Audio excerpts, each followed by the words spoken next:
Good morning. Let's call the meeting to order for the Deschutes County Board of County Commissioners. It happens to be Wednesday, July 17th, 2024, and join us in the Pledge of Allegiance. I pledge allegiance to the flag of the United States of America and to the republic for which it stands, one nation, under God, indivisible, with liberty and justice for all. And we do have citizen input to begin our meeting this morning. You do have 3 minutes, and if you'll come up to the table, George Potter. Thank you for joining us. Thank you.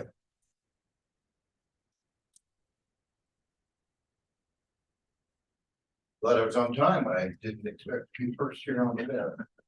Well, I'm George Potter from Lapine. I'm a former Got the mic in front of you just a little. Yeah. former A bit more. Yep. former park ranger for Oregon State Park and Rec, and also worked for State Forestry. I'm here just to express our concern about the fires that have been happening, originating in Lapine. The possible catastrophic result of those that fortunately we dodged a bullet this last one. We live on South Huntington Road, which was kind of the epicenter of the start of the Darlene 3 fire. We watched it flare up from our back deck. Unfortunately, the wind was coming from the west, blew it to the east, or I probably wouldn't have a home today. And we've lived there for 10 years now. For most of that time, we've experienced an increase in the transient population in the area behind our house. That whole area. Being a park ranger, I'm experienced with campers and camp situations, and have lived experience most of that. The situation continued to get worse. When we moved there, we had horses. We were basically 2 track trails through the BLM. And we went for walks. We meet our neighbors out there walking their dogs or just for exercise. Now that has all gone away. The camps it's just ridiculous. They've popped up all over. Some of them are within 200 yards of our house with 5 or 6 derelict campers, abandoned cars, trash, and they never leave. The BLM does have a policy of 15 days, 14 days in one spot. They have to leave. That's within 28 days. Then they have to leave within a 25-mile radius, and they can't leave anything in the camp for 48 hours. It's unattended. Some of these camps have been there for 2 years, 3 years. We have one that's been there at least 9 years. Same people, same camp, same problems. We've been threatened with guns. We've been threatened with violence. We're afraid to leave our home for a chance of vandalism or robbery, burglary in our house. I'm retired. We like to travel. We're afraid to do it anymore. Or the possibility of a fire flaring up, which apparently that's the origination of most of these recent fires, is in the transient camps. One thing I spoke yesterday in Lapine with Mr. DeBone, so he's aware of what we have talked about here. One thing came to my mind last night. I'll leave you all with a copy of information that I've compiled here. One thing came to mind last night that I didn't include this, because this is all personal experience things. But I remember talking to one of our neighbors within the last month about the situation, and they actually have a camp directly behind their home, and these people come, they don't have a back fence. I'm fortunate to have a back fence along the BLM. They come right up through their driveway and drive right out past their house into the driveway. They've had a couple of confrontations with those people. One that came to mind was when they were told by these people that, hey, you just stay out of here. We're bigger than you. We're a tribe. There are more of us out here than there are you. And that's the attitude of a lot of these people. Now, I speak of transients, and I like to make that distinction between transients and homeless. The homeless population that is there because of no reason of their own, really, just bad luck, bad whatever. Most of these people out here are different. They're violent folks, they're looking for trouble. They cut down the trees, they cut new roads into the BLM. They sell timber, they sell firewood, cut trees and sell firewood right behind our house. We can't walk the trails anymore out there because they're no longer trails, they're like super highways. Well, my wife and I were out there a week ago or so, just checking on some of these camps, just driving by. And it's like Mad Max, if you're familiar with those movies. These cars come racing through there, you know, no windshields, no headlights, obviously not licensed vehicles, roaring up and will literally run you off the road. You just gotta get off the road and let them go flying by. It's not safe to be out there anymore. Mr. Potter, Yes, you've actually used your 3 minutes and you've used a couple more minutes, which is great because I really appreciate you taking the Mhm. time to come up from Lapine and give us our testimony. If you want to hand your papers so that the other commissioners I- have that, happy to do that. that would be That's- great. That's fine. That's enough time. That's a pretty much an outline. You know, I could carry on for. I know, probably the rest of the day. Found out yesterday. Yes, yes. But that's great. No, you know, it's your experience, you as a tax-paying retired citizen whose backyard is no longer your backyard. Contact information on you. Pardon me? Is your contact? Yes, information- it's right at the top. Right at the top. So thank you so Thank you much. very much. Thanks for taking the time to come Well, in thank you today. very And much for giving me some time. no, I appreciate that. And then we have Fallon Vandermeer.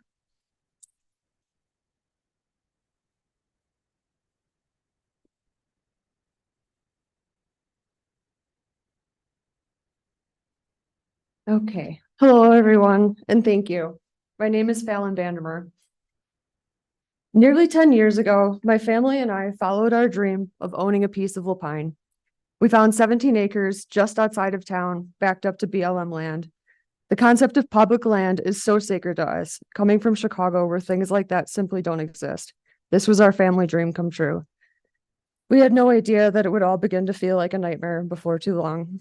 The trouble started small, people driving 60 miles per hour past our home at all hours, cars nearly hitting us and our dogs on walks, being threatened with weapons for accidentally passing by encampments, having dogs set on us and having to outrun them, being followed home. We stopped going out on the BLM land at all. In 2020, my family started our own boat repair business out of our property. We had a large shop built and have been growing from there ever since. July 13th, 2021 changed our lives forever.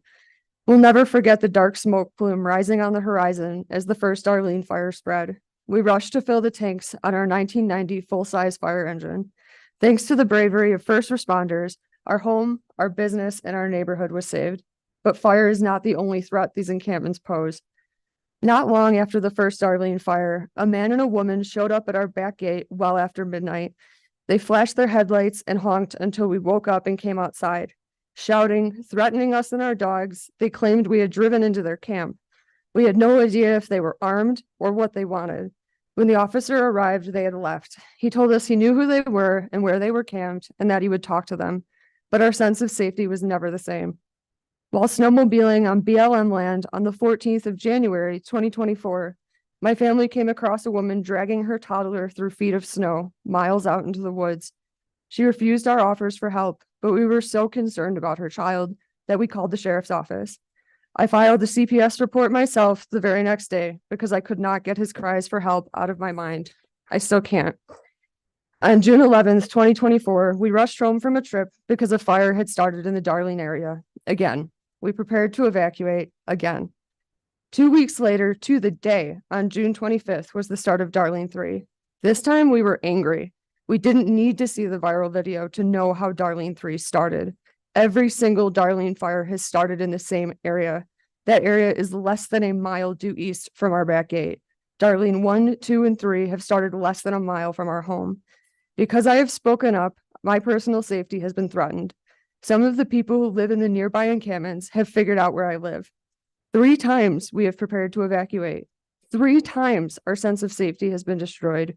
3 times we've had to wonder if this is the time we're going to lose everything. When so many insist nothing will be done and nothing will change. When officers tell my family there's nothing they can legally do. When calls directed to the BLM offices feel nothing short of dismissive, when everyone we turn to claims it's not within their jurisdiction to protect us, I ask you, who should we turn to? So I'm here, turning to all of you before it's too late, for my family and so many others. What will we do to prevent Darlene 4? Please don't turn away.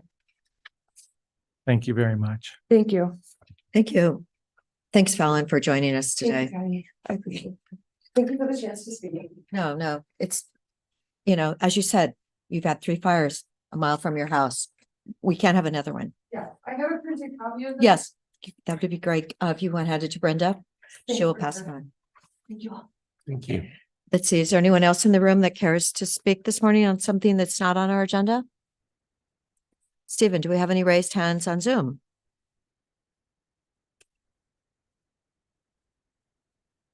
No? No. And no one's called in.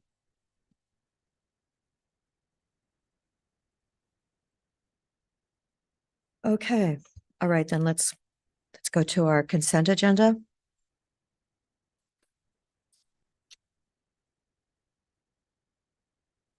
Move approval of the consent agenda.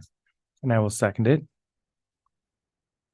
Is there any further discussion? Just acknowledging the topic of cybersecurity on top of everything else we do. We're working on, making sure we're doubly protected in the policies, procedures, and then also insurance for cybersecurity.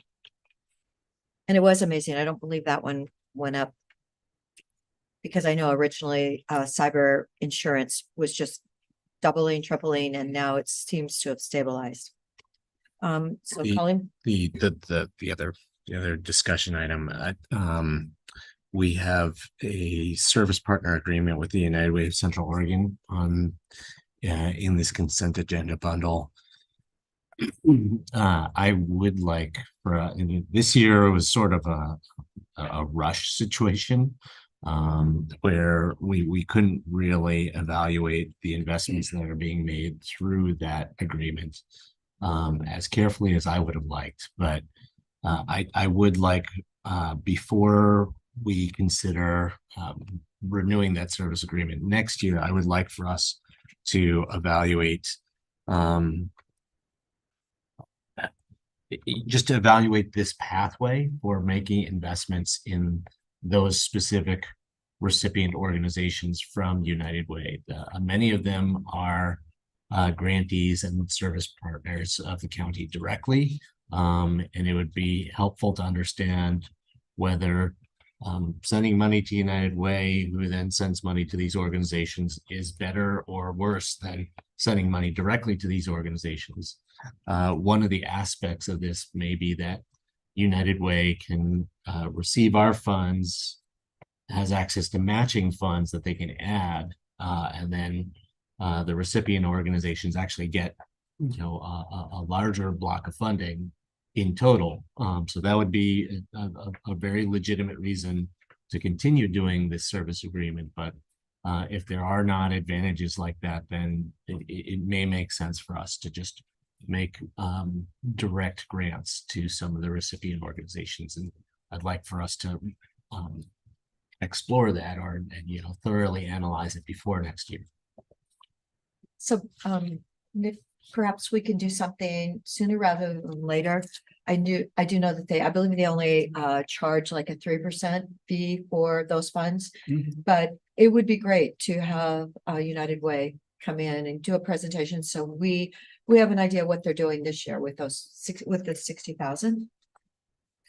We will do so. Thank you so much. And we always do have video lottery discussion for that whole fund. So we can definitely, make that part of the discussion. And if we're going to change things, we'll do that in a public meeting next time that comes around.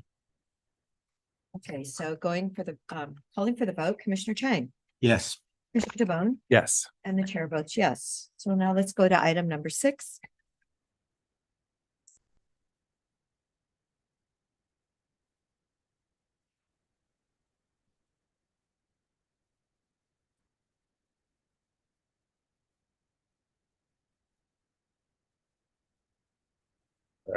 Good morning, Commissioners. Jeff Hines, Director, Deschutes County Fair and Expo. And here before you this morning to request or move to approve Chair signature on document number 2024-590, which is a notice of intent to award a contract for market research and strategic master plan design services for Deschutes County Fair and Expo. That was together as part of a RFP 2024-206. And with that RFP, we received 4 proposals and are moving forward with the request to award the contract to what was identified as the winning proposer after several rounds of interviews and discussions and a competitive review process.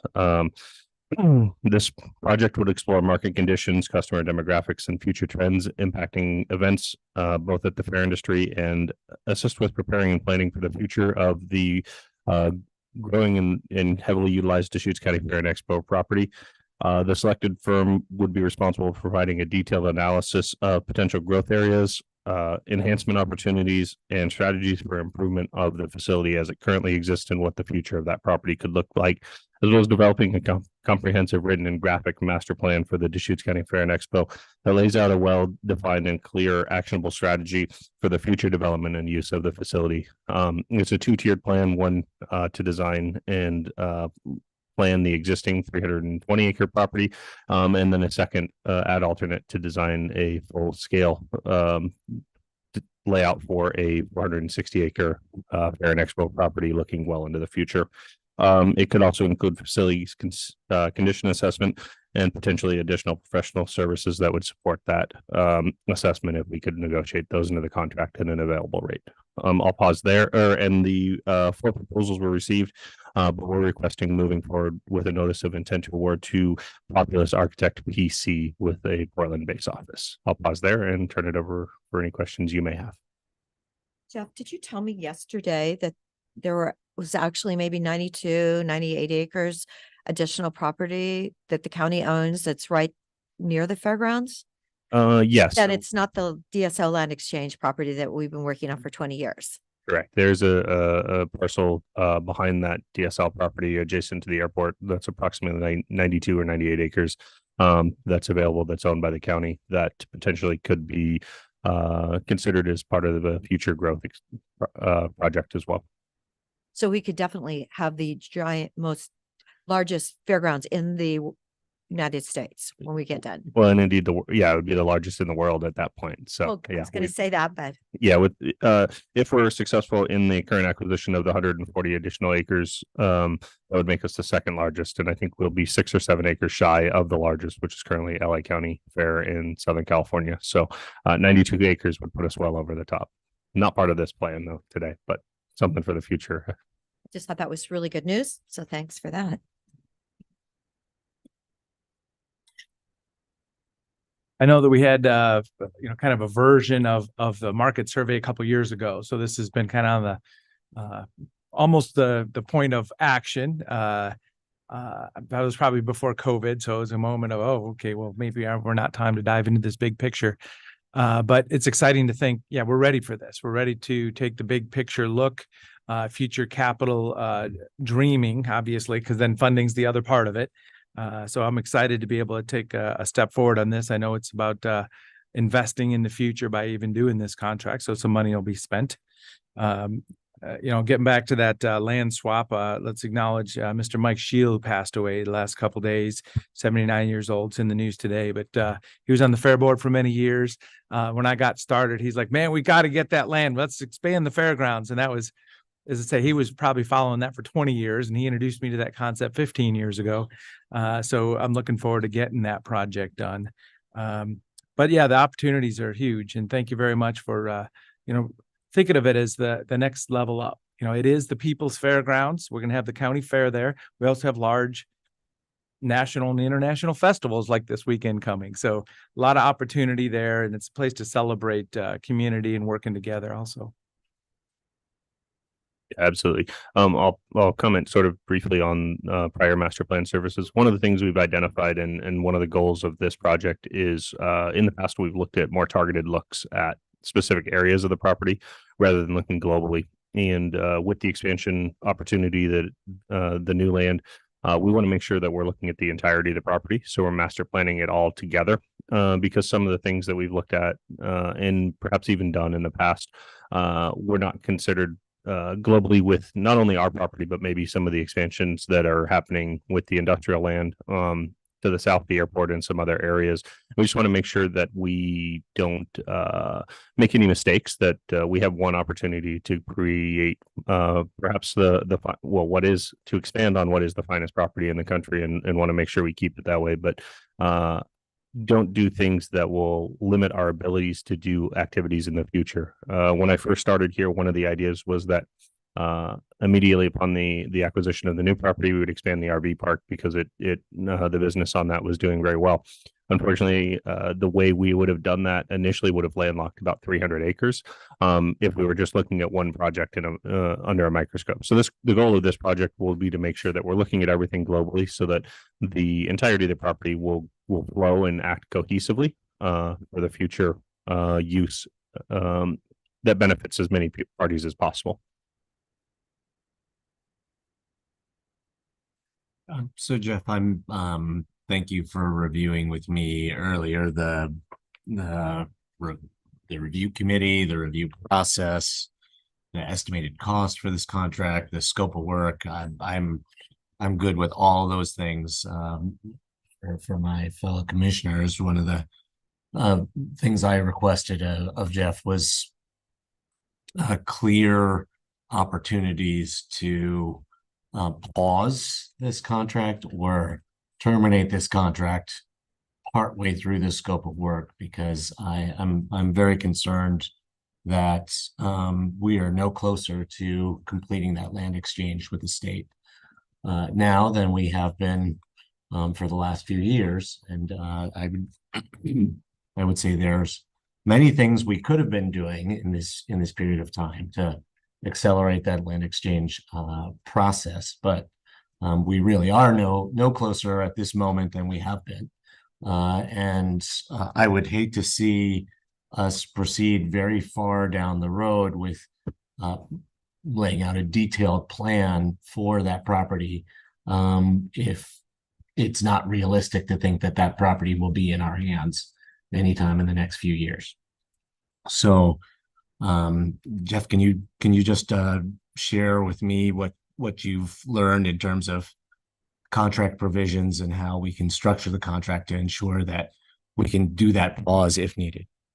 Yeah, so I think there's two strategies there. One is certainly recognizing as we're starting this master plan that the opportunity to do so without having acquired the property had some risk, and so we tiered the project. That's why there's two pieces of the same master plan. One would be for the master plan and design of the existing 320 acre parcel, and then an ad alternate part, or I'll call it an ad alternate, that's for the entirety of the 460 acre parcel. And in an ideal world, those could be symbiotic and build off of each other rather than be two completely different designs. So intentionally, we built that into the RFP, and potentially that may create some additional costs, but I think it's probably a wise move with an unclear time frame as to when that exchange may exist. Obviously, I know there's been a lot of people hard at work on that, and we appreciate that. But there is no target date in mind or no exact date, and so we took that into consideration as we put this RFP together. I think the other piece is this notice of intent would be to provide notice that we're going to award the contract, and then we would go into contract negotiations with the winning provider. And I don't think it's unreasonable to consider that we could work with legal and their team to provide that opportunity in that contract. Well, and along the lines of the viability of doing this land swap, for folks following the meeting, we're in that same situation of unsanctioned camping on county land that's in the city of Redmond at the east side of town. There's a swap that's been planned. We've had that on the books, partnership with the Department of State Lands for many years. And it's about asking people not to be on that land, being able to clean it up, ready for economic development purposes. So as I say, I mean, when Commissioner Chang, you say that, we could have gone farther down this path. I mean, we're finding that all of society, all of Central Oregon is in this spot, and it is time to take action on that. So, I'm looking forward to partnering with anybody and everybody to make action happen, I wouldn't come to the same conclusion. Like, we have risk here. We have an action item in front of us, and it's going to be probably a little bit of a rocky road to make decisions and move forward, but I'm ready to do that. So Jeff, what about the 92 acres in that additional piece of property? Is that actually touching any of the county land as it is now?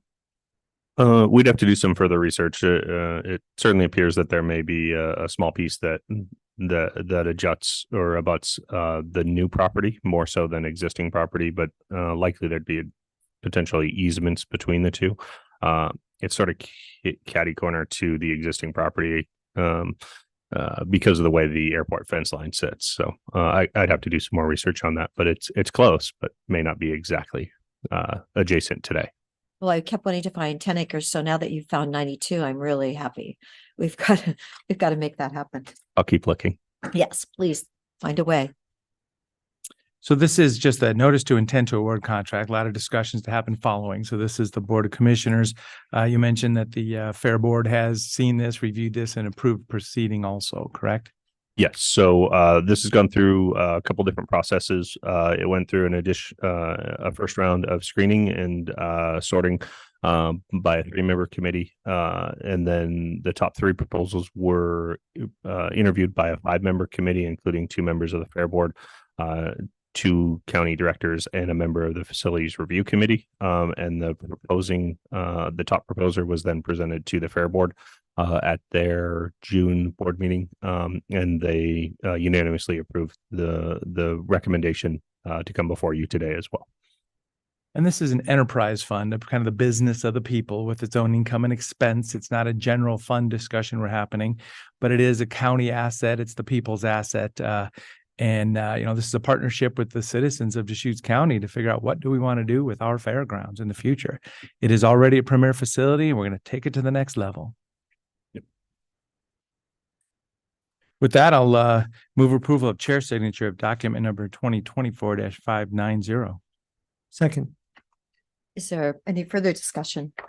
Just one other note I had on here, the city of Redmond's growing up around also because a couple of hotels have been built. So there's overnight stays available within, kind of a long walking distance, but at real close proximity of the fairgrounds.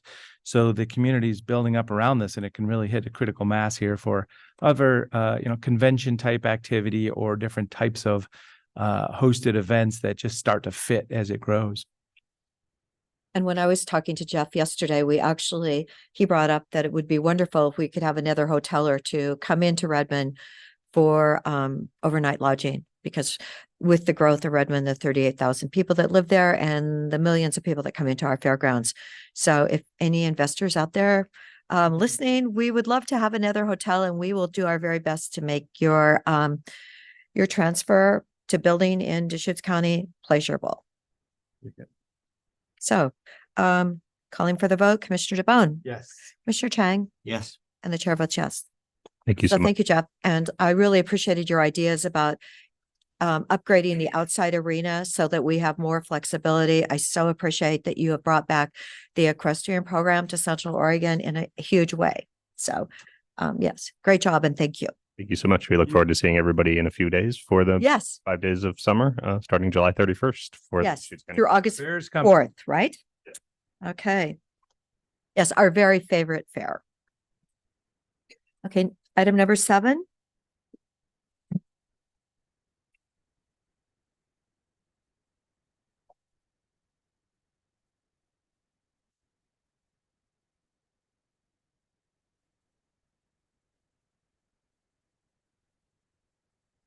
Good morning.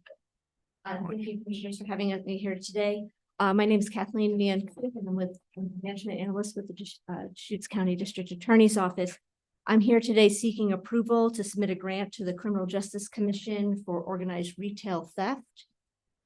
This would be a partnership between the DA's office and Bend Police Department to gain a stronger understanding of the organized retail theft issue here in Deschutes County, with a specific focus on the city of Bend. It would be a 10-month opportunity with funds to support an FTE, specifically my position, to coordinate the program, which would include activities such as gaining additional information and visiting other counties that have organized retail theft programs to learn what they're doing, providing some training for both our office as well as NPD staff, and hosting a variety of meetings for local retailers to understand exactly what they are experiencing, with the ultimate goals for us to establish agreements with some of our local retailers and to develop a long-term plan for addressing the problems. Thank you, Kathleen. Thanks for joining us. And I honestly thought it was important to bring this to the community's attention and not put it on the consent agenda, because they're going to wonder what is going on. And when you see those retail theft operations in Southern California, where it's like $950 and they are, they are wiping out stores, and the public then is paying more for merchandise because the retailer is really in a, it's really in a challenging way. How do you handle theft? And according to your documentation, you've had 5 organized cases here in the last couple of years. Yes. So it does exist here. And we don't want it to get any bigger. Correct. This is bringing attention to it. So thank you. Can you explain maybe a little big picture item about the Criminal Justice Commission's, grant? What were they thinking, or has anybody followed the discussion at the Criminal Justice Commission that put this grant in place? So they feel that it's starting to be an issue here in across the state, state. yeah. So they've allotted $5 million for funding for communities to address this issue. There are some communities within the state of Oregon that have established plans. We are looking to kind of put our feet in the water and kind of determine what actually is the issue here and how we can best approach it moving forward. So our request would be quite small. We're looking at about a $50,000 request for 10 months to try to just gain a real strong understanding and also develop those partnerships, which are critical to actually having a dent on the problem. Great, thank you. And I see the district attorneys here. Do you have any statements on this, or kind of just a sense of what we're seeing for cases that may arise from this activity? Thank you, Mr. Gunnels, for joining us this morning, and you're very busy. Good morning. I was just here to support the request. What we do see is true organized groups, concerted efforts to steal huge amounts of merchandise from local stores, going from store to store, stealing literally thousands of dollars at each store, and then eventually either getting caught or having some parts of the organization getting caught and some fleeing the area to go to other countries or to go to the other side of this country. And so it's been a real challenge for law enforcement. It's been a real challenge for loss prevention in the stores to apprehend and to prevent this kind of crime. Stores more and more have a policy of not intervening physically to stop theft, and that's part of I don't want to say it's part of the problem, but it increases the profitability for organized retail theft rings, and those things are, I believe, items that can be addressed with training, with outreach from law enforcement, and with a good collaborative relationship between law enforcement and loss prevention. Most of our stores have excellent video capabilities. Police are really good at downloading that information, identifying people if the crimes are reported. And I believe that this kind of crime can be interrupted. And if the profitability is taken out of it, it will stop, because that's what it's all about, is just money. Great, thank you so much.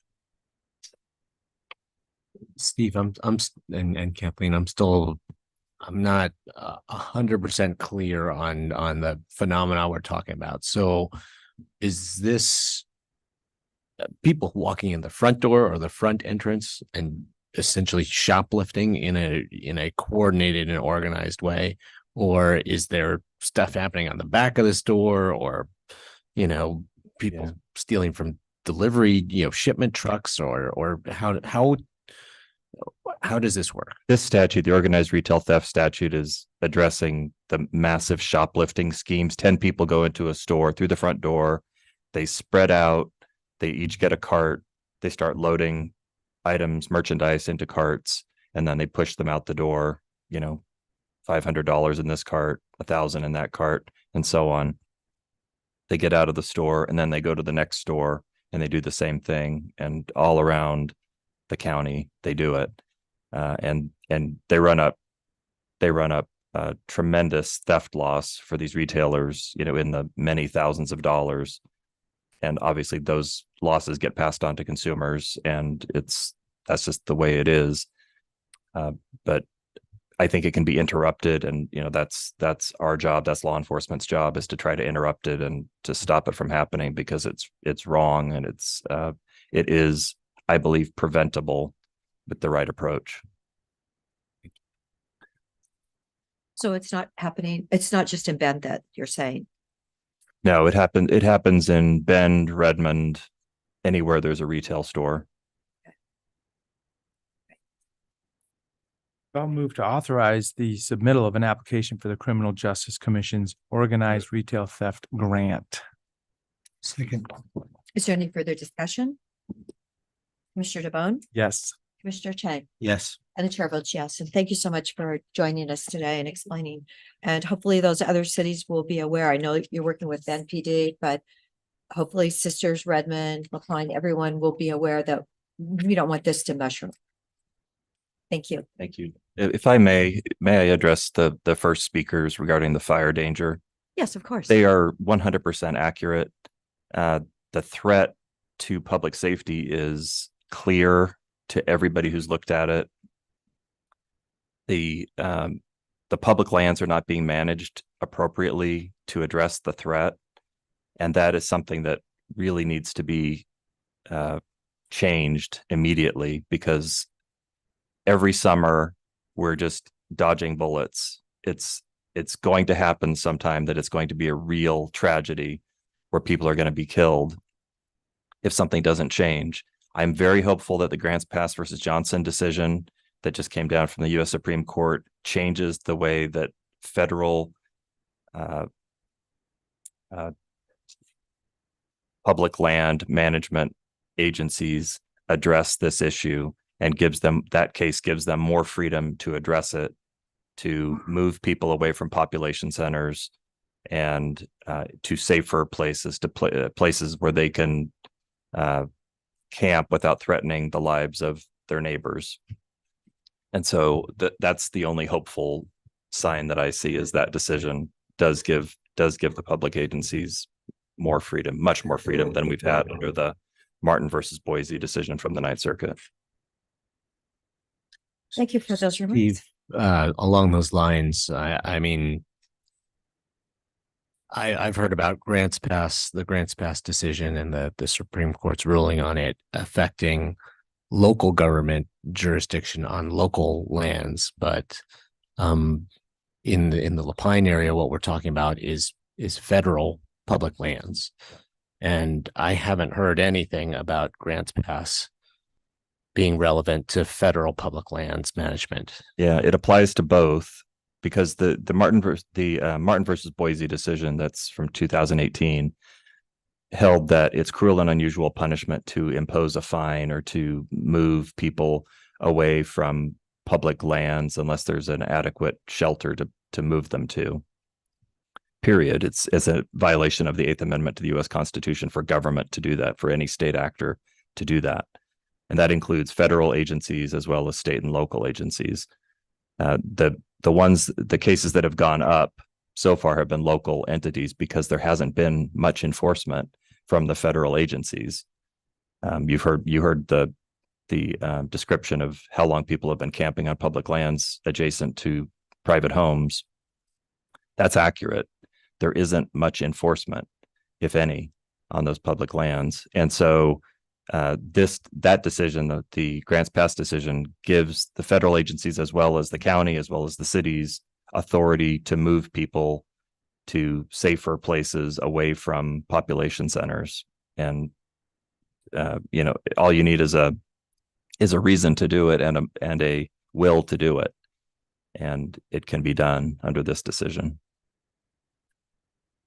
Thanks for clarifying that. Thank you for that. So one more item kind of crossing our agenda items. The fair was just discussed and we'll welcome people to the Buckaroo Breakfast. I know you and I have been out there for about 14, 15 years now doing that. And so Sunday morning, the 4th, I think, is Sunday morning at the Yes. fair. So Buckaroo Breakfast, 7 a.m. at the fairgrounds. Well, yeah, if you really want to get down to it, you can talk to us there while we're serving the people. Serving And we'll see you there? I'll be there. Yep, there we go. Okay. and your families. Yes. Well, the interesting thing, speaking of public, the Deschutes Forest has 5 employees currently on 1.6 million acres. They're adding 2 more eventually in a couple of months. Five law enforcement employees. So Congressman Benz heard that story yesterday. Yeah, and the BLM, they're incredibly underfunded as far as law enforcement goes. And then they actually have to follow what you're saying. They have more reason to do something and enforcing their own rules. Yes, they are their own rules. And Yes. I do think that they need to be enforced. They have the rules. So thank you, DA Gunnels. Thank you.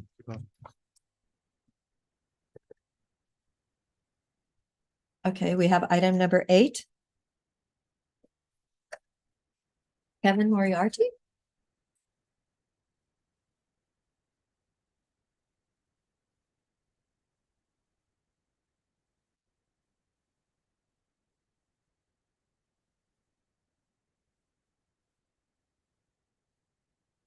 Morning, Commissioners. For the record, Kevin Moriarty, County Forester.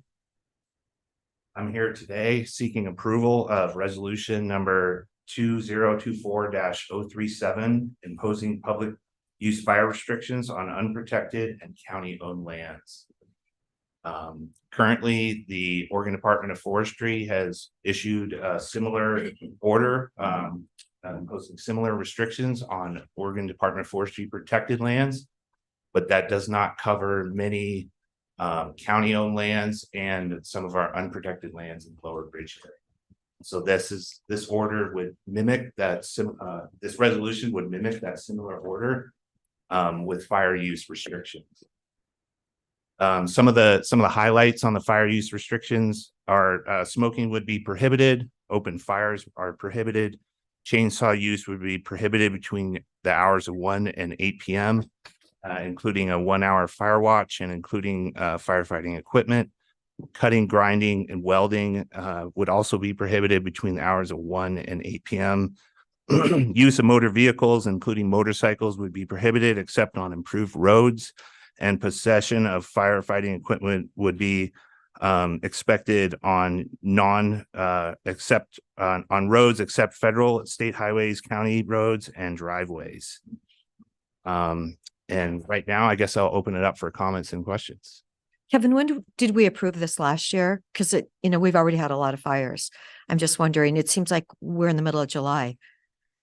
We did not approve it last year, mostly because I wasn't aware of the resolution or how we could seek resolution, just being new to the position. But the sheriff's office has come to me talking about this resolution and brought forward to me what it is and what it's for. And so considering that the Oregon Department of Forestry has imposed their order and county or federal lands, including the Forest Service and BLM, has moved their IFPL rating to 2, which is a very similar restriction, it seems proper that we do so as well.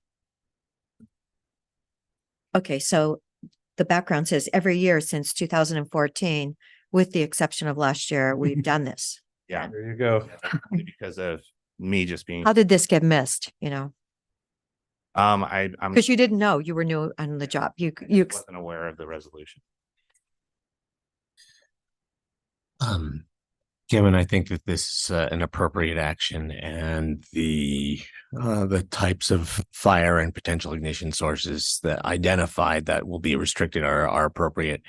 My big concern is about people actually knowing that this restriction exists, and because you can't obey a restriction if you don't even know about it.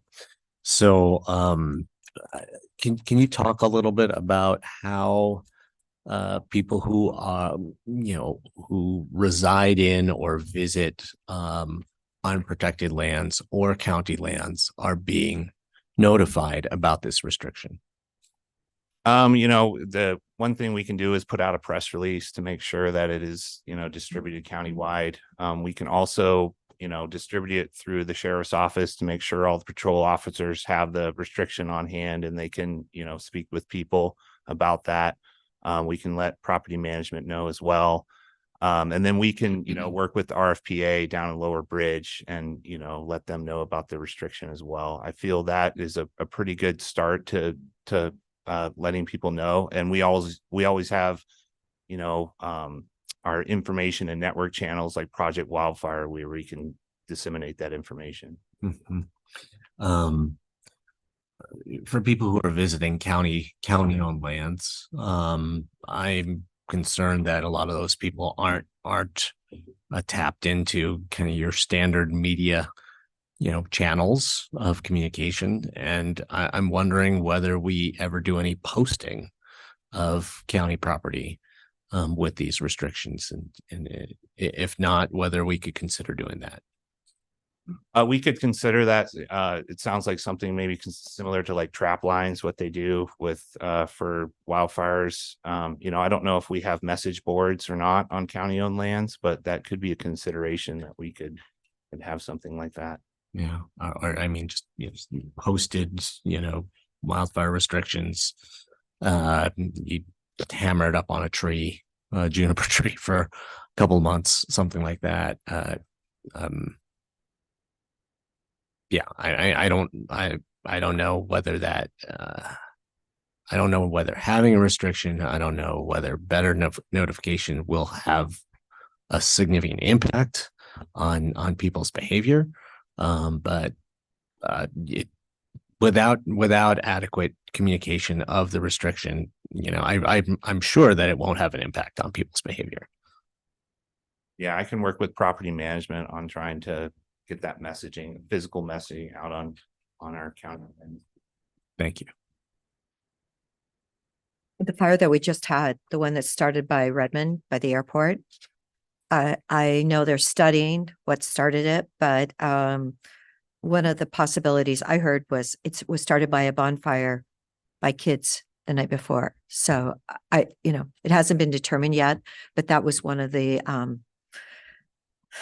unfortunate things that happened. So we definitely need some more public service messages out there.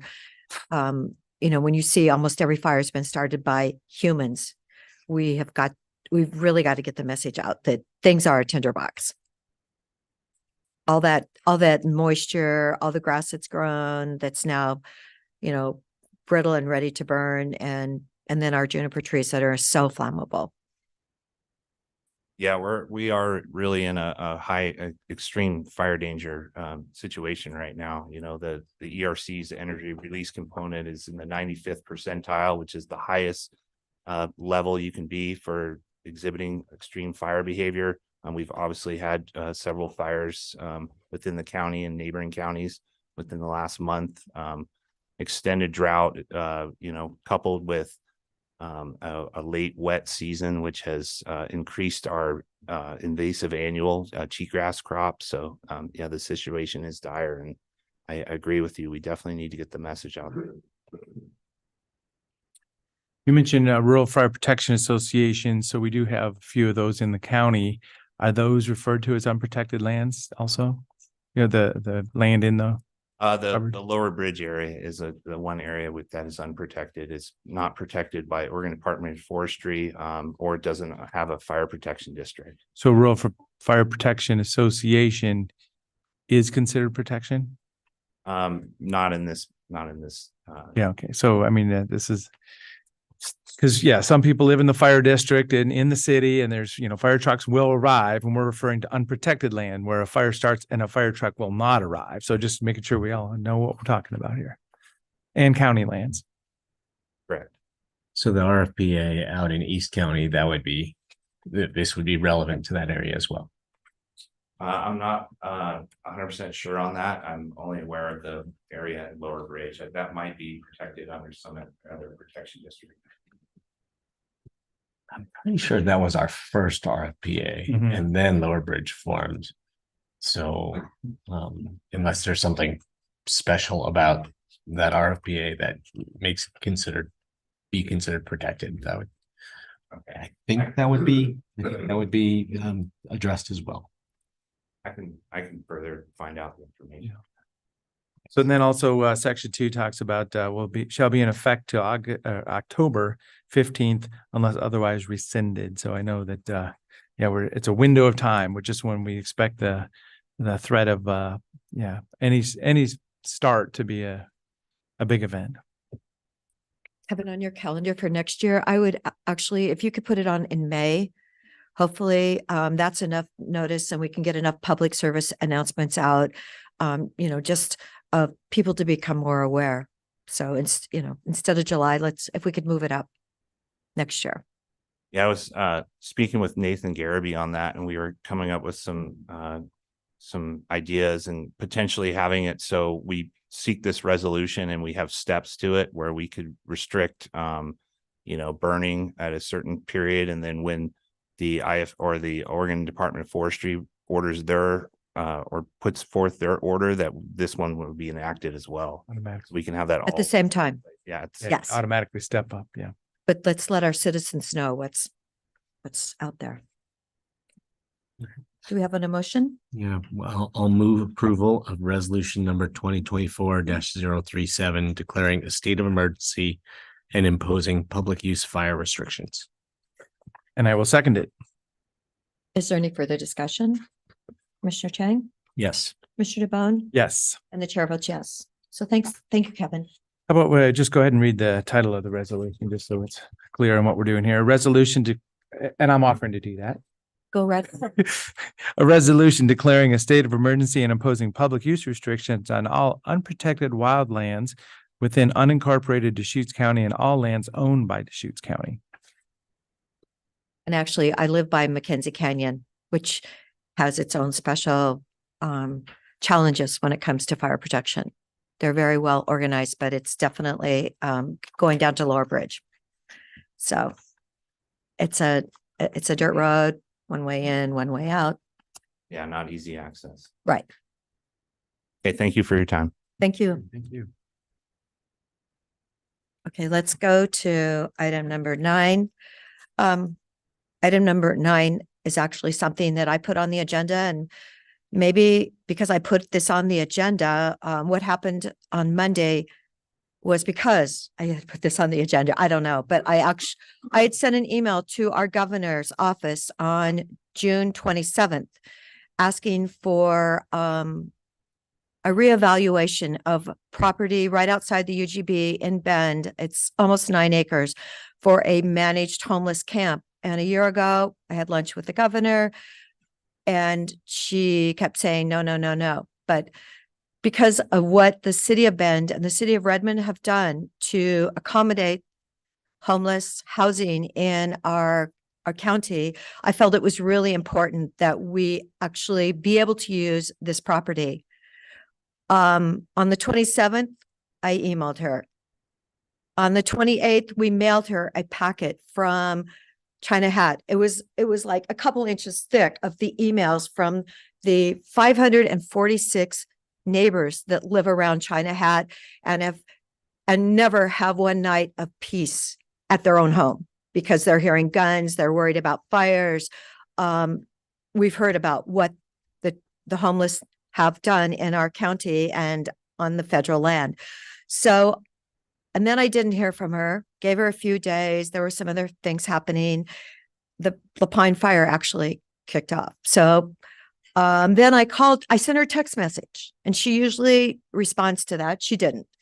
So then I called her. And then when I had Matt's call from it's called the Housing and Homelessness Initiative Director on Monday, I felt like, oh my gosh, I think she's finally heard us. He's asked for more information, but I really feel like we have an excellent opportunity at this time to do a managed camp where we can request the people that are camping where they shouldn't be, go to this spot. We have it managed. It's owned by private citizens, and the Gales, it's actually Craig and Lori Gales who owns the property. If you're not aware, they built the pods that are at the Central Oregon villages. They're amazing contractors.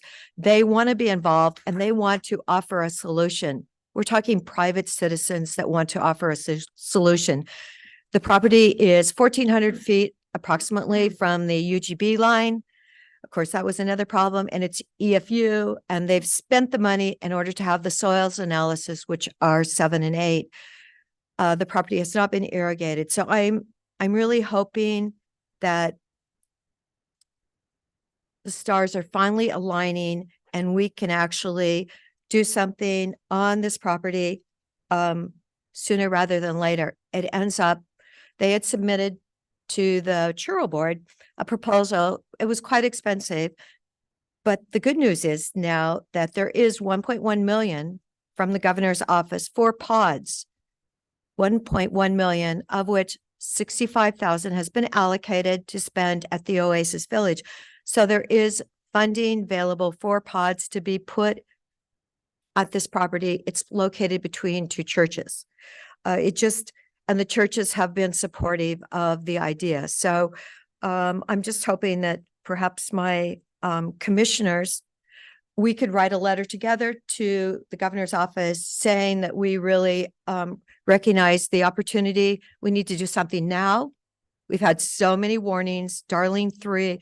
We need to do something now. And I think it's great. What I learned from this, a pilot project in Lane County, is that the most important thing you do when you're trying to convince people that they need to, get help, and whatever their issue is, everyone is an individual, but they need to get help. If they get the help, get the housing, it's all a plan, but they need to be met by people on a team at least 4 times a week. The project out of Lane County had incredible success with meeting with them 4 times a week, and they actually accomplished this within 90 days. Now we're talking about a managed camp, but here, if we can do a managed camp out on the east side of Bend in this one spot and help relieve the pressure off of China Hat, and then we have our own dirt world. So, we have a lot of homeless numbers in the county. Honestly, they're much higher than I imagined. They could be 900, they could be 1,000 that are out camping, including Sisters, Redmond, Lapine, and Bend. So we've got a lot of need here, and I'm thinking the governor is hopefully going to step up. And then the other thing I wanted the community to be aware of is the Wilson property, where we closed the Parole and Probation Center. That now has been re-released to the community for a housing prospect. And someone that I know is thrilled, and they do a program that the community in that neighborhood is actually, hopefully, that program is for women that have been in prison that need help. And Ashley does a great job, and she will be applying for that grant. So I'm really hoping that will utilize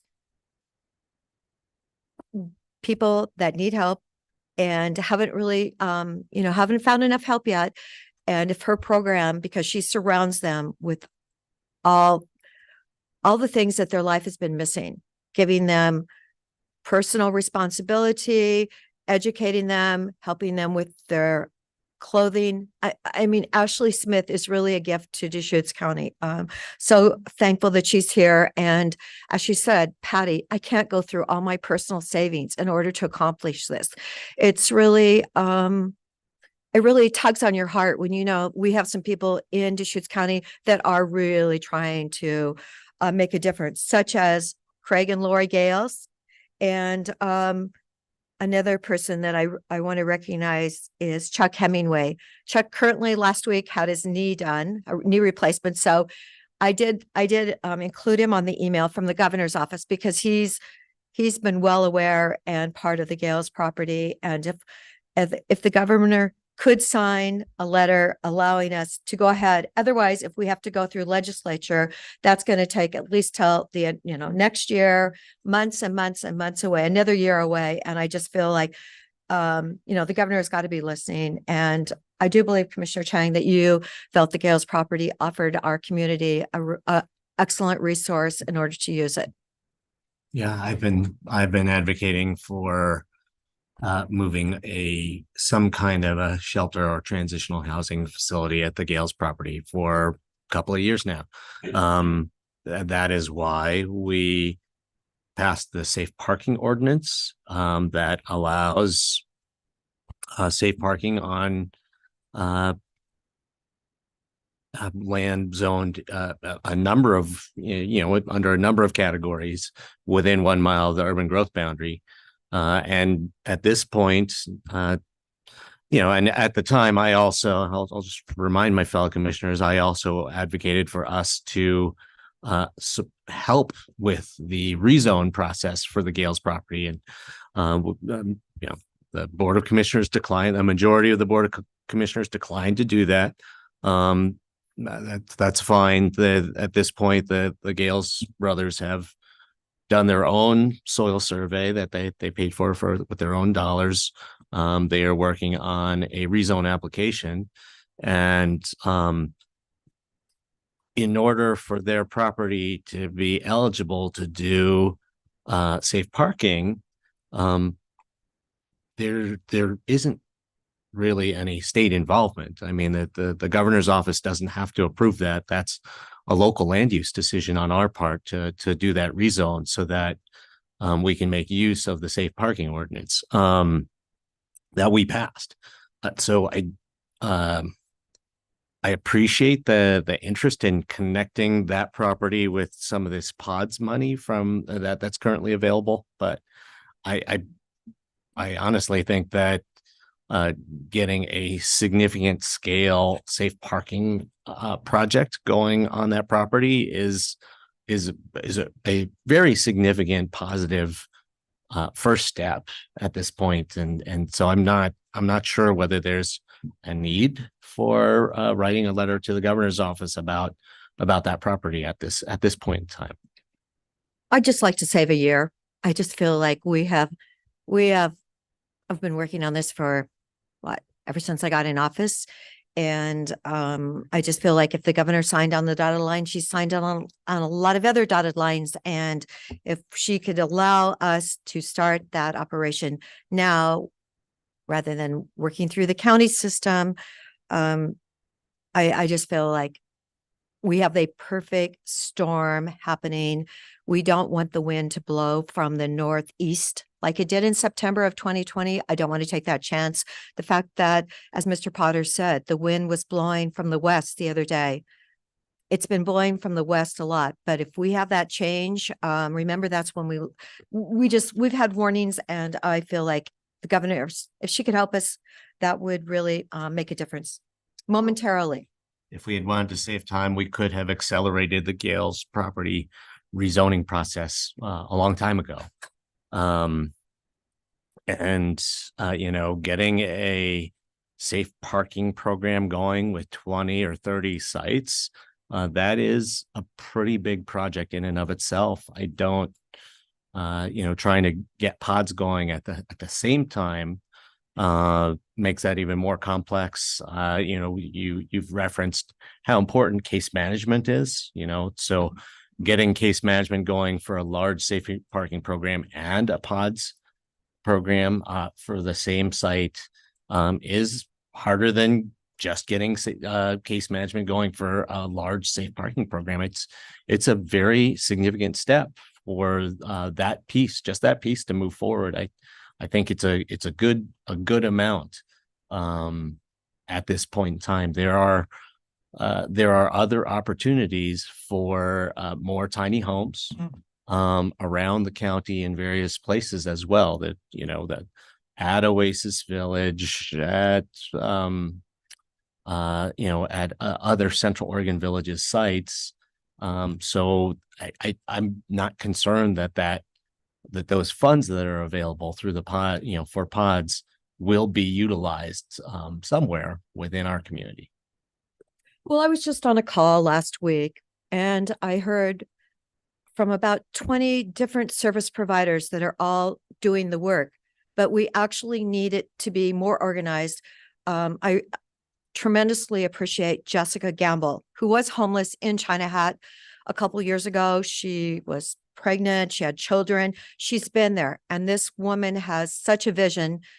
But these 20 service providers, honestly, we need more of a coordination. And that's why I do believe that stepping up for the Gales property, it's really it's a tremendous opportunity at this moment in time. And you've got to be organized. And if you have the same 3 people or 4 people that were working with like the program in Lane County, where they saw the same people 4 days of the week, that's where they really felt like you made the difference. And, you know, just talking to Rick Russell with his tremendous program and how they had to work with someone, explain to them that DoorDash was never going to pay all the bills. Please get a job somewhere in the community that's going to pay your bills. Somehow they convinced him, this gentleman, to get a job at Basics. The man has been working at Basics. It's a tremendous company in Redmond. He's had 3 raises. He's now making $29 an hour. His wife is working there. She's making $24 an hour. And they are now renting a 2-bedroom apartment. They've learned something in this downturn. They've learned that they rent their other apartment out so that their costs, they're really watching their costs. And I feel like we need more surrounding of the people that will move into the camp. And I think having pods and maybe parking with it, it can go together. You know what? You see it in Austin, you see it in San Diego, the program that's attached, the Sunbreak Ranch, where they triage each person. And I believe you need to triage them, and then you need to talk to them like 4 days of the week and see, okay, what is it? What can we do? And of course, people reminded us yesterday that some of the people that are out there are not going to want to do anything. I'm very well aware of that. Very well aware of it. And so we've got to help the people that want help. And, you know, let's do this now.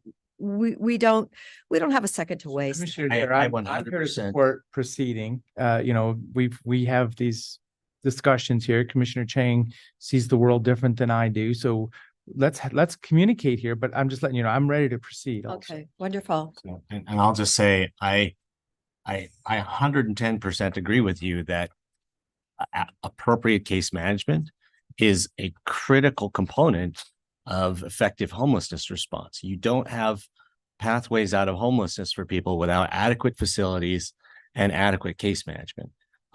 But writing a letter to the governor about land use doesn't have anything to do with helping us deliver better case management. They're 2 parts, but they're not interconnected. If we want better coordination to provide better case management, that is what's supposed to be happening through the Coordinated Homeless Response Office.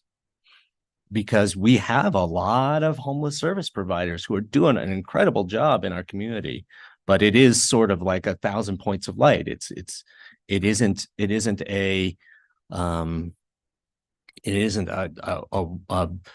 you know, fully orchestrated, coordinated effort with adequate resources behind it and adequate advocacy by local governments, you know, for resources and you know, for strengthening of those organizations. But that's not a land use issue. It's not something that we need to talk to the governor about. This is a land with the issue. Gales property. You know what? This is a land use issue. I'm not putting them down there. We already said county would not support putting them on the acre by the Les Schwab. I was at the county fair last year and I heard Les Schwab supporting our youth, the whole entire sale. That's the gateway to Bend that way. This is the gateway to Bend on the east side, but we've learned a lot from some of the projects that have been built. And I do believe if anybody couldn't be a better partner, that it's the Gales. So I thank Craig and Laura Gale and Commissioner DeBonne. Could you make a motion then? Well, so let's get some items. There's no clear letter. here. I'm asking if a letter can be written. Well, I don't think we need a motion for that, for a letter Well, to be written. Well, yes, You we could- do. you could have- I want a motion because I want the people that are sitting in this room to know that we are doing something. We're not just sitting here. We're not just sitting here. We are doing something and the governor is listening. And I think that's a critical factor in today's world. We've got to get this done. And we've been warned. Darlene number 3. I don't want Darlene number 4. Okay, well, I just want it to be clear that talking to the governor about land use at the Gales property is not talking to the governor about how the state can be supporting expanded case management in the sites that are currently available to us to do good homelessness response work. Thank you very much. You're welcome. So Commissioner Chang, you started off by saying we chose not to pick up this property for and have the county rezone it way back or whatever. Yeah. I've called the I mean, Gales. you voted against you make it sound like doing the safe parking ordinance that will allow us to do something at this site too. It's EFU. We couldn't do it. So my Once point it's is, rezoned. this is private property. There's a respect for that. I've got Mr. Gale's number on my phone. I've met with him. He's never asked me to rezone. I've been trying to be very professional about who's leading and who's following in this situation. And I do want to make decisions on this. So for us to sit at a board meeting previously and say, we've chosen through hearsay that we're going to start a process of rezoning somebody's land is way out of bounds. You know, if Mr. Gales was sitting in front of us and said, hey, I would like to rezone this land and I'd like you to partner with me, that's a different conversation. So I'm just clarifying for the record what I saw as a sitting commissioner up here. Well, I've been meeting with the Gales brothers for 2 years. What they have asked me is to help them use their property to do something useful and impactful for our community. And they're not land use experts. They left it to the county to determine what we could do to be helpful. And it was painfully obvious that if you have a safe parking ordinance that allows, But think about That it. let me finish. Take a half a step Let me back. finish. It's painfully obvious that if you have a safe parking ordinance that allows people to do large scale safe parking operations on land that is zoned in certain ways, and you have a piece of property that could be rezoned that way, that one thing that we could do that to accelerate that process would have been to help them, not with the application, but with the background soil survey and other work that needed to be done to move this project forward. And the And soils. we work did has not been- do that. The soils work has been done. Okay. It's been. But you were just, the only reason I'm bringing it up again is because you just said, I don't want to wait another year. No, Well, I don't. we Well, wouldn't have had to waited this long if we had helped out with the soil survey back in the day. No, the soil survey was finally accomplished, I believe, maybe a month or 2 ago. So they went through that process. And so now I know even going through the county, it could be another year. I'm just saying it's a critical situation. Commissioner DeBonne? So as I say, for the Gales, we're talking about somebody's private property. And as I say, I've spoke to him before. I've never seen a piece of paper or a public ask that says, I want to rezone my land for this purpose. It's all hearsay. And as I say, I mean, I've got to be businesslike and professional about this. This is private property and land use we're talking about. I would support all kinds of things here, because so one of the things is spot zoning, which is a no-no in the state of Oregon because we know how to do it.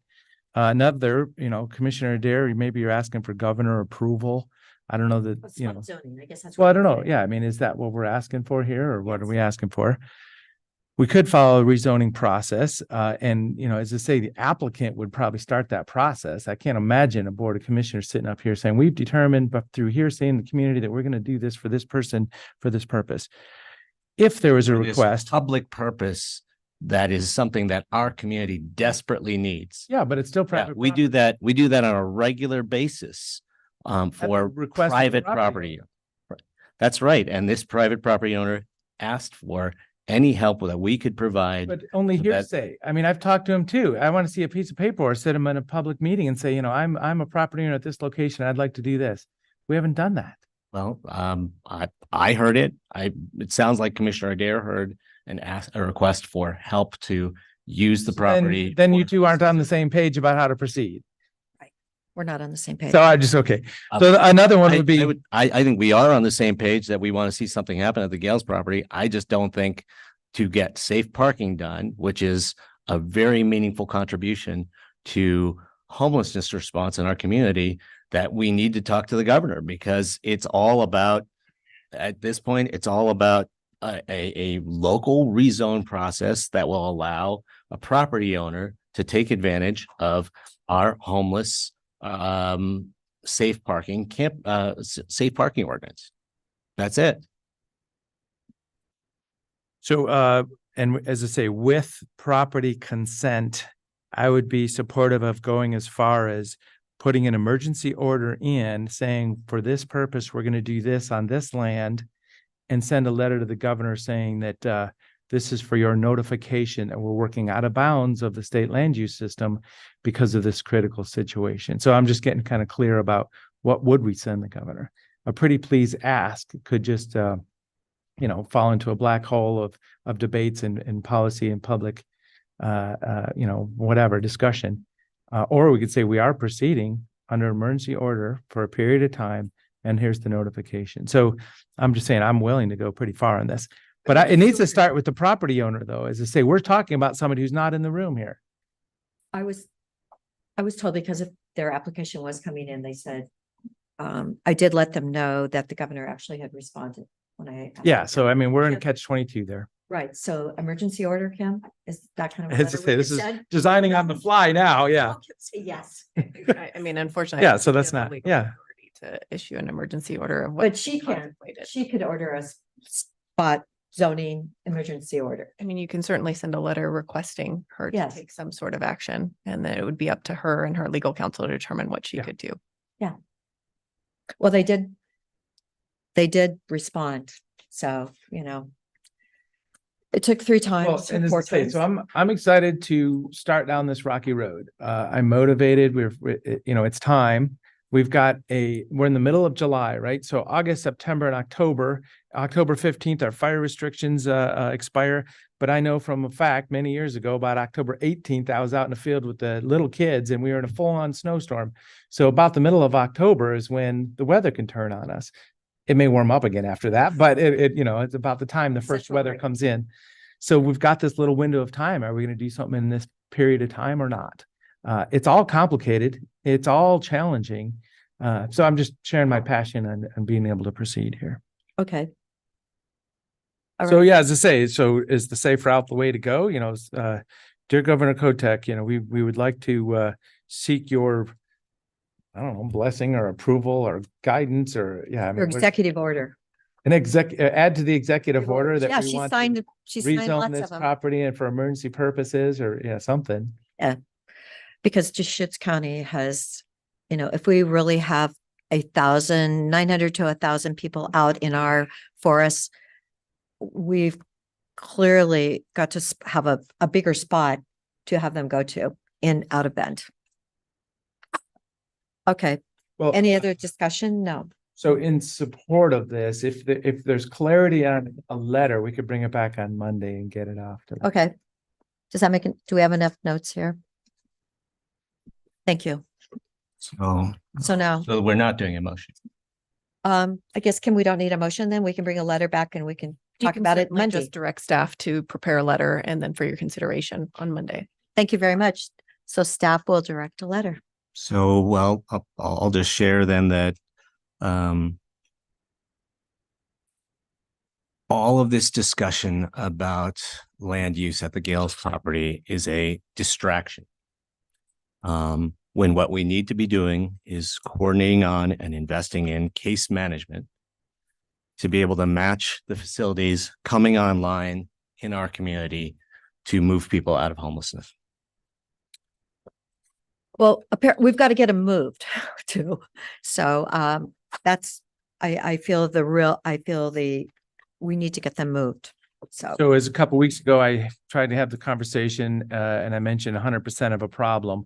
And yes, case management and supportive services and nonprofits, we're going to be able to tick off 5 and 10% at a time, but we need to have a little bit bigger overarching, just the culture of Central Yeah. Oregon. I'm not looking for conflict, but obviously we have lots of varying visions on this. But we need to get a little serious about the 100% problem, not just 5 and 10 and 20% at a time. No, we absolutely need to work on both places for people to go, safe places where people can stabilize their lives and start to move on, and the case management that they need to help support them and keep them on track. And we've got to with- give some safety to our other 208,000 people that live in this county that are dealing with the constant daily reminder, such as Fallon, 3 fires in her neighborhood. And the people surrounding, the probably 1,500 people that surround China Hat, that the federal government definitely could be hiring 30 law enforcement instead of, we're talking about possibly 7 by the end of the year. So yes, they're living constantly, and there's both sides to the issue, but I definitely respect the people that pay their taxes, follow the rules, and they are being ignored. And so it's time. We've had the warning. We've got to do something. So for Well, Monday, the way to address the issues we're facing on our federal public lands is to create pathways out of homelessness, draw the people who are ready to take those pathways out of the forests, and then address the other people with law enforcement responses. Yes, that's going to be happening. Commissioner Bone? so Mr. Gales, I'd like him to be involved with this process, either to co-sign this letter with us or be there meeting on Monday or something. He's in Alaska. Yeah, see, as I say, I mean, Well, he could, I'd like some we can. direct communication, because this is his private property. Right. He did send a letter back to me yesterday morning and said, oh my gosh, Patty, the property is actually owned by Lori and I. And we're really, Yeah, so as I said, they're happy. So I'll see if we can sign our letter too. if they want to. That would be appropriate. Thank you for that. Letter or something. Okay, great. So we now that we're a little bit behind time, 10:22, Audrey Stewart, we have public hearing number 10 on our agenda.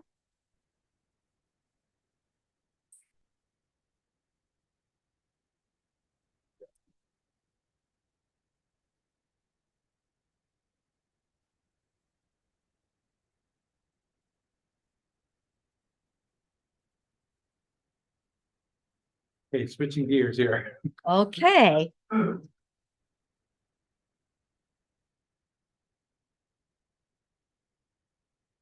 Oh.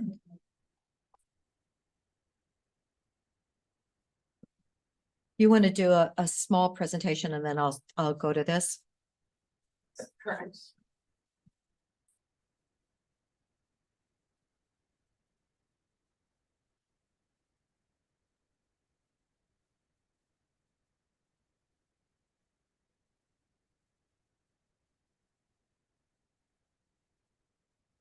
Good morning, Commissioners. The item before us today is a hearing regarding conditional use permit and site plan review for a psilocybin service center.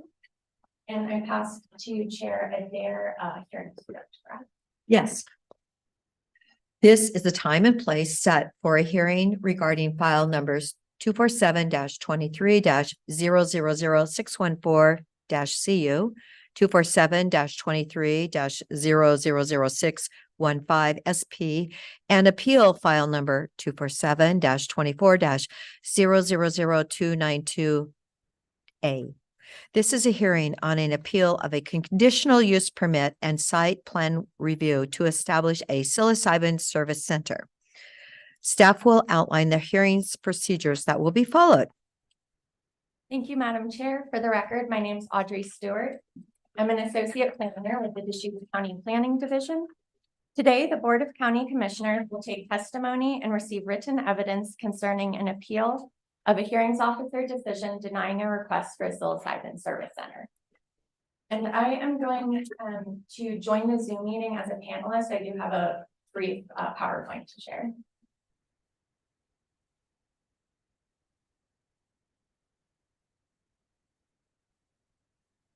Please bear with me, Chris.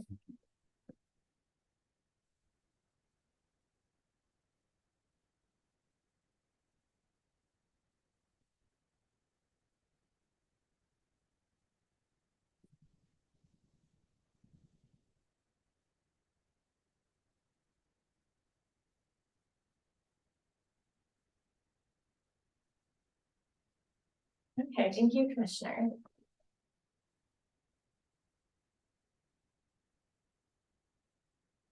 I'll go over the hearing procedure. The board voted to hear this appeal limited de novo, which means that evidence and deliberations must be directed at the issue areas that were raised on appeal. I've been uploading all public comments to the record, regardless of whether or not they address these criteria. However, as the board moves into deliberations and asks questions, staff will jump in if it appears that we're moving outside of these issue areas. Today's hearing will proceed as follows. First, staff will explain the format and how to testify at today's hearing. This will be followed by a brief presentation on the application. Then the testimony portion of the hearing will begin. The applicant will present first and will have 30 minutes. Next, persons in support can testify and will have 3 minutes. Then those in opposition will testify and will also have 3 minutes. Afterwards, the applicant will have 10 minutes for any rebuttal testimony, and then staff will make closing remarks. This is a hybrid public hearing with both in-person and remote participation. Before starting your testimony, please provide your first and last name, as well as your mailing address. For our in-person participants, if you wish to testify, please fill out a blue sign-up sheet and submit it to the board's executive assistant, Brenda, to the left of the dais. Chair Adair will call up in-person participants for their testimony. After your name is called, please come up to one of the tables at the front here before beginning your testimony. For our remote participants, if you wish to testify, you must be logged into Zoom or have called in using the Zoom dial-in option. When Chair Adair asks if anyone would like to testify, you will need to use the raise hand feature to notify the board. To do this, you need to press the raise hand button on your computer or smart device, or if you've called in, dial *9. When it's your turn to provide testimony, you will be promoted from an attendee to a panelist. You may experience a brief pause as your status changes. Once you have joined as a panelist, you will be able to turn on your camera if you would like to. In addition to oral testimony, if anyone has written testimony to submit, please hand that to me. If you're in person, you can submit it to me after you finish your oral testimony. And if you're participating remotely, you can submit your written testimony via email to audrey.stewart@deschutes.org. The chair and staff are responsible for conducting an orderly hearing. Any testimony or behavior which is inappropriate will be addressed and may result in that member of the public being removed from the hearing.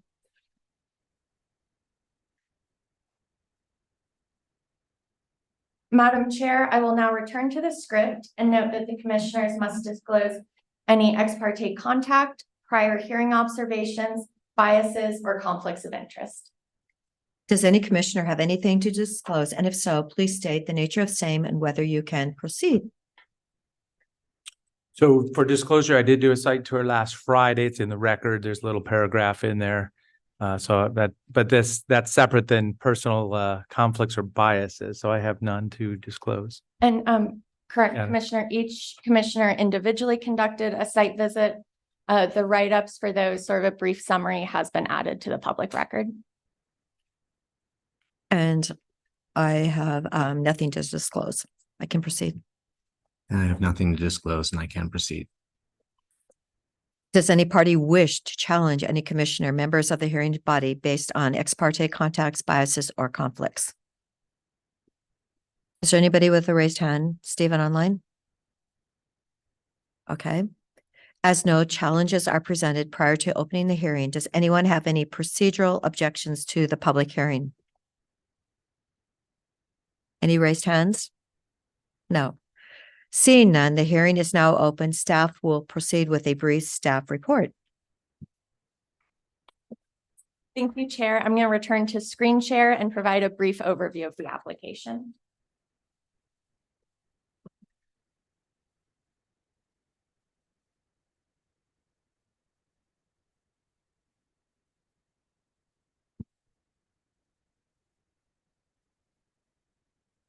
The subject property is approximately 8.4 acres in size, and it's located in Juniper Preserve Destination Resort, formerly known as Pronghorn.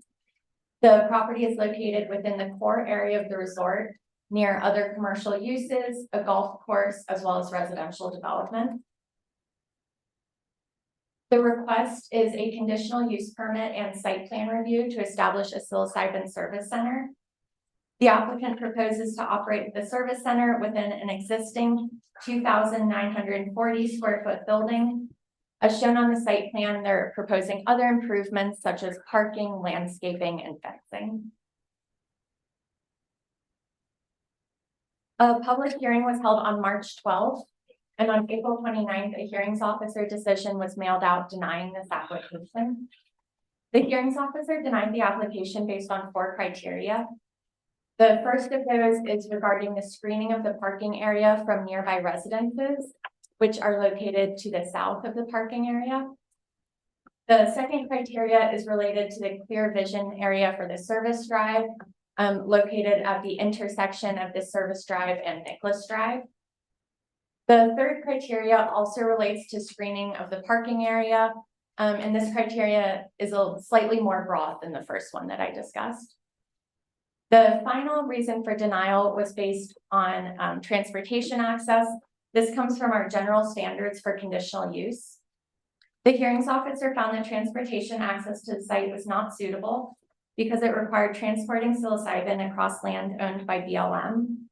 This argument is based on the fact that BLM has granted an easement to the destination resort, and transporting psilocybin would violate federal law and the conditions of that easement. And Audrey, before you move on from that slide, just to be clear, if you can go back,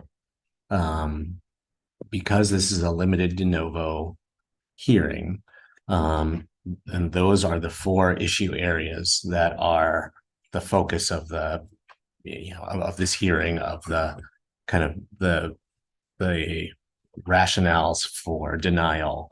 Those are the things that people are allowed to speak to during the public hearing component of this hearing.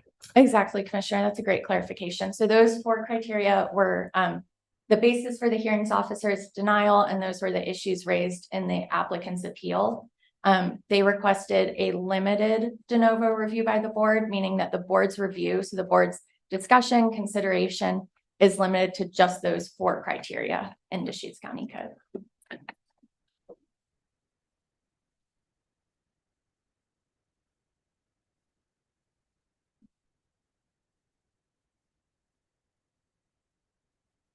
My PowerPoint is loading, but I'll quickly move on to public comments.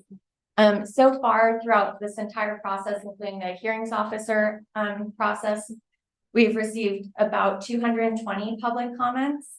Over 45 comments have been received since the hearings officer decision was mailed out. A summary of those key themes is up on the screen here. I'll go over those. Anyone who reaches out and submits a public comment is added to the mailing list for this project, and to date, 138 people have been added to that mailing list. So are you saying then that we've heard from some people more than once? If you're saying there's over 220 comments and yet you only have 138? Correct. And so, for example, if someone submitted comments leading up to the hearings officer hearing and then also wanted to respond to something that came up at the hearing, that would be 2 comments. There are also, for example, instances where a group or a married couple is submitting comments together or on behalf of each other. So it's not exactly 138 people, but it's a good estimate for the number of people. Thank you.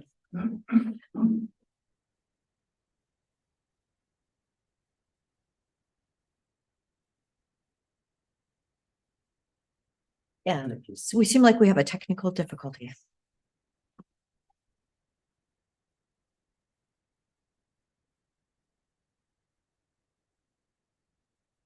I am briefly exiting and then we'll rejoin the same thing.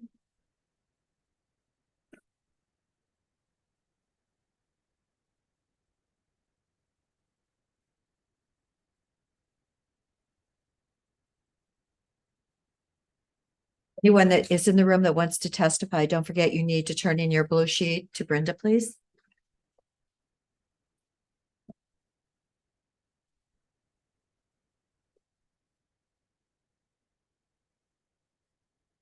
Thank you, Commissioner. And so I have up on the screen those key themes that were raised in public comments, both in opposition and in support. The public record for this project is available through this link. All materials received as of 10 a.m. today have been uploaded to the public record. I do want to note that applicants submitted an updated transportation memo. Right before this hearing, staff hasn't had a chance to review it. If we do have an open record period following this hearing, likely staff or the road department or our transportation planner will submit comments on that. At the conclusion of the public hearing, the board can choose one of the following options. Continue the hearing to a date and time certain, close the oral portion of the hearing and leave the written record open to a date and time certain, close the hearing and commence deliberations, or close the hearing and schedule deliberations for a date and time to be determined. And with that, staff is available for any questions from the board. Any questions?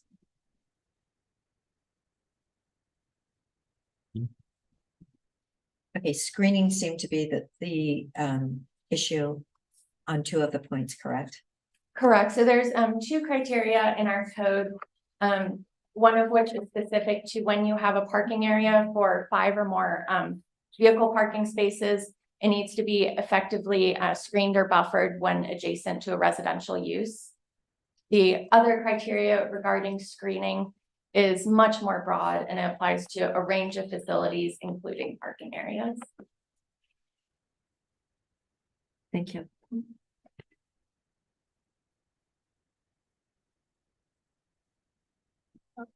I guess one question I would love to ask, just to kind of have a better sense of the overall context. I know that there are kind of visitor lodging residences kind of right across the service access road from the proposed psilocybin service center. Are those all visitor lodging, or are some of those rental property? Are some of those owned by residents? That's a great question. I'll let the applicant speak more to the specifics of that. For the purpose of this review, the hearings officer categorized it as a residential use. So that criteria for parking adjacent to a residential use doesn't specify whether it's owner occupied, whether it's a rental unit. And so the hearings officer just found these are residential units, they're residential use. And so they're subject to that criterion. Okay. I guess the related question, were any of the public comments that were submitted, the testimony that was submitted from those units those residential units that are immediately adjacent to this proposed use? I'm not aware of whether we received any comments from those units. I'll let the applicant speak to that. I'm not sure if there are permanent residents. Okay. In those units. Thank you. The ones right across the street. Correct. Thank you. Any other further questions? Okay. Want to go ahead? If there are no other questions from the board, I will turn it back over to the chair. I'll end screen share and we can move into the testimony portion. Okay. All right. So let's let's do that. Let's open it up to testimony, please. The applicant is given 30 minutes at this time. If you want to come up and introduce yourself.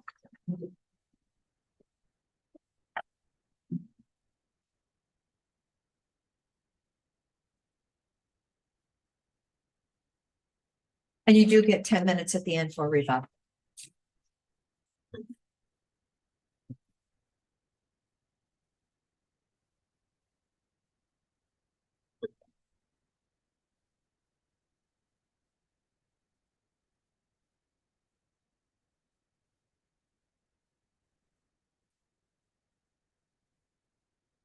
Morning, Chair Adair, members of the board. My name is Corinne Selko with the Merge Law Group. Address is 108 Northwest 9th Avenue, Suite 300, Portland, 97209. I'm here today on behalf of the appellant and applicant, Juniper Institute LLC. And I have here with me today representatives of the applicant and of the landowner, respectively, Melissa Sanchez and Bill Walsh. They'll be sharing some comments with me here shortly as well. To start, I'd like to talk about some of the context briefly for this application. You'll recall that voters in Deschutes County voted twice now. Excuse me, could we have the time clock working, please? Is it? Okay, because I just can't see it. Thank you. Sorry for the interruption. And I just saw somebody to put their hand up their ear, so please just speak right into the microphone. Yes. Thank you. Pull it a little closer if you need to. Closer? Okay. I wanted to start this morning with some context for the application. And that is that the voters of Deschutes County voted twice now to allow psilocybin in this community. And you, as the Board of County Commissioners, amended the county code to specifically allow for psilocybin service centers in destination resorts without the need to modify a master plan, which showed your intent, your view that destination resorts were a good location for psilocybin service centers, given their nature-based setting and the availability of overnight accommodation. There are only 3 other destination resorts in the county, which means that it's unlikely that there'll be another chance to implement this code provision, allowing psilocybin service centers and destination resorts. And today represents a unique and rare opportunity for you to implement that code provision as you intended, and to allow psilocybin service centers in the destination resort zone. So as Ms. Stewart pointed out, the original application was for site plan review and for a conditional use permit for a psilocybin service center at the Juniper Preserve Resort. The hearings officer found that all applicable approval criteria for site plan review and for conditional use review were met, including that the service center was compatible with surrounding properties at the resort and surrounding uses at the resort, with the exception of these 3 issues that are before you today. And as Ms. Stewart pointed out, and Commissioner Chang reiterated, those 3 issues are the sole focus of this appeal hearing today. Those issues are the screening, clear vision areas, and adequacy of transportation access. The screening and the clear vision areas, though we're going to get to those in a minute, but those are met. Those can be met, and they could be met through conditions of approval. The adequacy of transportation is also met, and is also the way that the hearings officer analyzed that was done incorrectly. And we'll get to that first. I want to get to that one first because it requires a little bit more analysis. So that code section is under the suitability of the site for this use. And yesterday I submitted a letter with exhibits into the record. And I did want to have you look at some of the language of the code section. I think it might be easier if you follow along. Do you happen to have that in front of you, or would you like a copy? I would need a copy, yeah. So would I. Okay, may I provide you with one? Sure.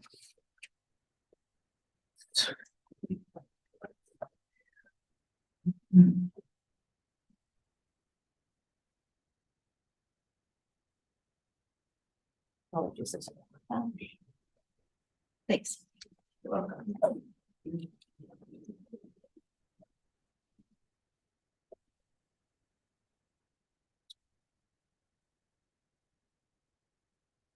So if you could turn to page 6, please.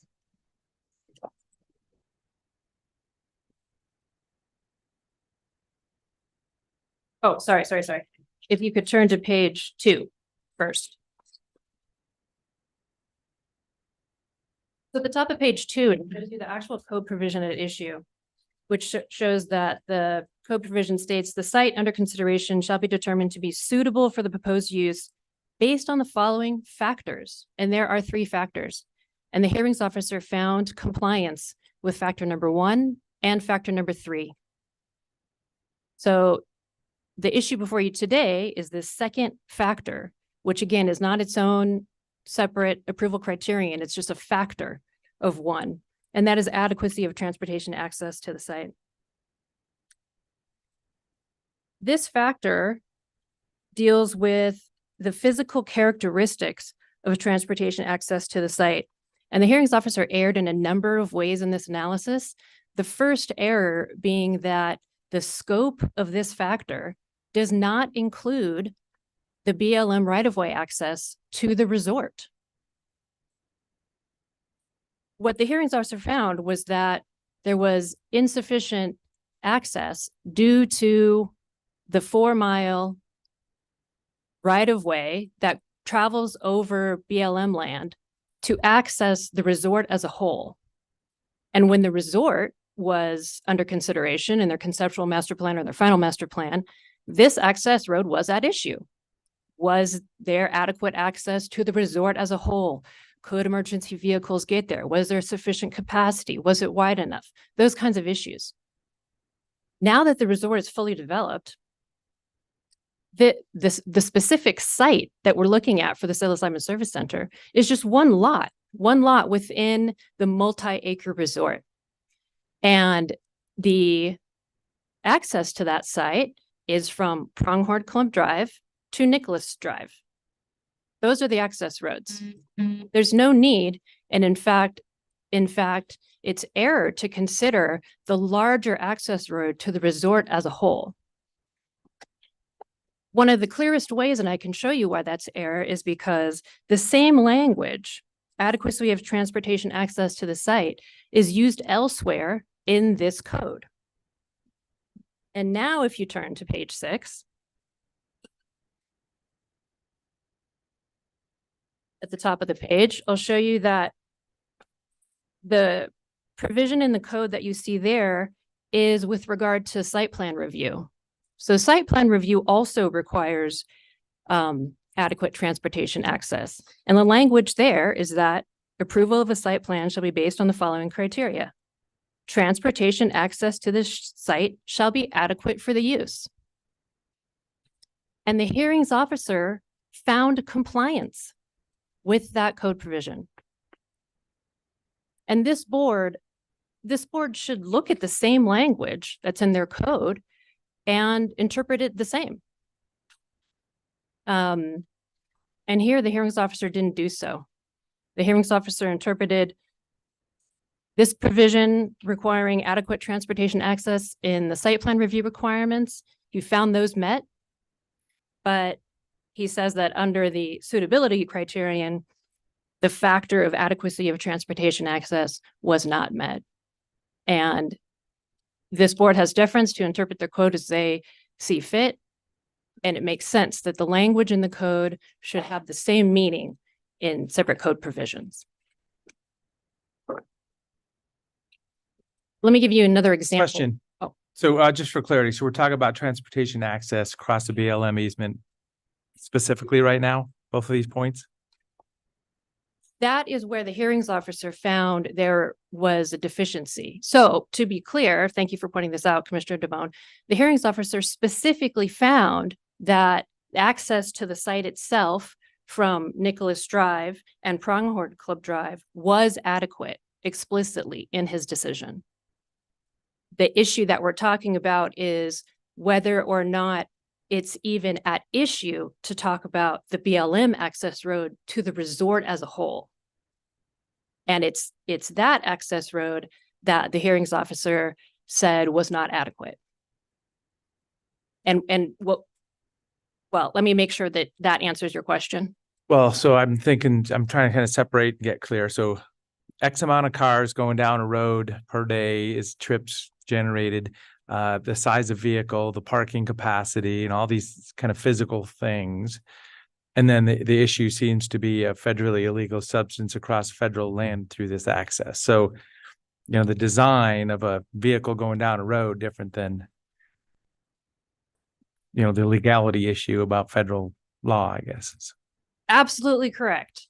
That's the way that the applicant views it as well. And that the code provision suitability of the site for adequate transportation access is related solely to those physical characteristics, which is how the hearings officer viewed it under the site plan review criteria.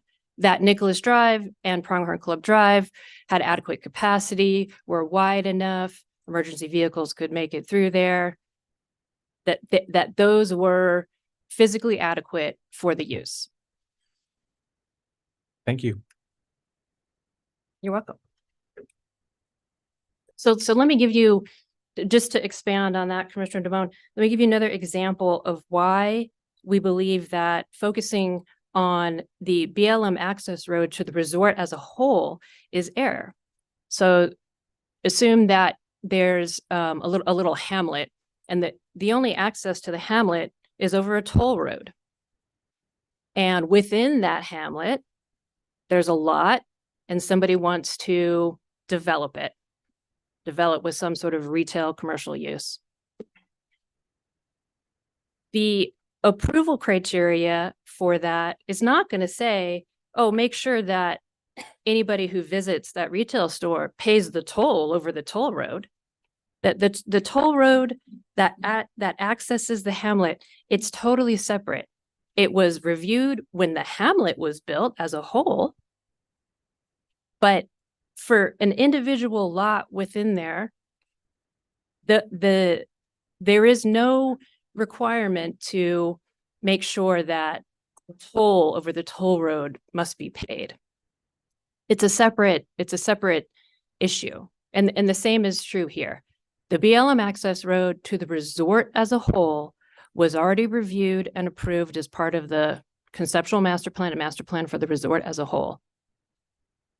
Each commercial retail use within the resort, those code requirements are focused solely on that specific lot and the specific access roads, private access roads to that site within the resort.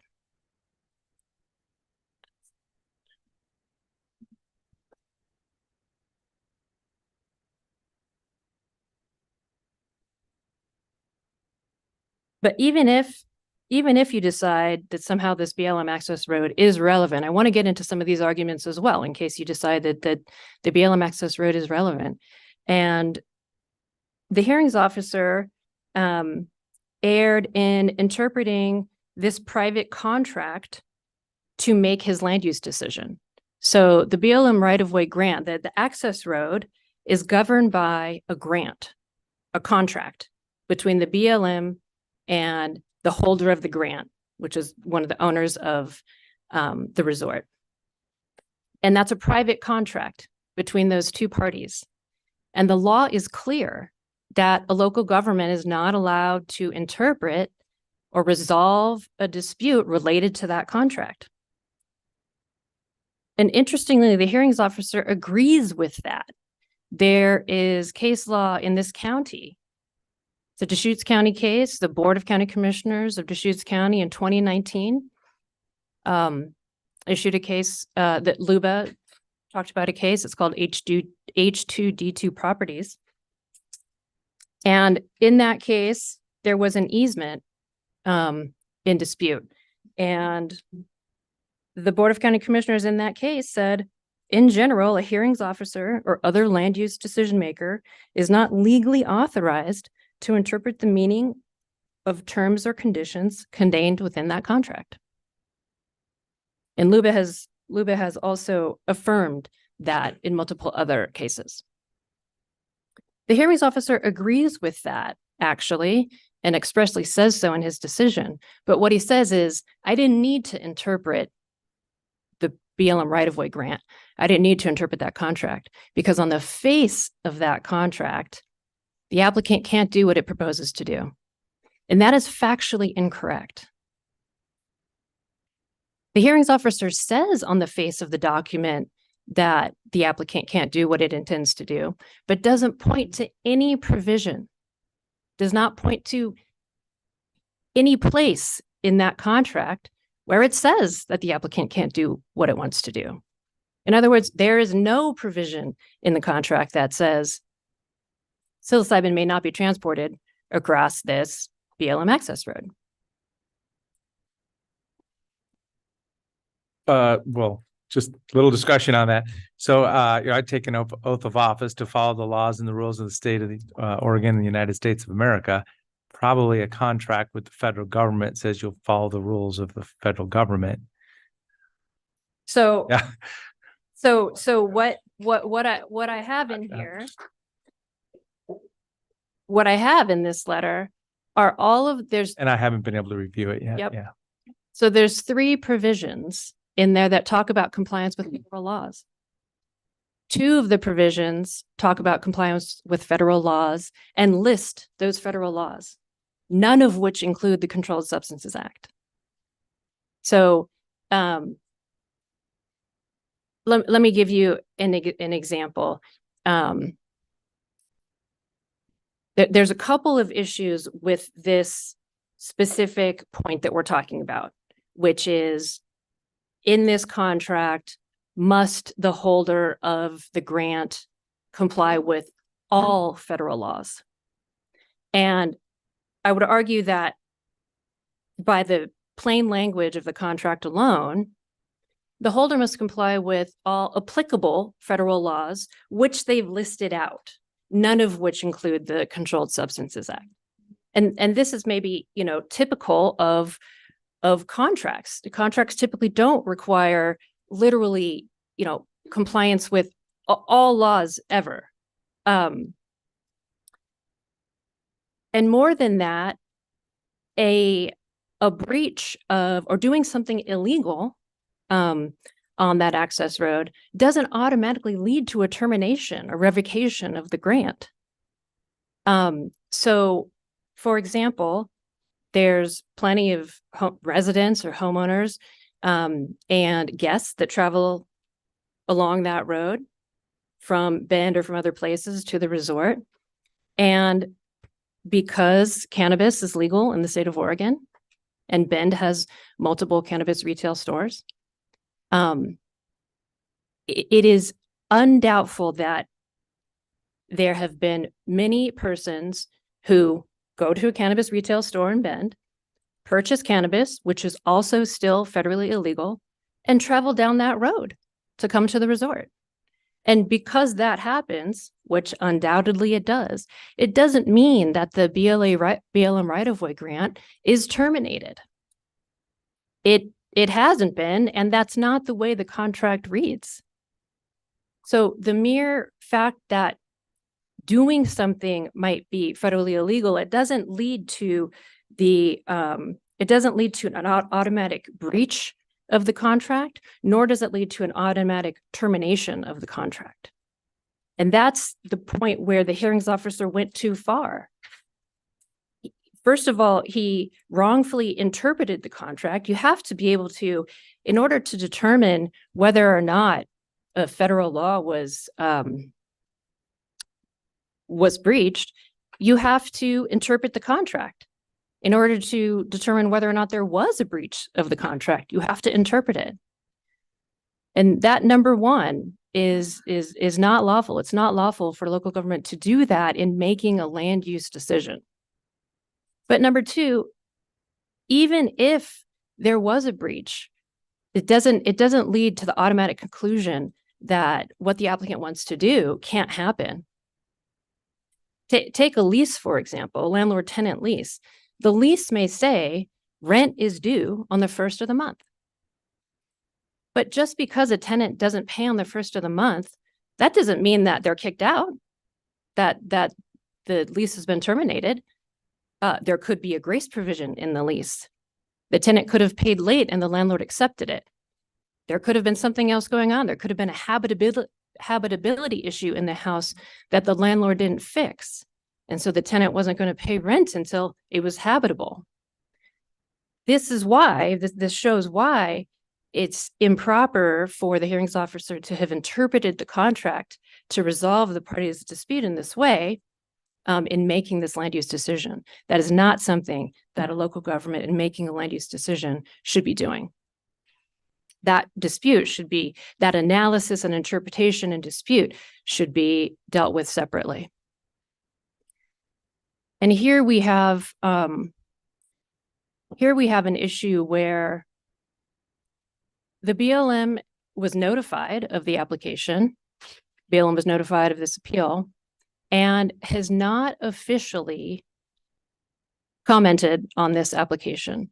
You'll see in the record, there's a ranger at the local Prineville BLM office, and there's a field manager at the local Prineville BLM office. And they've sent in an email stating that the transportation of psilocybin on federal land is illegal. But that is not, and if there's a couple of things that are notable there, it's not an official statement from the U.S. Bureau of Land Management. Staff itself didn't put those comments under the agency comment section in the record. It's under the public comment section because it's not an official agency statement. And secondly, those statements don't say that officially the U.S. Bureau of Land Management will be terminating this access if psilocybin is transported on it. And what we've done is provide you with a condition of approval that should make you comfortable that if the BLM should ever decide officially and send notice that it were to terminate this right-of-way access, the applicant would cease operation. And I want to show you the language of that condition, which is on page 14.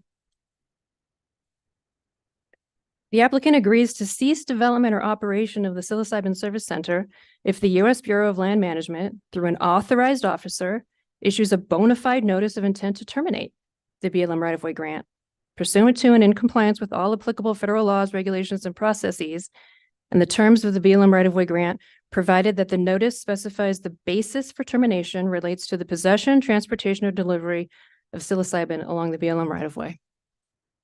The applicant and the owner of the resort have no desire to threaten the viability of the entire resort for this use. They don't want that. I mean, it would be financial ruin for them if that were to happen. So they're not going to let it happen. They're not going to do it. And this condition makes clear that if the BLM were to actually move to terminate the right-of-way grant in an official capacity, utilizing the official processes, that the applicant would cease operation. But we do have an email in the record that was sent on March 18th, and he is using his official email address with the BLM, the Supervisory Staff Law Enforcement Ranger, Bureau of Land Management, in Prineville. So he was using his official email when he sent us the letter that said there is not a legit means for ground transport of the product to the Juniper Preserve Resort. That's on his official letterhead. So you just were saying it wasn't official, it wasn't from the agency. I don't know, Audrey, did that letter go into agency reports originally? I just wanted to bring it up now. Yeah, thank you, Commissioner. I made a note to make a comment about that. I wanted to clarify. So we have a system we use to upload all materials into the record. There are categories that show up. Those are for tracking purposes only. They're just for ease of navigation. It's not in any way a determination on the status or validity of a comment. So whether something is uploaded and categorized as a public agency or public comment doesn't impact how it's, I guess, how it's reviewed or treated by staff. It's really just for ease of navigation. Thank you. If we have 5.5 minutes left in the applicant's initial 30 minutes, do we want to hear about screening and line of sight? Sure. Can I just conclude this portion of the presentation about the adequacy of transportation access? And Commissioner Adair, I just want to say that it's our position that that email from the ranger is not an official communication or letter on, you know, stamped letterhead from the U.S. Bureau of Land Management, nor does that email from the ranger state that operation of this use would result in termination of the grant. Lastly, the last thing I want to point out about that is that it's actually not the holder of the grant who would be transporting the psilocybin. It's not, it doesn't even have to be the applicant that's transporting the psilocybin. OHA allows the licensee who grows psilocybin, who manufactures the psilocybin, to transport it.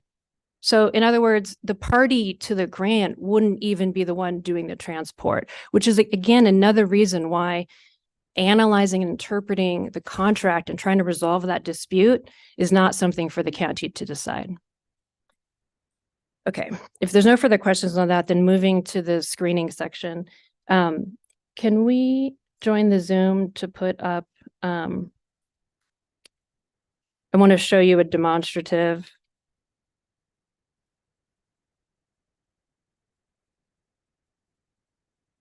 And while we're doing that, in the interest of time, I'll just keep talking. If you could look at the last page of the document in front of you, which is Exhibit F. This is an aerial view of the site, which is the white building at the upper left. And across the street, the brown tops of the townhomes. So as Ms. Stewart pointed out, two of the provisions that the hearings officer denied our application on were based on screening requirements. One of which requires effective screening of parking areas. The other, which is more broad and just requires a mitigation of negative impacts to screen in order to mitigate negative impacts. So I want to point out a couple of things here, and you might have seen this during your site visit, but the townhomes themselves are designed to face the golf course. So they're designed to face away from the proposed site. All of the living areas and the outdoor barbecue areas, those are facing the golf course. That's the view. That's what people want.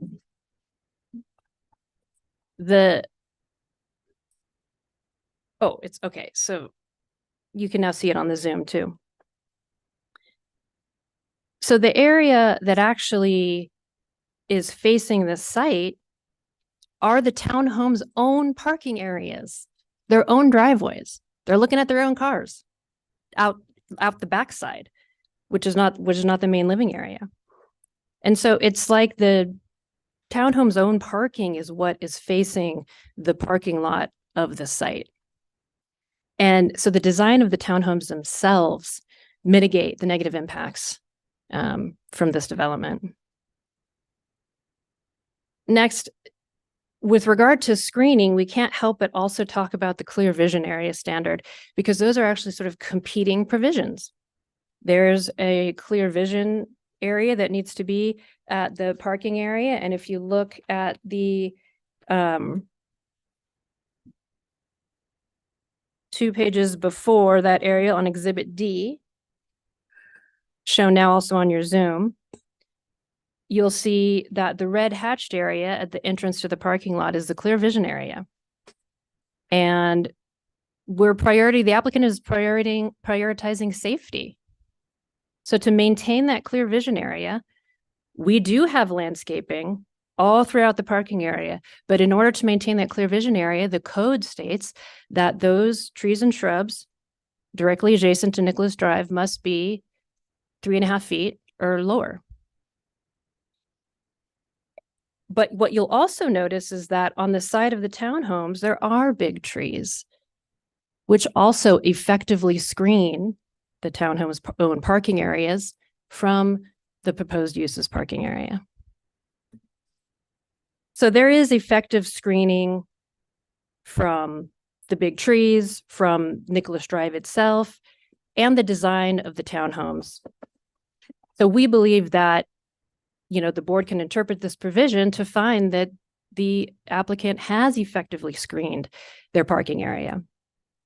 If you still don't find that this is effectively screened, the applicant is willing to suggest a condition of approval that they would plant larger trees within that landscaping area adjacent to Nicholas Drive and trim them up to 8 feet, which the code allows in clear vision areas. You still maintain a clear vision area if you have larger tall trees, so long as they are limbed up to 8 feet. And the applicant would accept a condition of approval requiring that, although we do believe it's unnecessary given the full circumstances at issue here. Lastly, if you look to the left, there's another hatched Ms. square. Selko, did you want the other two people to testify too? How much time is left, Stephen?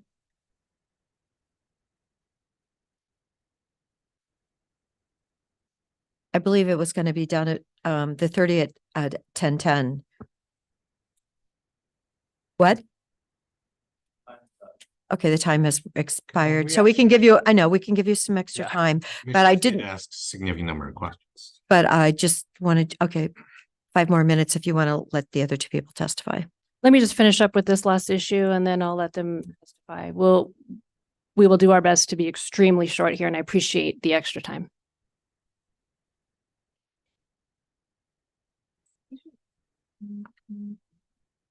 If you look to the left in Exhibit D, there's another square, hatched square, and that represents, the hearings officer appeared to state that he thought a service drive area existed there that required a service drive clear vision area. We don't believe that that is required based on the language of the code, and our transportation expert has submitted a memo to that effect today. However, even if you find that a clear vision area is required, what we've shown on the site plan is that it can be met. There are only 2 trees within that clear vision area, and the applicant is willing to accept a condition of approval to limb those trees up to 8 feet in compliance with the code provision that allows that to meet clear vision standards. If there are no other questions, then I'd like to turn it over to my colleague, Bill Walsh. Thank you. Good morning, commissioners, and thank you for your attention. My name is Bill Walsh. I'm here today as a representative of the owners of Juniper Preserve, the resort group.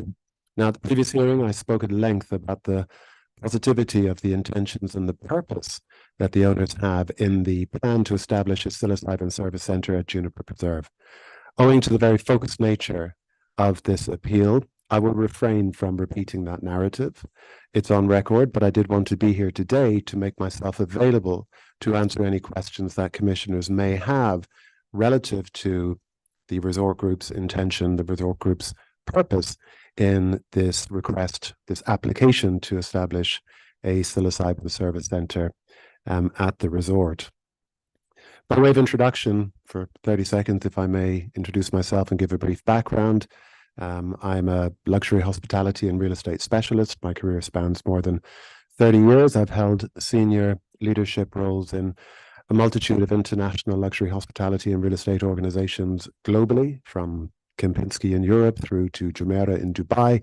And for the last decade, I was the chief executive officer of the Viceroy Hotel Group multi-award winning international modern luxury, hospitality and real estate group based in Dubai.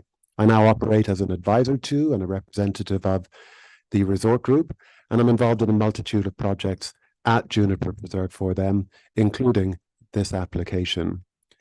In addition to evolving and elevating the experience offering to all of our guests and to our members, and a currently ongoing process in the real estate markets where we are speaking with and seeking investment partners and collaborators to help fuel the continued and accelerated growth of our offering. So thank you for having us here this morning. I'll be happy to answer any questions that you may have. Does anyone have any questions? Thank you for joining us. Yes.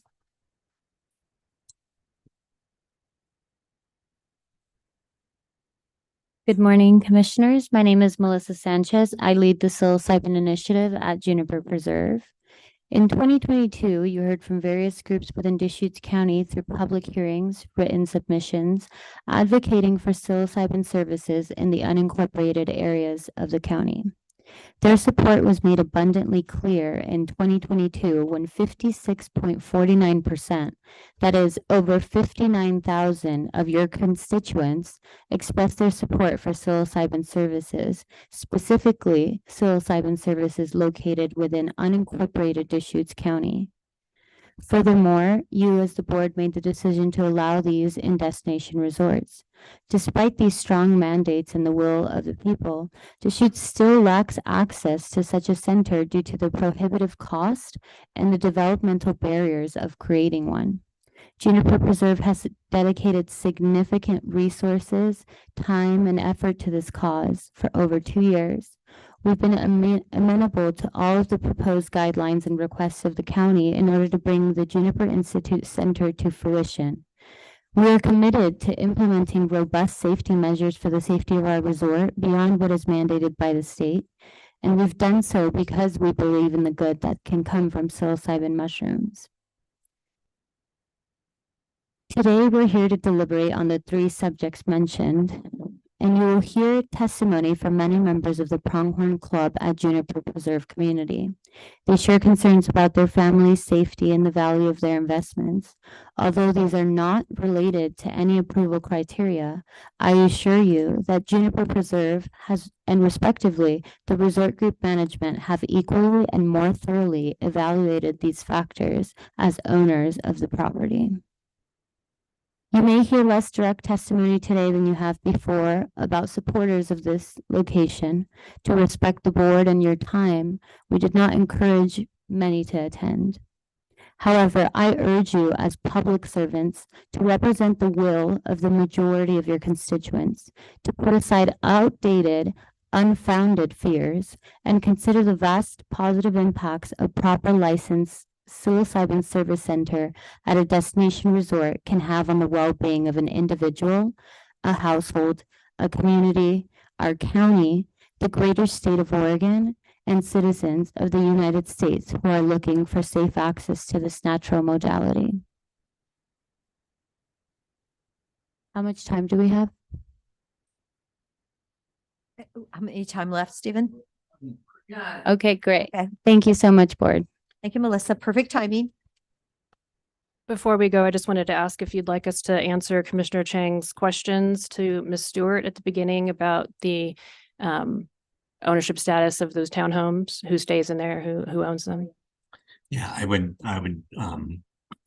if I'm asking questions, it's on my time.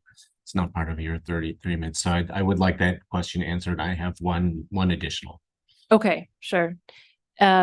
Those townhomes across the street from the site's parking area are owned by the resort group, which is the owner of the resort. There are no permanent residents staying there. In fact, those are deed restricted and cannot have permanent residents staying there. My other question is, I appreciate from your presentation that the whether the BLM access road even needs to be considered is a gray area. How we consider that or interpret that is also kind of a gray area. I'd like to understand how much material we're talking about transporting, in terms of volume or weight. And literally, if things played out in a way that you were not able to use the road to transport the material into the service center, are there other options for transporting the material in some other way without putting a vehicle on that road? Thanks, Commissioner Chang. The actual amount of material required to be transported is very minor. As you might know, the manufacture of psilocybin, usually into some capsule form, is very small.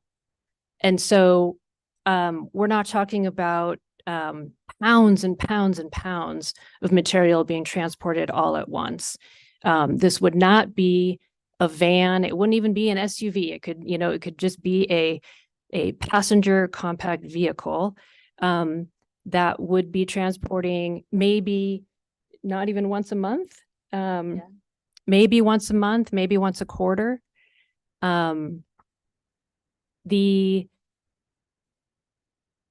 The amount that's necessary is not large. And so it's not like this would be transported along that road every day, not at all. We're talking once a month or maybe once a quarter. And I want to clarify too that the reason why today we're talking about the contract, the BLM right-of-way grant and the contract, first of all, whether or not the BLM right-of-way is even at issue, which I've explained, we do not believe it is. But even if it were, we're talking about the contract is because the hearings officer said himself, yeah, the federal illegality portion of it, that's not at issue. So that's why we didn't talk about that. And yes, psilocybin is federally illegal, but the state of Oregon has allowed it, which, similar to cannabis, right? Cannabis is still federally illegal, but there's stores where the public can go in and buy it and transport it over, I-5. So I just want to be clear that we're just talking about that contract. And to your point, Commissioner Chang, it's a very minor amount that would not be along that road very often. Oh, and let me just say, I don't think that there is another appropriate way to get the psilocybin to the site other than on the road, right? Mail, you can't federally mail that.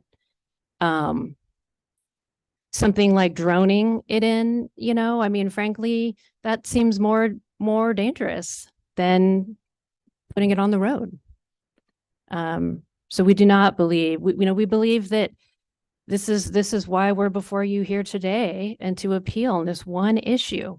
We believe that we do have the right to use that access road, and that the applicant can, it wouldn't even be the applicant, but somebody could transport the product along that road legally. And if the BLM actually took official action, the applicant would cease operation. Thank you. Thank you very much.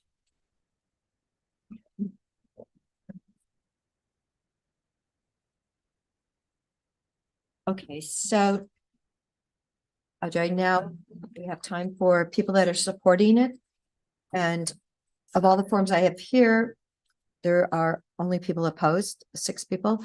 But do we have anyone? Oh, okay, then we need your blue form. And then I need to know if anyone is online that is supporting the project, then they need to raise their hand so we can recognize them.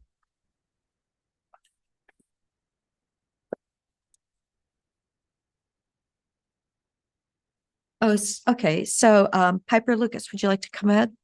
You do have 3 minutes, and I believe our time clock will be working.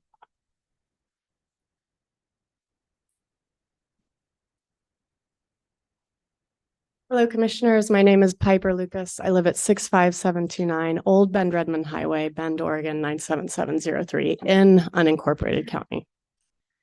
I want to address the BLM issue, and I want to look at it through your eyes. This is scary. This is illegal. What do we do? There's a thing that I heard Corinne say, that you might not have the ability to look at a private contract legally. So from the county's point of view, does that expose you to lawsuit? One thing.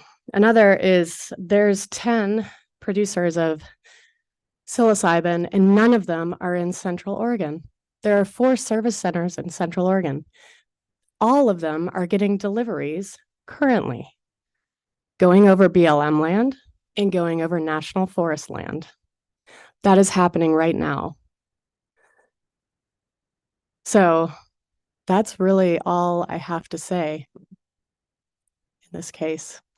With the vision and clear vision screening, that can all be taken care of. I think we all know that. And there's no reason for the owners of this resort to want to take it down. Like, they don't want to see this thing fail.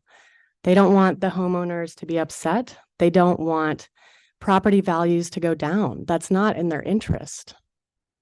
Their interest is to be profitable and to provide services for the community. So I think with all of those points considered in your very difficult position, I would allow it. Thank you. Thank you. Thank you. All right. Are there any raised hands now online that are supporting the project? Are there any phone calls that you see, Stephen? Okay. All right. So then let's let the community that's here to testify that it has opposed, and that Jeff Finnegan. Jeff, you're first. And then, oh, there is a raised hand? Okay. Sorry, Jeff. Sure, that'd be great. Thank you. Okay, Andrew. Andrew Stamp, you may testify. You have 3 minutes.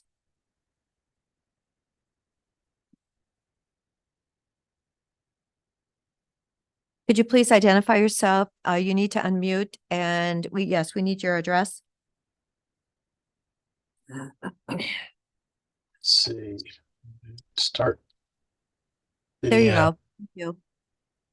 Good morning, members of the board. I'm here in opposition of the application, so I don't know if I pressed. You raised your hand at the wrong moment, but you can go ahead and be first since we've got you. Thank you. That's fine. Andrew, go ahead. My name's Andrew Stamp. I'm a land use attorney at Balfotheringham. My address is already in the record. I'm here on behalf of Pronghorn Community Association, who opposes the siting of the psilocybin service center because of the BLM access issue. The hearings officer correctly found that the applicant's access was not adequate for the proposed use. His analysis found on page 20 was very simple, 3-part analysis. He said the use of the BLM right-of-way requires compliance with federal law. He said federal law prohibits the transportation of psilocybin across federal land, and the applicant has admitted that it intends to transport illegal substances across the BLM land in violation of both federal law and the BLM right-of-way permit. That's the extent of his analysis. He didn't interpret the permit. He did not interpret anything. He just applied the basic law to the facts and said that the access is not legally adequate. So the applicant says, hey, you shouldn't consider the BLM right-of-way because that's not part of the access. However, the county's own definition of access discusses where transportation goes from a public road to the actual location where the applicant's use is located, and that includes the BLM right-of-way. So I think that analysis was incorrect. The hearings officer correctly analyzed that situation. Secondly, we've heard a lot of discussion about how the BLM right-of-way grant is a contract, but there was no proof of that at all. It's not a contract. it's more similar to a license or a permit. It's no different than grazing permits, BLM grazing permits. Courts universally have held that those are not contracts. And so, and that makes sense because two reasons. One, it's revocable by the BLM. And two, it's not assignable. So those are components of a contract that don't exist here. And that's why courts would view this not as a contract, but as a license. So any contract law does not apply.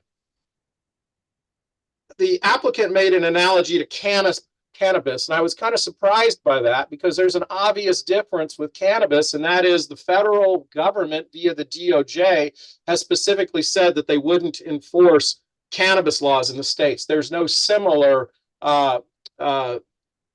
federal decision regarding psilocybin. So I know my time is very short here.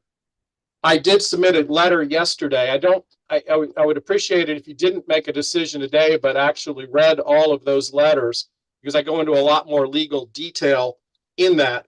But the bottom line is that it would be unlawful for the applicant to engage in this business, and therefore the access is inadequate, and the application should therefore be denied. And I see that my time is up unless there's any questions. Okay, and thank you for your comments this morning. Well, that time goes by fast. Thank you. Okay, yes, and we will look into your letter then that you submitted yesterday. So Jeff Finnegan? Thank you, Andrew.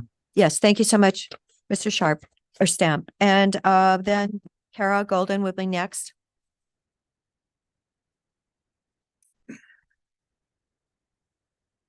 Good morning. I thought we had handled this, but here we are.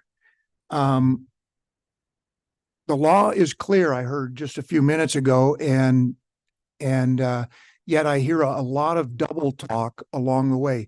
Yes, it's true. People do drive, probably, I have no proof, but I can assume that people drive cannabis over that road, but they don't do it for commercial purposes. Someone bringing in their own supply is one thing, but having commercial products taken over this road on federal lands is clearly a violation of the grant, not contract, apparently, that we've been given. There was a misstatement about the property owner on that's adjacent from the proposed site. My good friend Jim Sandoz owns one of those pieces of property outright. He has grandchildren. He's very opposed to this operation, and he owns one of those townhouses directly across the street from this proposed site. So that was incorrect.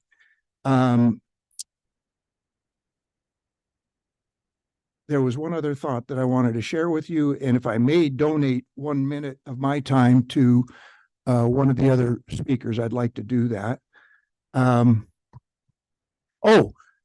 So my understanding is if this thing does go through, that if I did decide to sell my home, that I would have to disclose that there's an illegal or at least very questionable operation going on this community.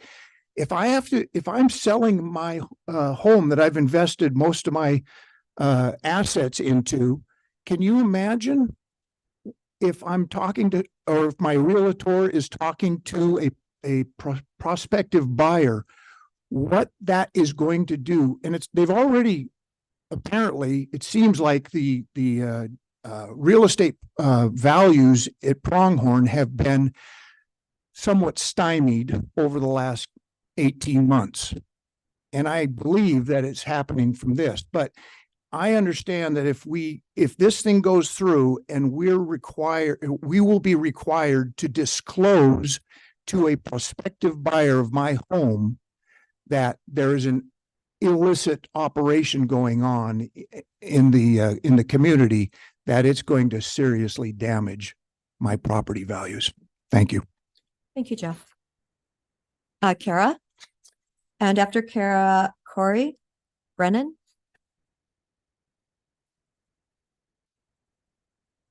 Good morning. My name is Kara Golden.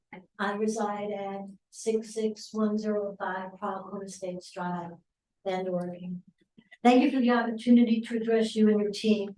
I'm really puzzled as to your motivation to spend your resources in the community in Pronghorn on further hearing an appeal that would be in violation of federal law if granted approval to a psilocybin service center at Juniper Preserve. I was not aware that county jurisdiction overruled federal jurisdiction. We're all expected to abide by the law, regardless of our role or position, and I'm hopeful that the only reason you're having this hearing of this appeal is to feel that you fully understand the situation at hand.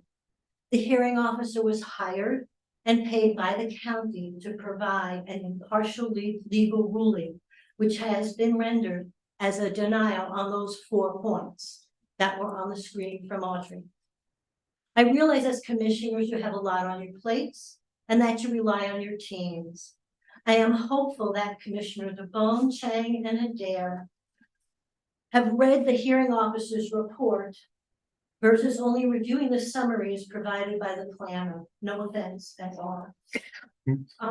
Also, there are statements from the community at large submitted versus only hearing what the summaries are or what people say in front of you. Commissioner Adair, thank you very much for supporting the hearing officer. It's much appreciated. You're hearing an appeal that directly impacts the residents of the community at Pronghorn, while the applicant in general does not reside on the property. So their skin in the game, if psilocybin is transported and the right-of-way is rescinded, is not as great as it is for the residents. And actually, you as commissioners will not be directly impacted in terms of your living situation or access to your homes. The Bureau of Land Management has advised the county that it's illegal to transport psilocybin across federal land. I trust you will uphold the law that transporting psilocybin along the right-of-way granted on the 4-mile drive at Pronghorn Club Drive recently changed to Juniper Preserve Drive without telling us through the Bureau of Land Management is illegal and deny the applicant's appeal. Commissioner DeBonne contacted the destination resorts in the county, and you specifically spoke to me and my husband about that, and none of them were interested in having this service center in their community. Thank you for your time. Thank you, Karen. Send your email in. What are you referring to by me contacting? Was that the previous land use? I mean, we haven't talked recently, My have we? husband and I were here at the first hearing in November of 2021. Yeah, so the land use associated with the code amendments for this. And having the service center there. Yeah. And that none of them were interested in it, as I recall. Did I recall that correctly? Well, yeah, so I'm just trying to disconnect these two hearings is all I was doing. So, Okay, yeah, sorry. thank you. Thank you very much.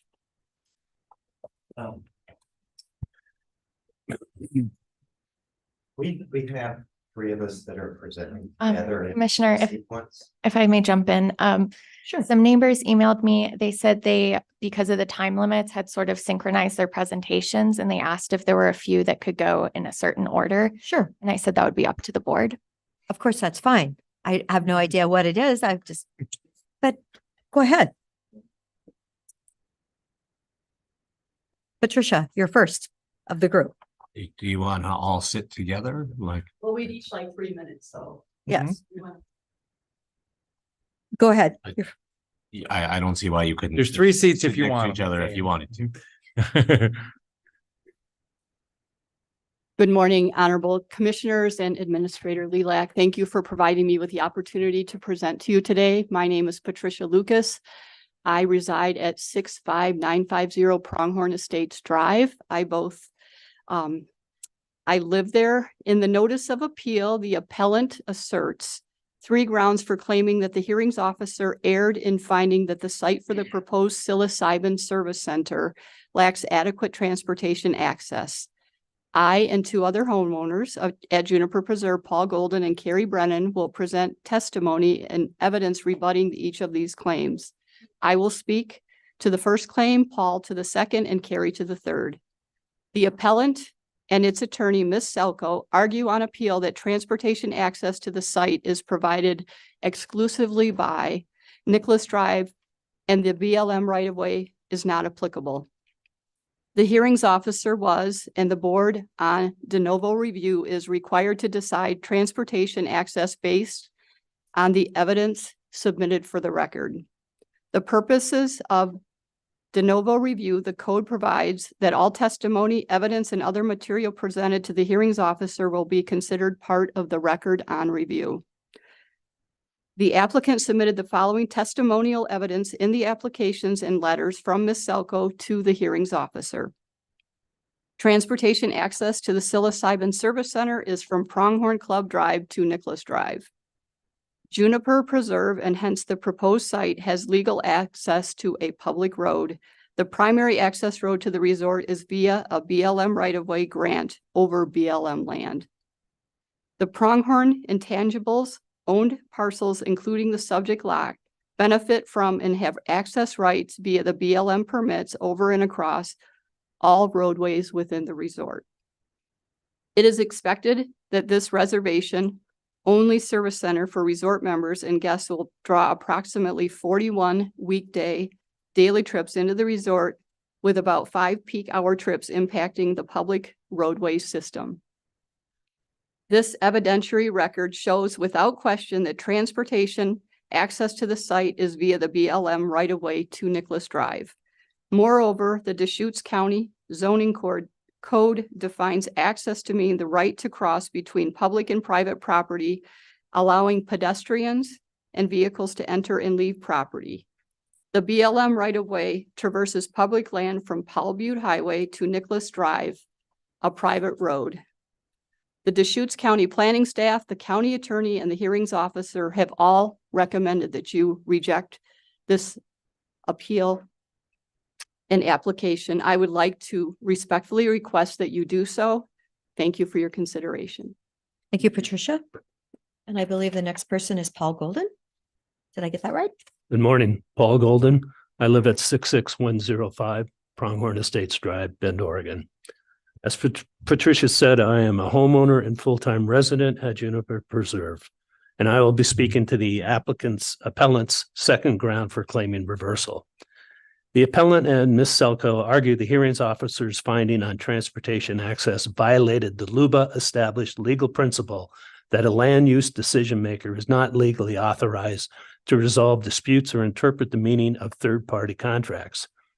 The hearings officer addresses in his argument directly in his decision, and I quote, "I agree with the applicant that a land use approval is typically not the correct venue for resolving the rights of parties to a specific agreement, but such an exercise is not necessary here. Instead, the hearings officer must look to the evidence in the record and make findings based on the preponderance of the evidence in the record to determine if criterion is satisfied. The evidence in this record is that 1, use of the BLM row requires compliance with federal law. 2, federal law prohibits transportation of psilocybin across federal lands. And 3, the applicant intends to use transportation access to this site across federal land to transport psilocybin. The applicant acknowledges that its proposed use is not allowed by the express terms of the BLM row," end quote.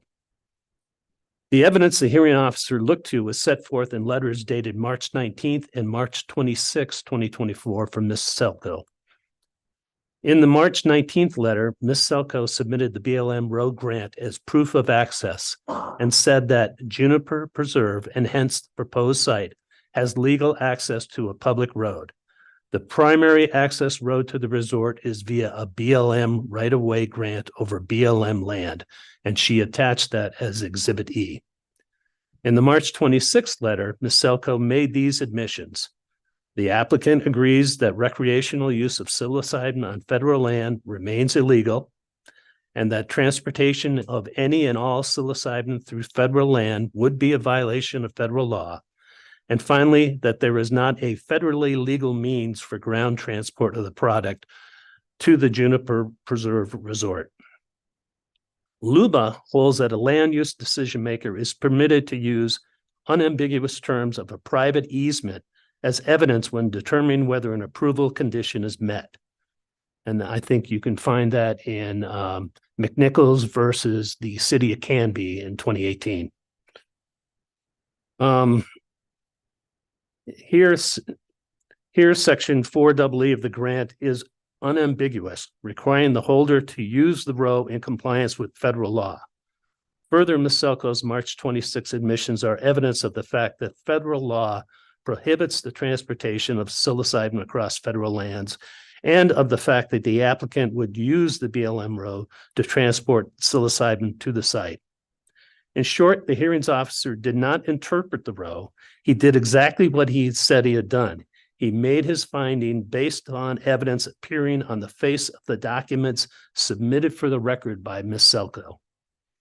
I hope that these facts ensure the board that the board rejects this appeal of the hearings officer's decision and allows my community to put this issue behind them. Thank you so much. And then, Barry. Thank you. My name is Kerry Brennan. I reside at 22980 Hideaway Lane in Bend, Oregon, which is within Juniper Preserve. The appellant claims the hearing officer misinterpreted the BLM right-of-way grant to find it prohibits a psilocybin service center. He did not. As Paul has shown, the hearings officer did not interpret the BLM right-of-way grant. He therefore could not have misinterpreted. The appellant next claims in a very lengthy discussion that the phrase applicable law in section 4E of the grant is undefined and asks the board to interpret it to mean Oregon law and thereby allow the appellant to transport psilocybin to the site and to prohibit the BLM from terminating the grant. Yet the appellant knows the board is powerless to grant this relief. The appellant cited Luba case law holding that a land use decision maker is not legally authorized to resolve private disputes or interpret the meaning of private contracts. It matters not that the decision maker is the board and not the hearings officer. I want to address next their statement that they can violate federal law and continue to have access unless and until the BLM terminates the grant. In section 1 of the grant, it is stated that the grant was made pursuant to the Federal Land Policy and Management Act. And in section 4A, the holder agreed to comply with the regulations under that act. The only access right that exists is the right to use the right-of-way in accordance with federal law. No other right exists. This conclusion is buttressed by the regulations I just referenced. Use of a right-of-way, contrary to the terms of a grant, constitutes trespass under those regulations. Trespass is the unlawful entry on federal lands. In addition, the holder of a grant remains responsible for all third-party users of the right-of-way under these regulations. Thus, the appellant has no access. It will be a trespasser on federal land, and the holder will be responsible for its failure to comply with federal law, risking the termination of the grant by the BLM. Finally, the appellant has it backwards when it claims that Oregon law trumps federal law. The Property Clause of the United States Constitution empowers Congress to exercise plenary jurisdiction over the use of federal lands in the states. Congress enacted the act I just referenced to vest in the BLM broad authority to manage federal lands, including setting the conditions under which the entry on the federal lands can be made. Federal legislation regulating the use of federal lands necessarily overrides and preempts state land use law. I believe that Patricia, Paul, and I have shown that the appellant's grounds to reverse the finding of the hearings officer on this are meritless, and a decision should be made to affirm his decision, and I'm confident that Luba would agree. Thank you. Thank you, Carrie. Thank you so much. Nancy Gould.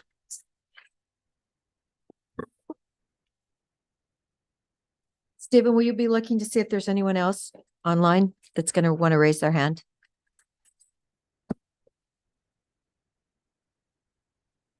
Hello, Commissioners. Nunzi Gould, 19845 J.W. Brown Road. I live in rural Tumalo. I don't come before you very often, but on cases of land use, I think it's important that we think about the big picture of things. This,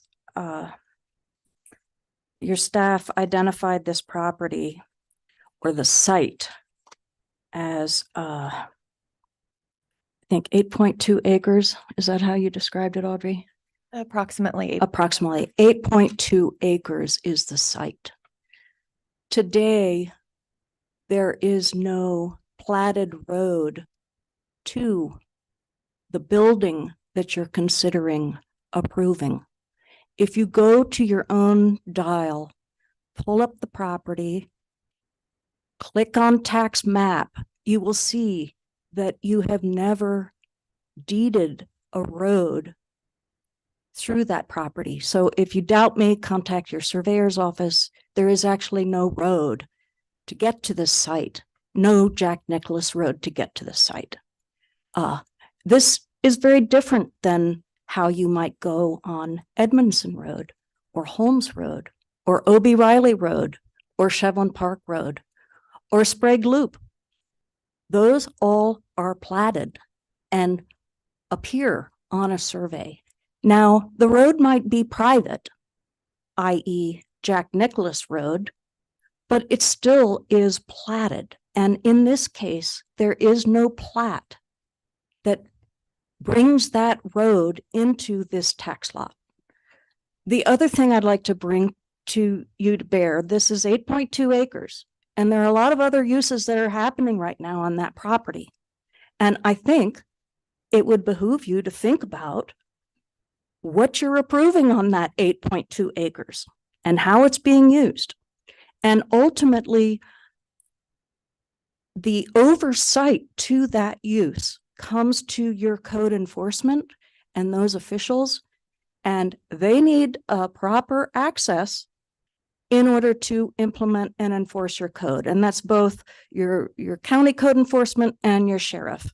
And those folks have actually, in particular, your sheriff's department, have taken an oath to uphold federal law. So that's my 3 minutes. Thank you. I oppose this approval of the psilocybin treatment plant at that location because on many fronts, it is very deficient of transportation to that building. Thank you. Nancy. Stephen, are there any more? I know this is. It's like that little, Okay. there's nobody else, right? Okay, no one with a raised hand. Okay, so, all right. So Corinne, do you want to come back for your rebuttal then? Applicant?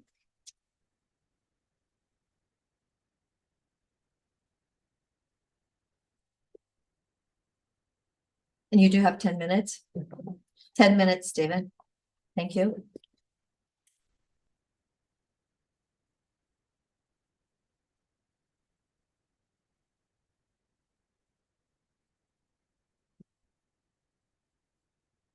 Okay, thank you. For the record, this is Corinne Salko with Emerge Law Group on behalf of the applicant appellant. First, I want to address the issue about whether or not the BLM right-of-way grant is a contract. And again, we believe that it is. In the BLM right-of-way grant, section 3, it states for and in consideration of the rights granted. That is typical contractual language. Contract is one thing given in exchange for another. So we believe this is a contract and that this is outside of the scope of the hearings officer or a land use decision maker. With regard to Mr. Stamp's comment that cannabis was a strange analogy because the DOJ has issued a statement that they would not enforce. that's incorrect. That was the Cole memo. You might have remembered this. The Cole memo did state that the federal government would not enforce against state legal cannabis, but Jeff Sessions revoked that memo. So cannabis and psilocybin are similarly situated. They're both federally illegal. And lastly, I think I just want to address the differences between two issues. One issue is just the federal illegality of psilocybin, which is not at issue. The other issue, which is at issue today, is the terms and conditions of the BLM right-of-way grant, or rather that shouldn't be at issue, but what is at issue is whether or not the BLM right-of-way grant should be considered, whether or not, if you believe that it is within your purview to review that contract, whether or not the contract actually prevents and prohibits the applicant from doing what it wants to do. And we don't disagree that psilocybin is federally illegal. Cannabis is federally illegal, but it's federally illegal on private property, on state property, and on federal property. If you're to deny this application based on the federal illegality of psilocybin, your own code provision that you created to allow psilocybin service centers in destination resorts would be illegal, inappropriate, not allowed. So the federal illegality piece alone doesn't result in denial of this application. To deny this application, to say, well, the transport of psilocybin on federal land is illegal. It's illegal on state land too. It's illegal on private land too. But the state of Oregon has determined, just like it did with cannabis, that you can allow it here. And so I just want to be clear on that the federal illegality issue is not something that we should be talking about, and it should not and cannot be the basis of denial. Otherwise, every application for psilocybin should be and would be denied. And that's not what's happening. The Controlled Substances Act, which is the federal law that people are talking about, which makes psilocybin illegal. The CSA itself does not contain a provision that prohibits transportation on federal land. That's not what it says, right? It might say that psilocybin cannot be distributed, but it doesn't say specifically that you can't transport that on federal land. So people are using the general psilocybin is federally illegal to make this leap that it therefore then is illegal over federal land, and therefore there's no way that this can happen. But again, if that were the case, then no psilocybin provision in your code and no psilocybin application could ever be approved.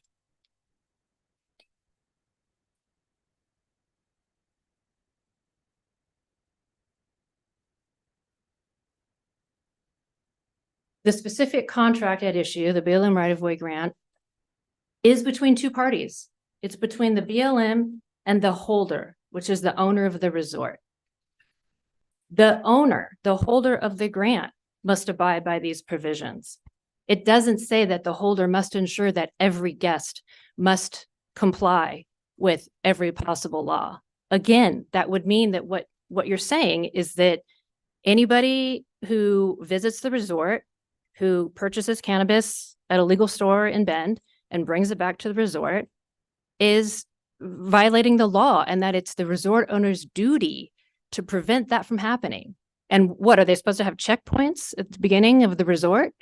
You got to search the car. You got to make them sign an affidavit that they're not carrying any cannabis or something. That's just not the way it works. And again, us looking into and analyzing all of these elements of what the provisions of the right-of-way grant say or don't say or mean or don't mean. That is not the purview of this board. And nothing is in jeopardy. The owners are not going to put the resort as a whole in jeopardy. We've given you the condition that should satisfy you that if the BLM officially itself decides to terminate this contract on this basis, we will cease operation.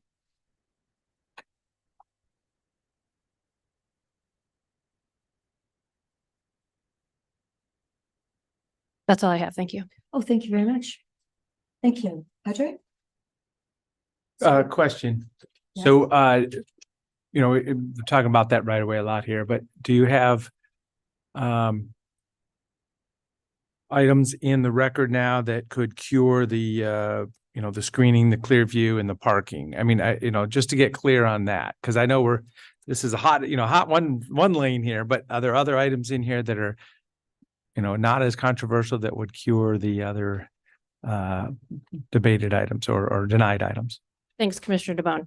In my letter that was submitted yesterday and that you now have in front of you, there is a revised site plan, both with the aerial overlay and without, that shows you that, and within the letter itself, that shows you that for the clear vision area at the entrance to the parking lot, that clear vision area is met, can be met, and that the screening is effective given all of the characteristics and design of the townhomes themselves, which face the golf course, the large trees and Nicholas Drive itself, they're in between the townhomes parking area and the proposed sites parking.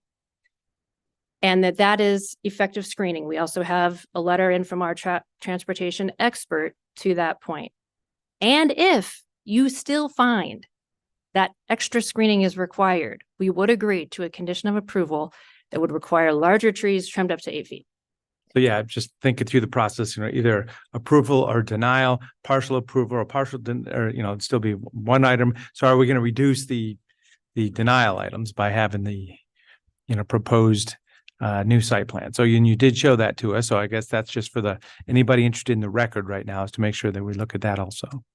Yes, and then also on the new site plan, we show that vision clearance area at the southwest corner of the site that we believe the hearings officer thought required a clear vision area.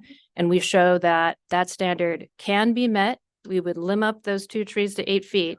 Although frankly, right, we don't believe that that's even required. But even if you feel that it is, it can be met. Thank you. And lastly, I would say that the applicant would like to request to leave the record open, given the amount of testimony and new evidence in the record, so we have an opportunity to review that and rebut. Okay, thank you for that request. I believe we have had that elsewhere too. So thank you. Thank you, Ms. Selko. So, all right. The only closing remark I have as staff is just to reiterate some process around the limited de novo appeal. So if the board does decide to leave the written record open, and we'll discuss that after this, all comments will be uploaded to the public record, regardless of whether or not they address those criteria. And then part of the board's role as the decision maker is to determine which of those arguments can be considered if certain arguments fall outside of those issue areas, and that would likely take place during deliberations. Okay, so it seems appropriate that we close the oral portion unless you have. May I have 20 seconds? Did you have 3 minutes before? Yes. You can submit it. You could submit it because she's already had her time and it wouldn't be appropriate. People went over a little bit. I was under sequence. I'll take 15 seconds.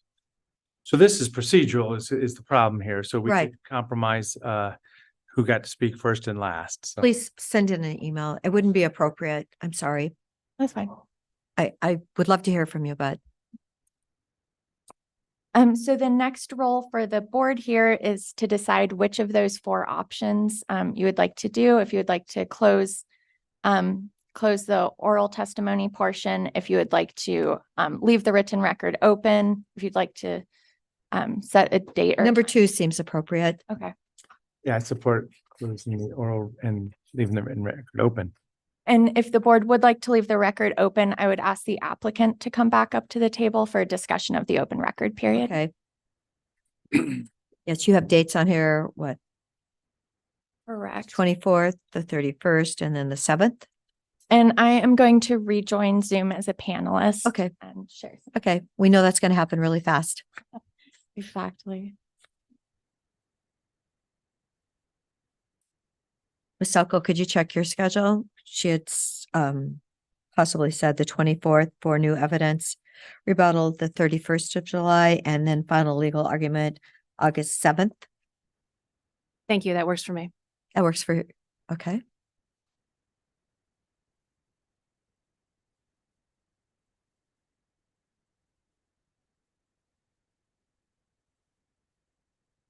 Okay, thank you, Commissioner. So up on the screen, I have here the dates that would apply if we did a 777 open record period.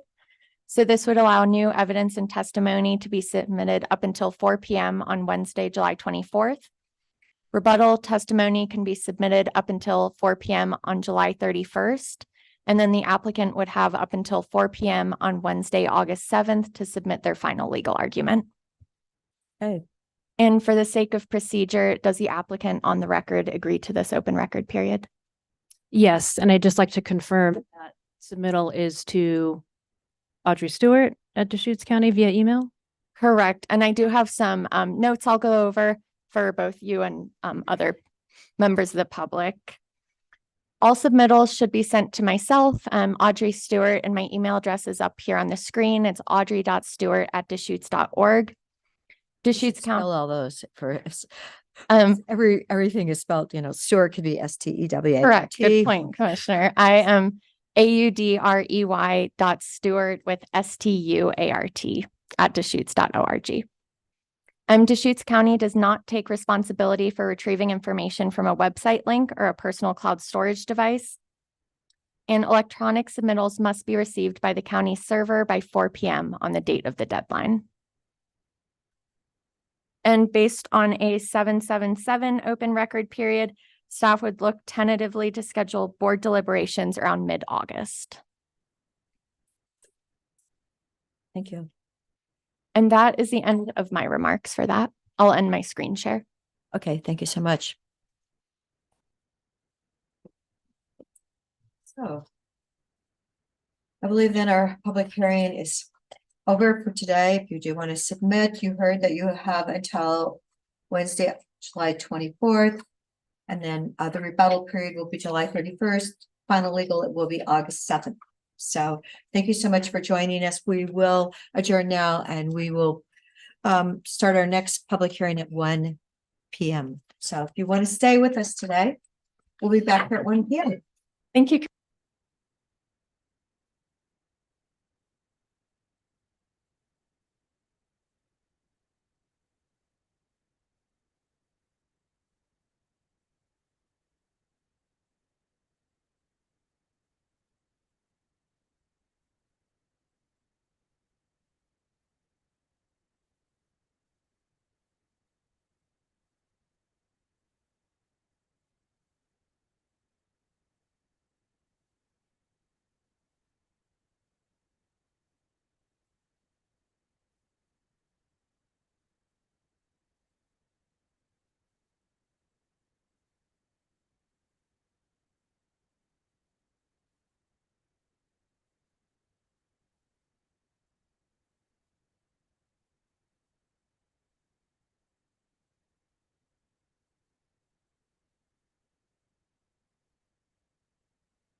Thank you, Stephen.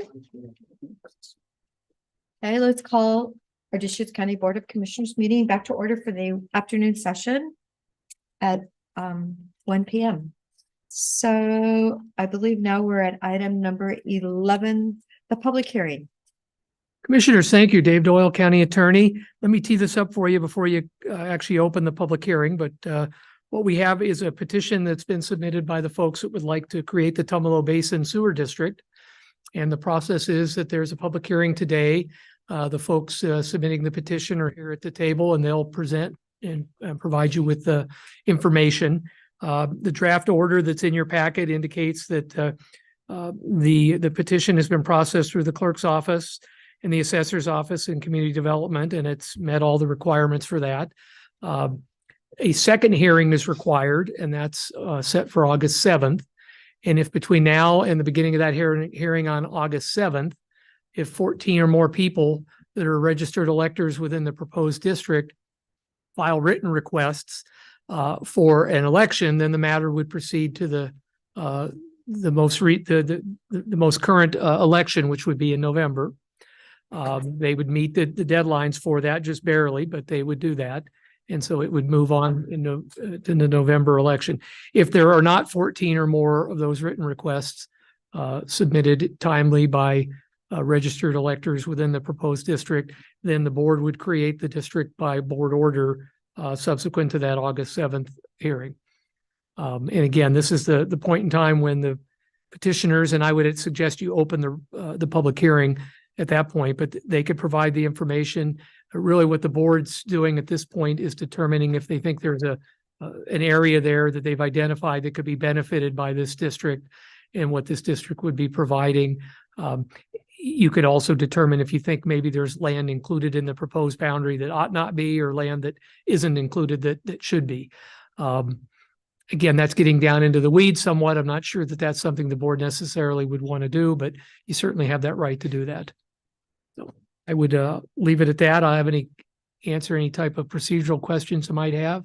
Could you repeat again? You said 14 or more people have to sign in order to bring it to an election. And what was the date they would have to sign by? By the beginning of the hearing on August 7th. By the beginning of that hearing. Yeah, so you'll recall the one we did for Terrebonne a year or two back.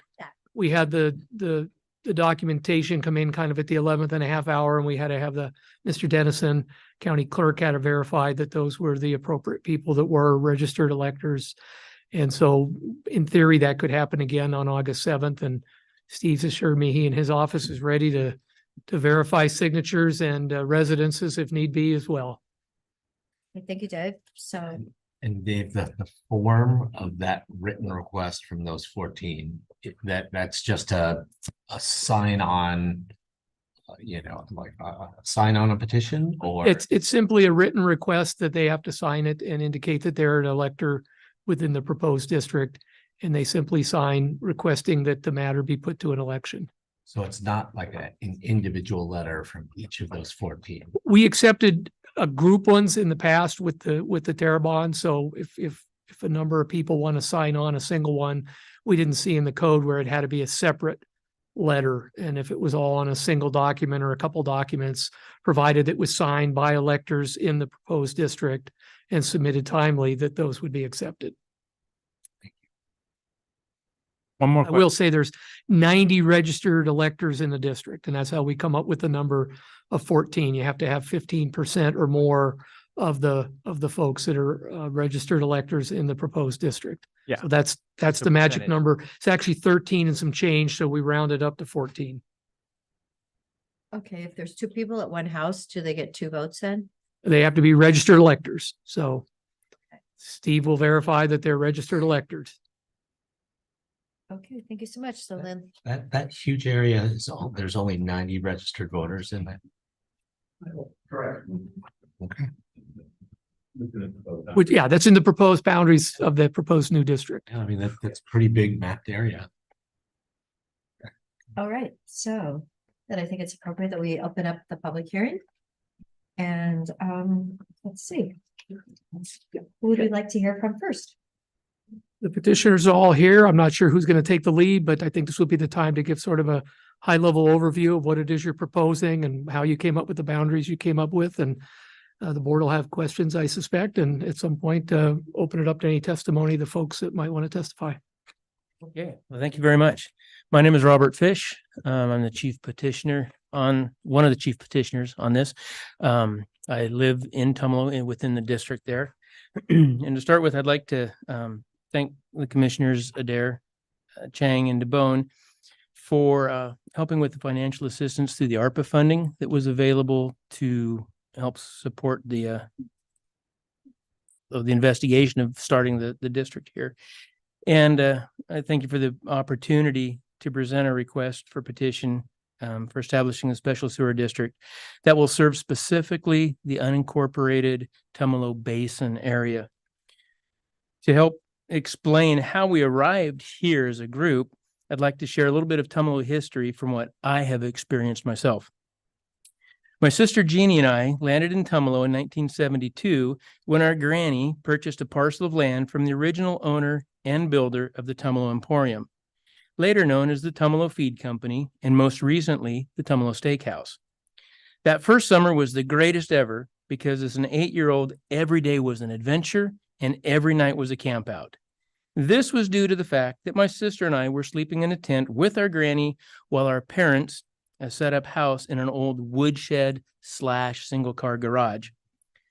The Tumalo store was the main business in the area, and many lots were vacant and weed covered. It was common to see horses tied to power poles or held by the youngest in the group, while the others went into the store for a glass bottle of Coca-Cola and maybe one of the many crush flavors. So now we'll fast forward 50 years.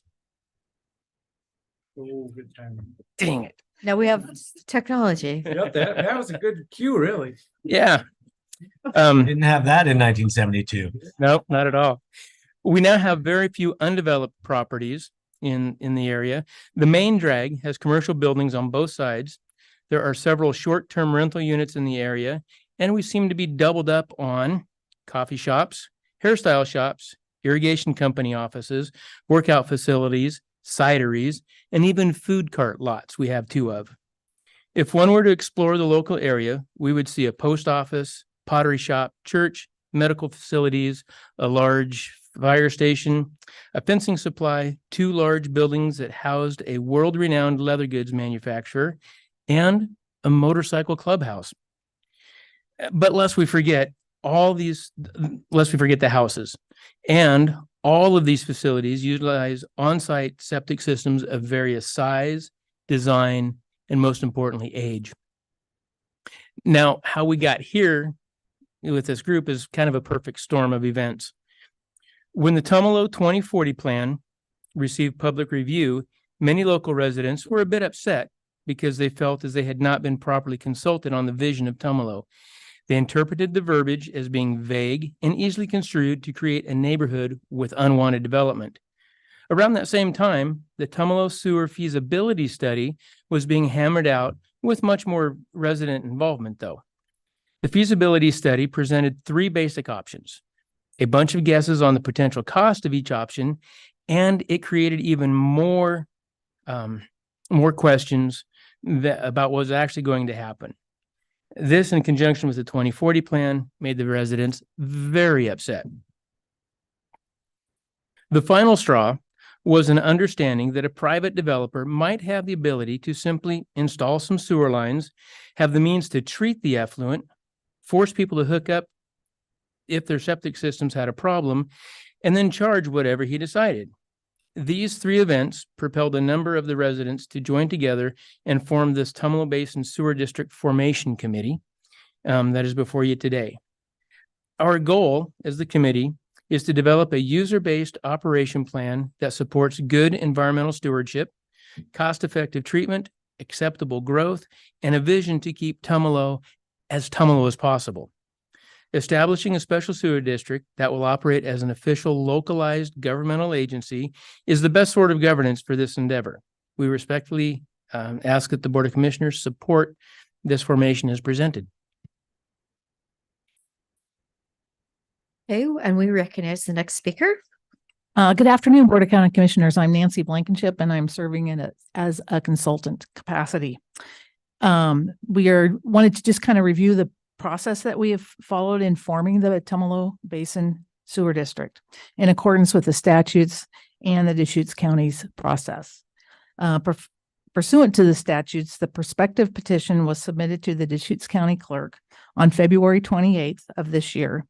The district is organized under ORS 450.009 to 450.245 for the purposes of providing sanitation facilities and services. The economic feasibility study was drafted and available for those considering signing the petition. The proposed district boundary map and legal description were drafted in compliance with the statutes that all properties of the proposed district are located in Deschutes County, are not provided the same service by another special district, and only includes territory that may be reasonably served by the district. The prospective petition and economic feasibility studies statement, states that the district will not have a permanent tax rate, but the district will use a fee for service revenue model. Using the county's forms, the formation petition, meeting the requirements of the statutes, along with a $100 security deposit, was submitted April 30th, 2024. The county assessor then had the 10 days to determine whether it had been signed by the requisite number of qualified signers. The signature requirement was 15 landowners. The petition contained 29 unique landowner signatures, and there were 2 other signatures that were residents, although they don't meet the requirements. They just signed, showing that we had support from others. The process requires 2 public hearings, as legal counsel mentioned. This is the first one, which was scheduled 30 to 50 days after the petition was filed. It allows for public comment to be accepted, after which you as the Board of County Commissions would evaluate the petition according to the statutes. And if you decide to approve the formation, a final hearing would happen 20 to 50 days later to create the district, which is that August 7th date. If the formation of the Tumalo Basin Sanitary Sewer District is approved, I'm working with both districts and they're both the same letters. Before August 27th, 2024, November election filing date, candidates may file for nomination along with a $10 fee. The number of board members for the district would be 5. If a creation occurs after that date, election of board members would occur at a later date. So there's other steps that follow once the district is formed, such as membership in the Special District Association of Oregon, procuring insurance, a post office box, a physical location for meeting, a phone, email, creating budgets, board training, and individuals to provide the administrative duties, such as filing with Secretary of State, audit, and much, much more. So thank you for letting me present. Thank you, Nancy. Good afternoon. My name is Linda Swearingen, and I've had the privilege of working with both Terrebonne and Tumalo residents. And I've got to say that the Tumalo folks have been just absolutely fantastic to work with.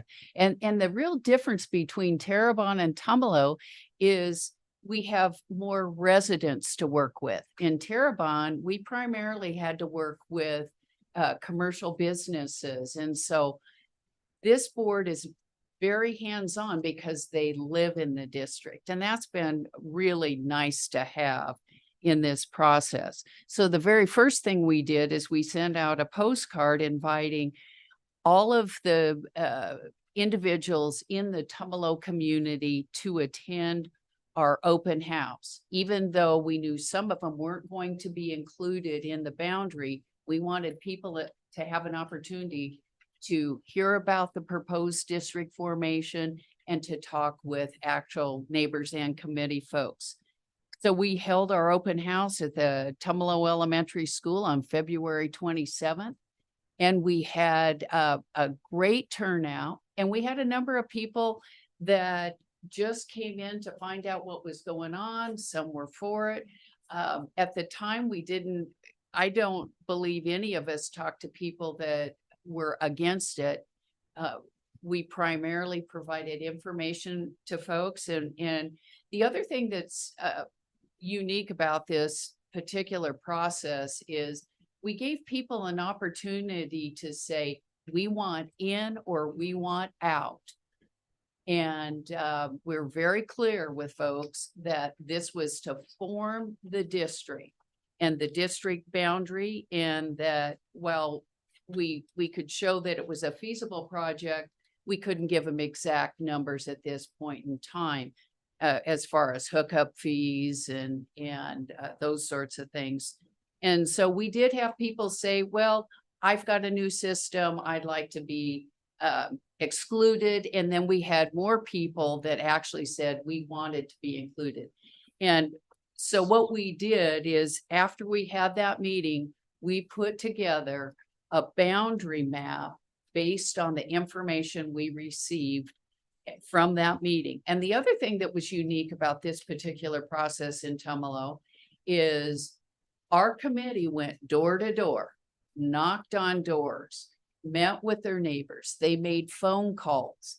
We put up sandwich boards. We handed out flyers. And so there was a real effort to notify people. And again, if they didn't want to be in the district, we excluded them. Now, if there are folks today that want to be excluded from the district or included, we will make those appropriate adjustments. And So Linda, I mean, I've seen the map. And if someone kind of right in the center of the map says, you know, I don't want to be included, does that mean that you're carving that out of the map, or does that mean you can vote against it, you can not hook up, and you can not pay fees? that's a good question. We will carve them out of the district. So there could be Yep. like Swiss cheese. Yeah, the state law allows us the opportunity to have a checkerboard map.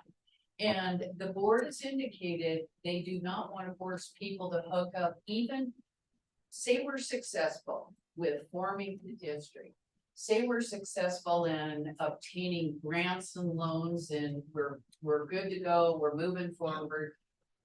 The board has indicated they don't want to force anyone into hooking up if they don't want to. They want it available. So Yeah. if they indicate they want out, they won't even get a ballot for this. There'll be a hole in the map. Yeah, Okay. absolutely. Okay. You know, and it doesn't get any better than that. You know, that's what we've done Pretty good. in Terrebonne as we've moved through annexation. We've said, if you don't want in, we don't want you in.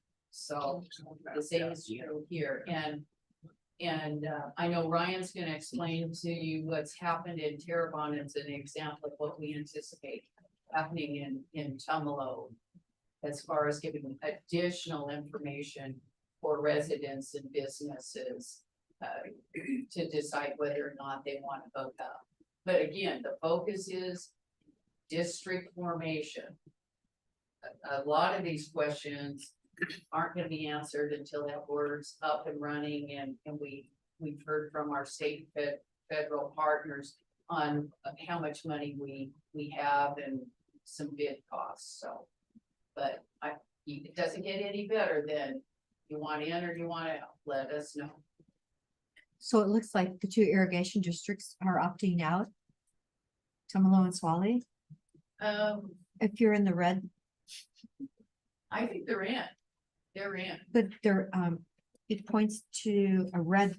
The red doesn't mean the red means they're in. Yeah. The red's in and the blue's out. Yeah. Okay. And even though they're in, but for example, 2 examples in Terrebonne. We had Oliver Lemons who had spent $500,000 and they said, we spent all this money and we still have an inadequate system, we want in. And then we had another party at the hardware store who said, well, we spent a couple $100,000, we'd like to use that as long as we can. And you know, if somebody's made that kind of investment, districts usually want to allow them to amortize that out and get all the goodie out of it. So. Thanks for clarifying the code. Good afternoon. My name is Jeff England. I'm with Parametric, part of the consultant team.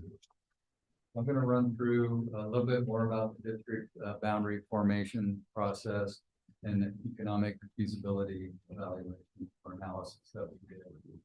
So looking at the map that we have up, again, the pink, the red is within that area is inside the district, everything else is out.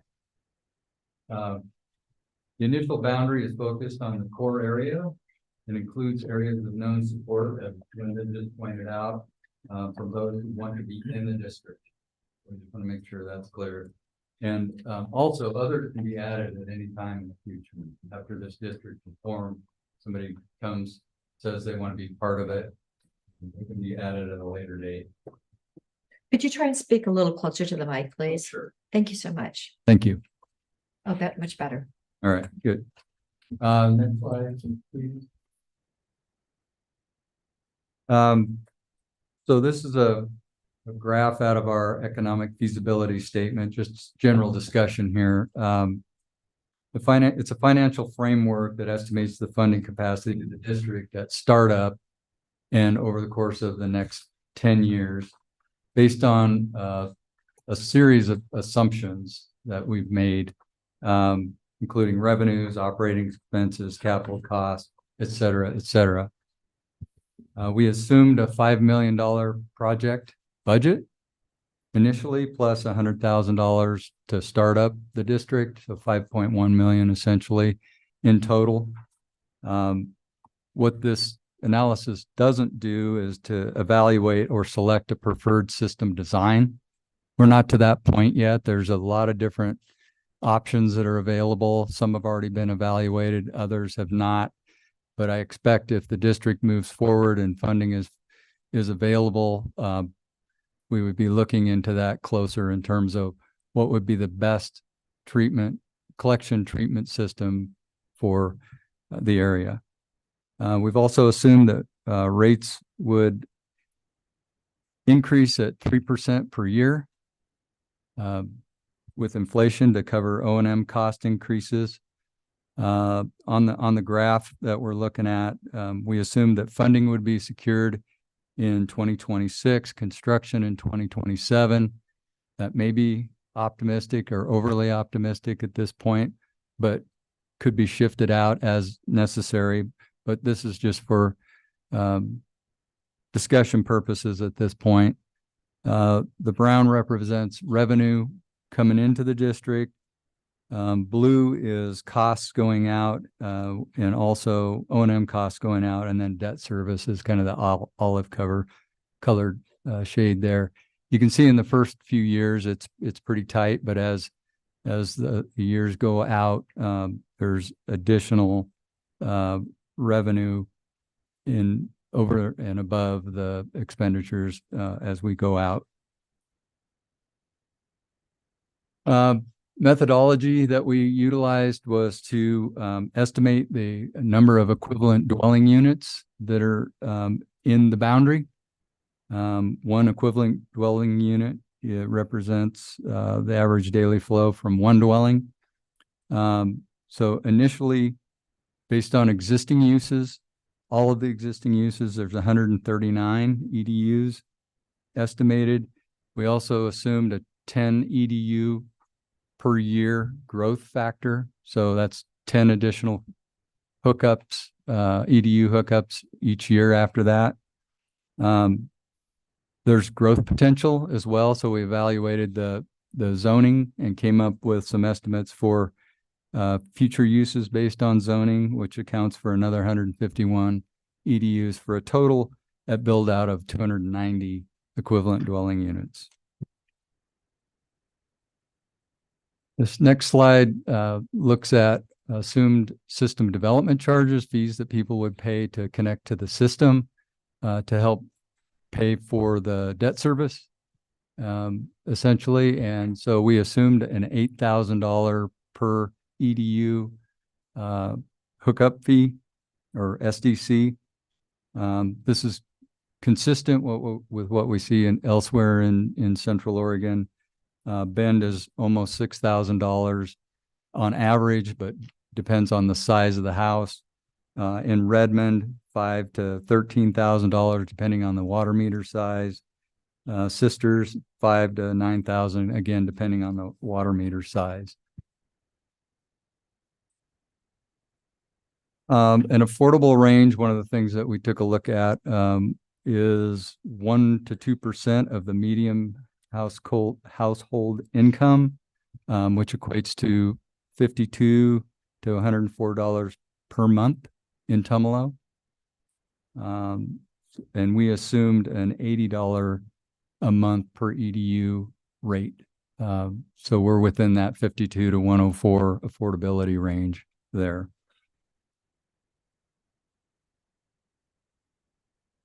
As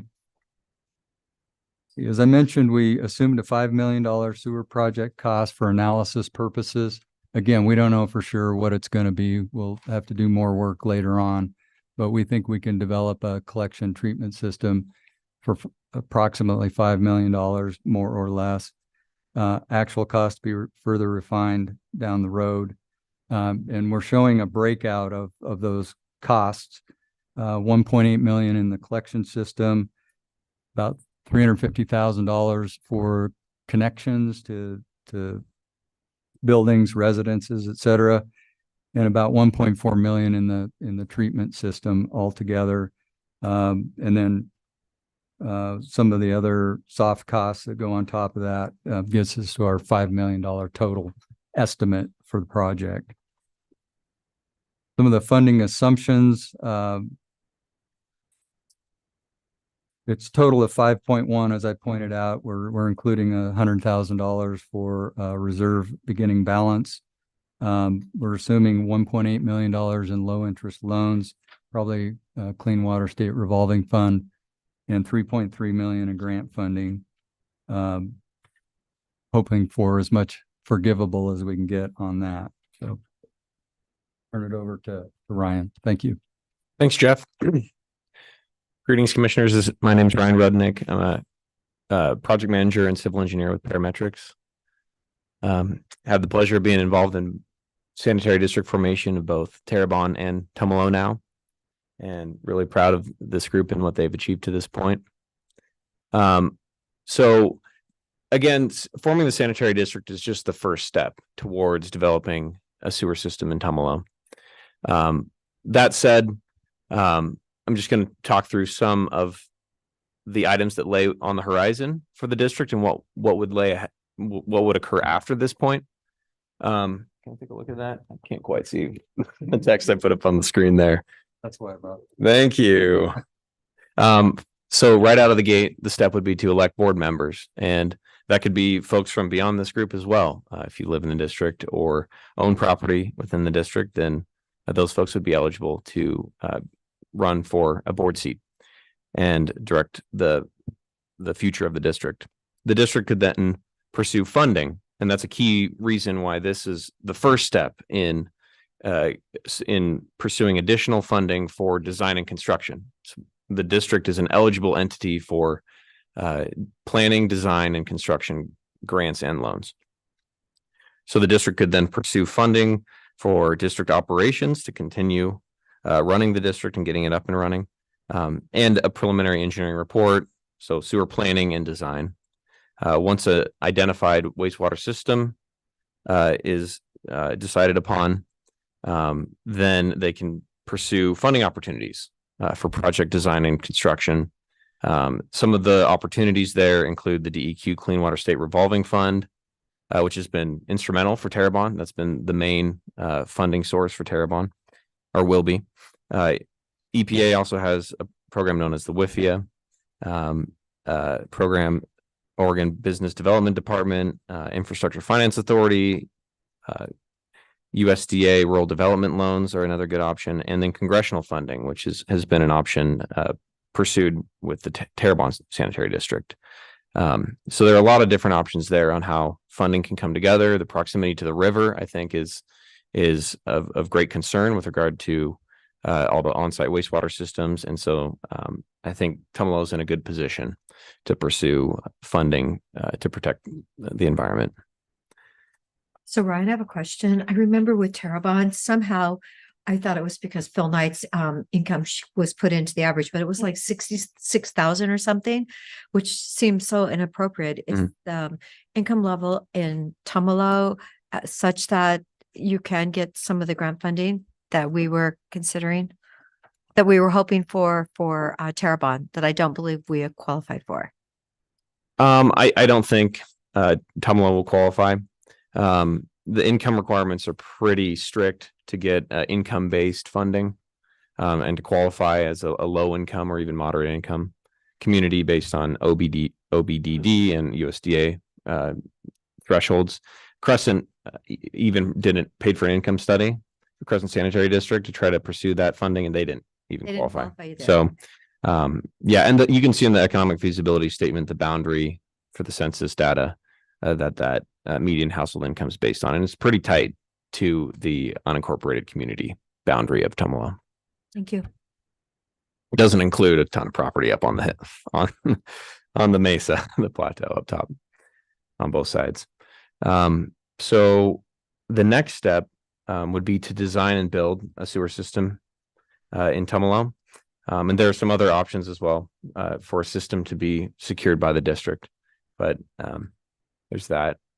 And then to connect customers, charge SDC fees and monthly rates to cover operational costs and debt payments. And then there's the ability to expand the district and annex in more folks in response to their requests. If there's a group of people in an area that want to annex in, that can be handled through an annexation process. In Terrebonne, we've developed a process that will be before the board perhaps in the next couple months.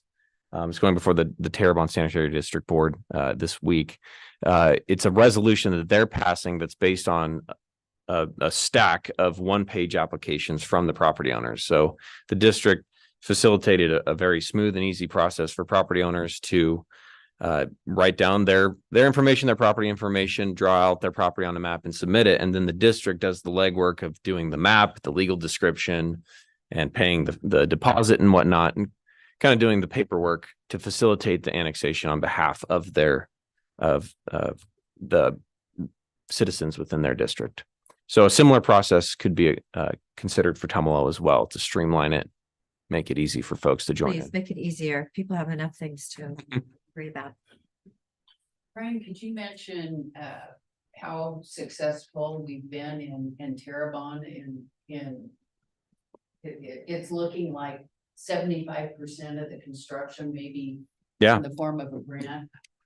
Yeah, so I mean, when you look at the economic feasibility statement, it may appear fairly optimistic how much grant funding is assumed, with roughly 1.8 of that being loan, and then the remainder, another 1.8 being forgivable loan from Clean Water State Revolving Fund, and then 1.5 of some other grant funding. In the case of Terrebonne, they're in a position to have loan that's around 2 million, and then forgivable principal forgiveness of 2 million also, which is essentially grant, and then have the potential for multiple million in congressional funding. So they're looking at more than 65% grant funding. And so we're hopeful that a similar outcome could be secured for Tumalo as well.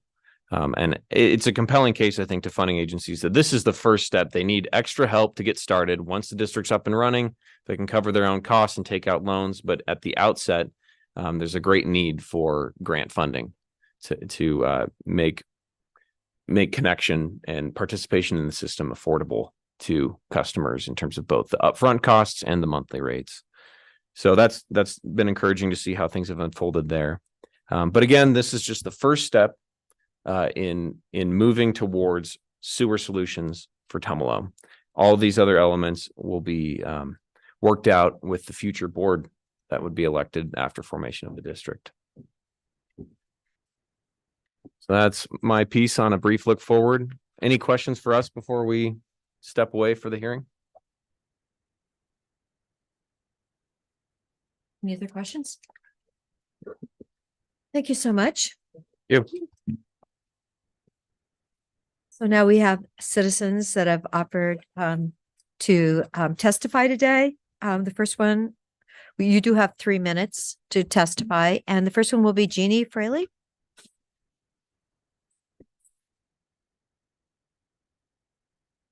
Jeannie, you have 3 minutes. Okay, very good. Thank you, Commissioner Patty Adair. Thanks for seeing us today. I really appreciate it. So my name is Jeannie Fraley. I'm the owner of 64790 Bruce Avenue in Bend, Oregon. That's down across the street from the school in Tumalo. I'm a longtime Tumalo resident of over 50 years. So, I'm going to give you a little bit of background of how I got involved in the first place. So there was a sewer feasibility study that was that started from some of the business owners down in Tumalo. So they were really concerned about their waste, their sewer. And so this started a push to revisit the Tumalo Community Plan. And so within that, a transportation study and a sewer study began almost simultaneously, which I think Rob kind of covered that. So I applied and was appointed as one of the Tumalo stakeholders in May of 2022 to serve on the Tumalo Community Plan Committee. I love our community and have a passion for the residents who live there. After several months and countless hours of video and phone calls, it was grueling. I concluded that if we want to have any say in what happens in Tumalo, we as residents needed to be the ones to pursue the formation of the Tumalo Sanitation or Sewer District. So if we sit on our hands and do nothing, someone else would. And yes, others have already pursued to try to do the sewer district. So I'm just like the majority of residents who don't want our community to change. I don't like the way it is now. We really don't want some builder to come in and mass develop Tumalo. And I think that's what a lot of people fear from what we did in the last stuff as well. So change is going to happen. And we as a community need to do what we can to protect our town, as well as the river that runs through our town, which is a big concern. We have some failing systems on the river already. So as stated, so that the team up here told you guys, you're not required to be in the district. However, it will increase your property value. Having a city sewer system. So, and I am opting in, I'm in favor of the sanitation district. So we have a long road ahead of us from here. If change is going to happen, let the residents be the ones deciding how it happens. And I think that's all I've got. Thank you. Great, thank you. Thank you, Jeannie. Martha Gross.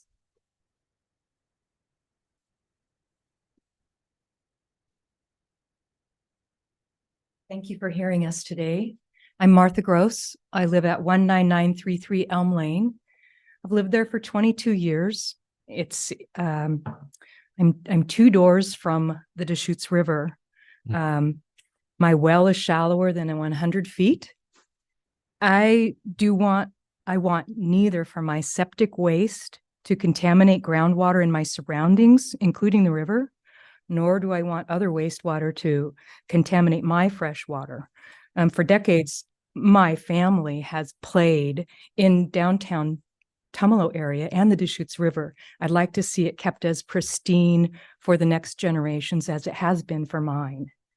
I am one of the committee members for the Tumalo Basin Sanitary District, Sewer District. Sorry. And with the help of parametrics and our liaisons, Linda and Nancy, we've garnered and documented initial support for the formation of a sewer district in Tumalo. When going door to door, as the core area was being mapped out, we had the pleasure of meeting many neighbors in person. And I think it's fair to say that we, as the door knockers, spent a good deal of time with each resident. We explained what must come first before the bigger questions can be answered or even asked. I hope you'll find the efforts of our committee, engineers, liaisons, and our grassroots supporters, as well as the immediate need in our community, worthy of your approval. And I look forward to what comes next. Thank you. Thank you so much, Martha. Thank you. Dale Peer.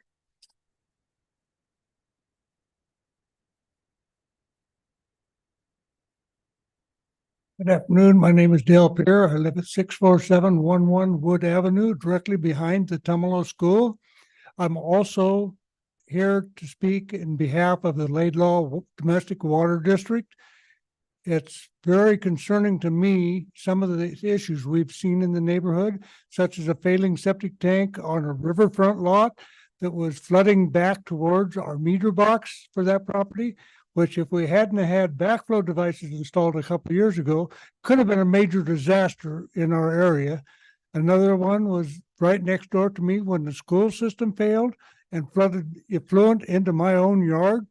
And so they in turn had to spend thousands and thousands of dollars developing a new drain field. And I just think that there's so many possibilities for major disasters. One of our current wells is located right beside the school, which we had a water resource study done here a few years ago by the Oregon Water Association Utilities. And it is a potential contamination spot from other surrounding sewers or septic systems right in the general vicinity, including the one from the school. And so this past couple of years, we have since drilled a primary well up on the hillside towards our reservoirs. And we went down from 400 feet of pumping level down to 680 feet.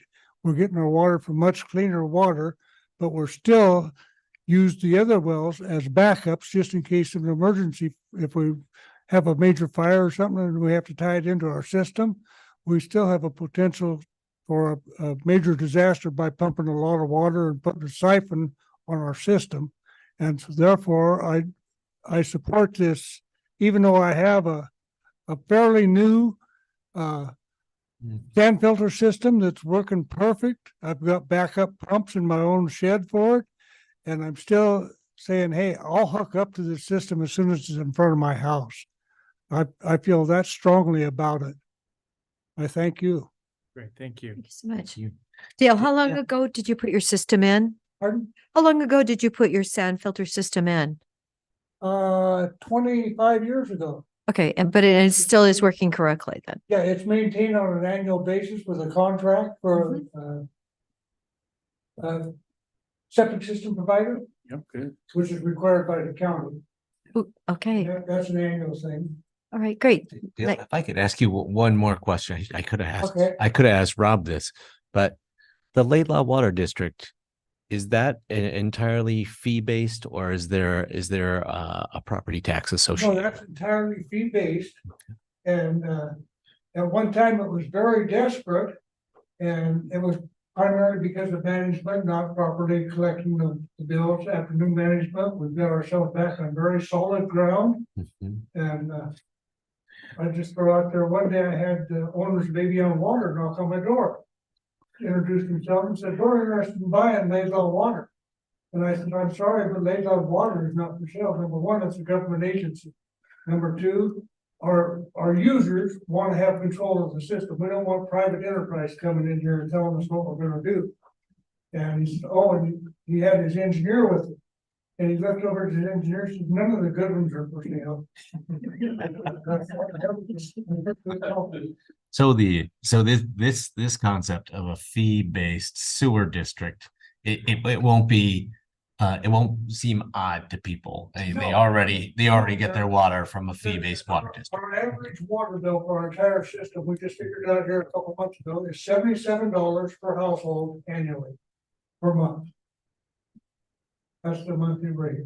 And some of them are $400 or $500 a month in the summertime because they like green yards. But the next guy next door, they might only do the basic at 50. And that's his annual or his monthly rate year round. Good to know. Thank you. Okay, Jim Dunn. Thank you so much, Dale. Jim Dunn, I live at 65110 Swally Road.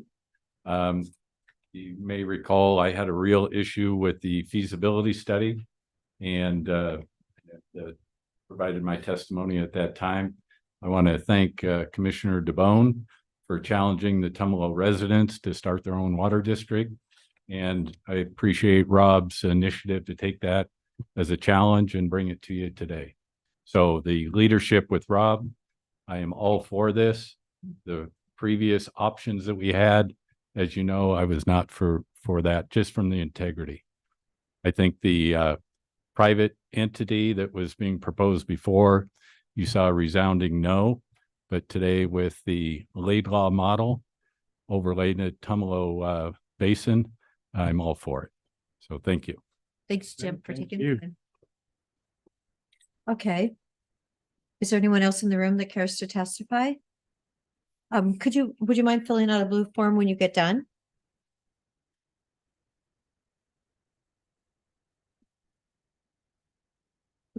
Hello, my name's Nunzi Gould.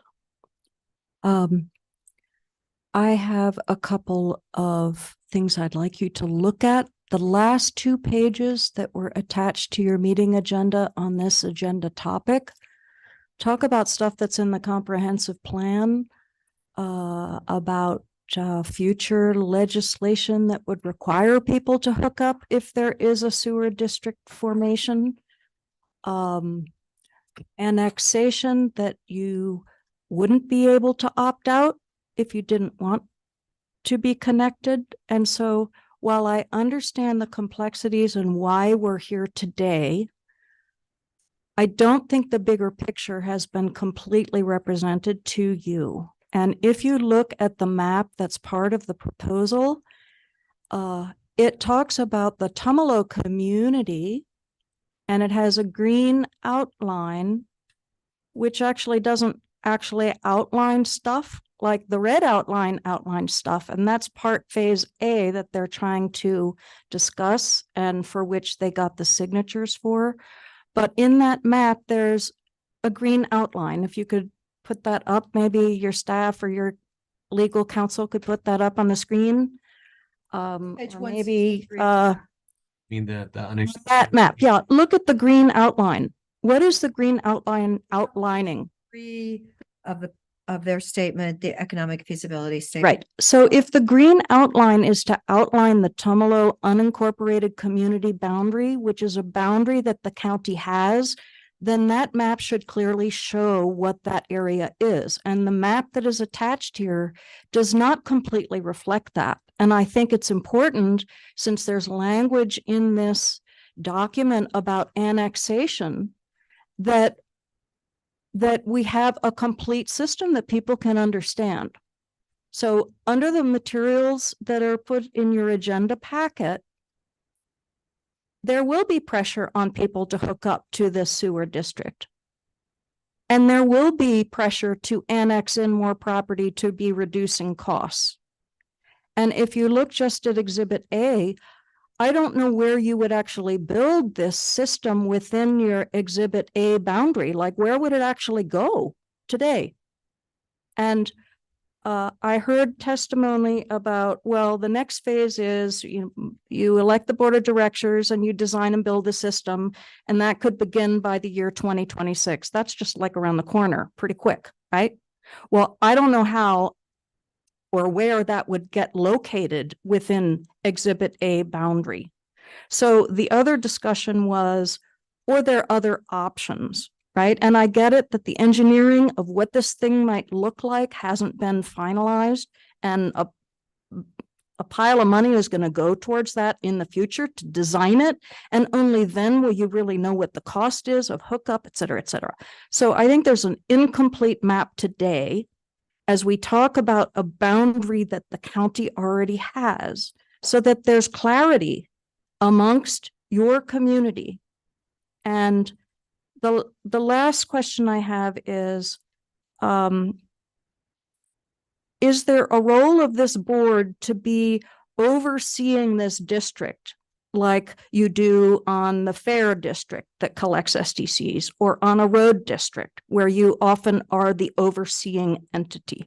And the reason I bring this up is the kind system that's in place has had very poor county oversight. And there are now issues where people's septic tanks aren't even on their property. And that's causing issues when it comes time to reselling properties. So I do think, as well-intentioned and whatever the consultants or lobbyists are who are forming this district, that there be proper development of this thing so it's rolled out properly. And I think right now, the county has a boundary and it's listening to certain residents. And I'm not sure that this was publicly noticed for your community.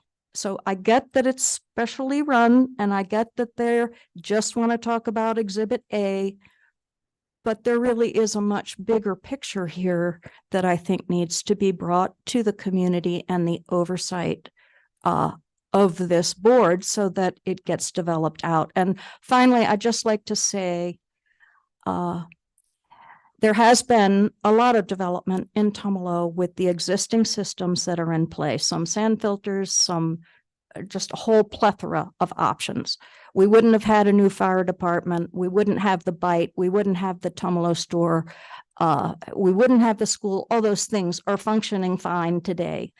And I think it's important from a planning perspective that you have a notion and an understanding of how those 20-foot wide lots that are platted, 20-foot wide, not a 50-foot City of Bend lot, how that will develop out. And from a planning perspective, what happens for the rest of the community, right?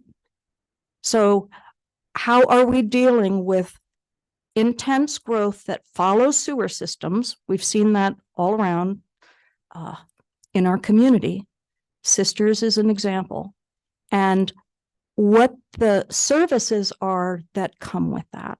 So things like sidewalks, things like paved roads, things like bus stops, just like how are we planning this community? And I'm mindful that there's pressure and this group wants to take ownership, but this group who's here at the table may not be the group that's elected to the board. And that board may have a very different vision of Tumalo.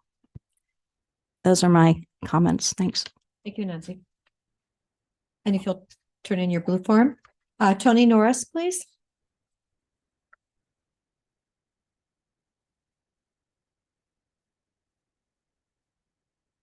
Hi, my name is Tony Norris. I have a piece of property in Tumalo, 64785 Cook Avenue. Also live up the road with some more property. I'm in favor, big time.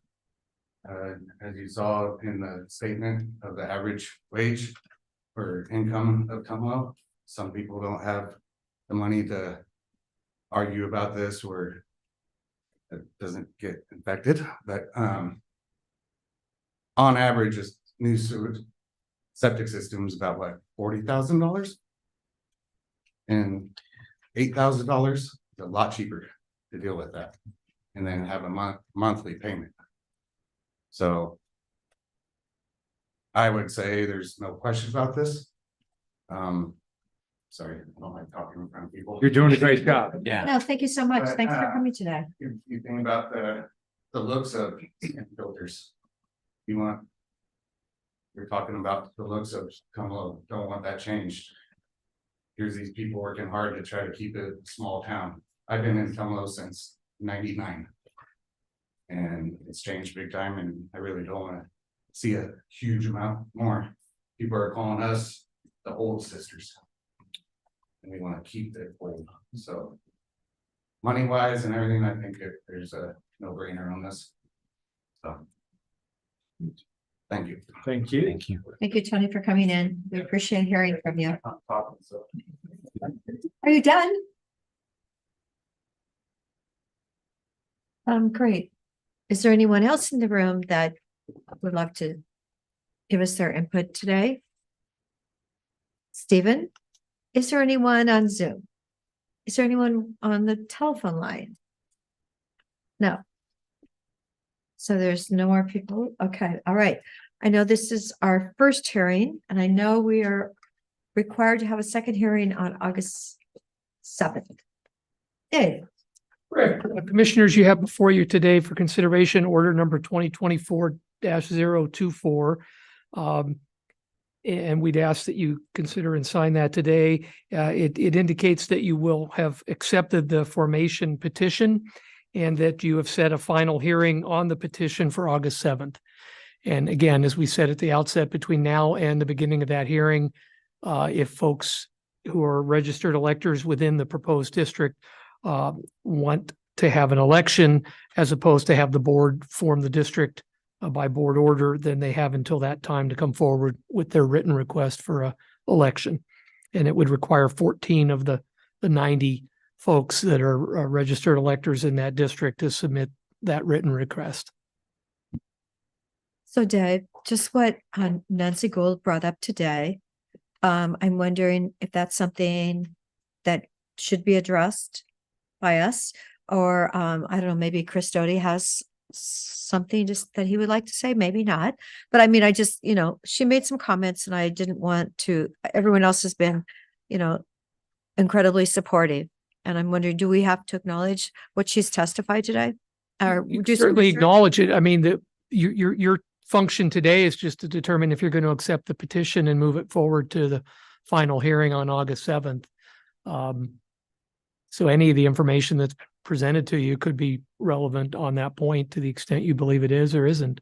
It's really your So judgment. we can bring it up on August 7th then, you're saying? It could certainly be an issue then. If it's something, you can discuss it further now if you want. You could ask Well, the folks who are the petitioners if they can respond to that, if that's what you want. You have, it's not a land use hearing, so you have a lot of broad latitude in how you proceed today. And if you feel you need additional information to be comfortable approving the order and moving this to August 7th, you can ask for that now. If not, you can move it to August 7th and deal with it further at that time. If you believe it's relevant, the fact it was brought up doesn't mean it's relevant on the issue of formation of the district. Okay, I just like to hear from maybe Ryan. I don't know, Ryan, are you the right person to hear from? Well, About what- we can respond to some of that. I mean, so it was asserted that, is this an independent board?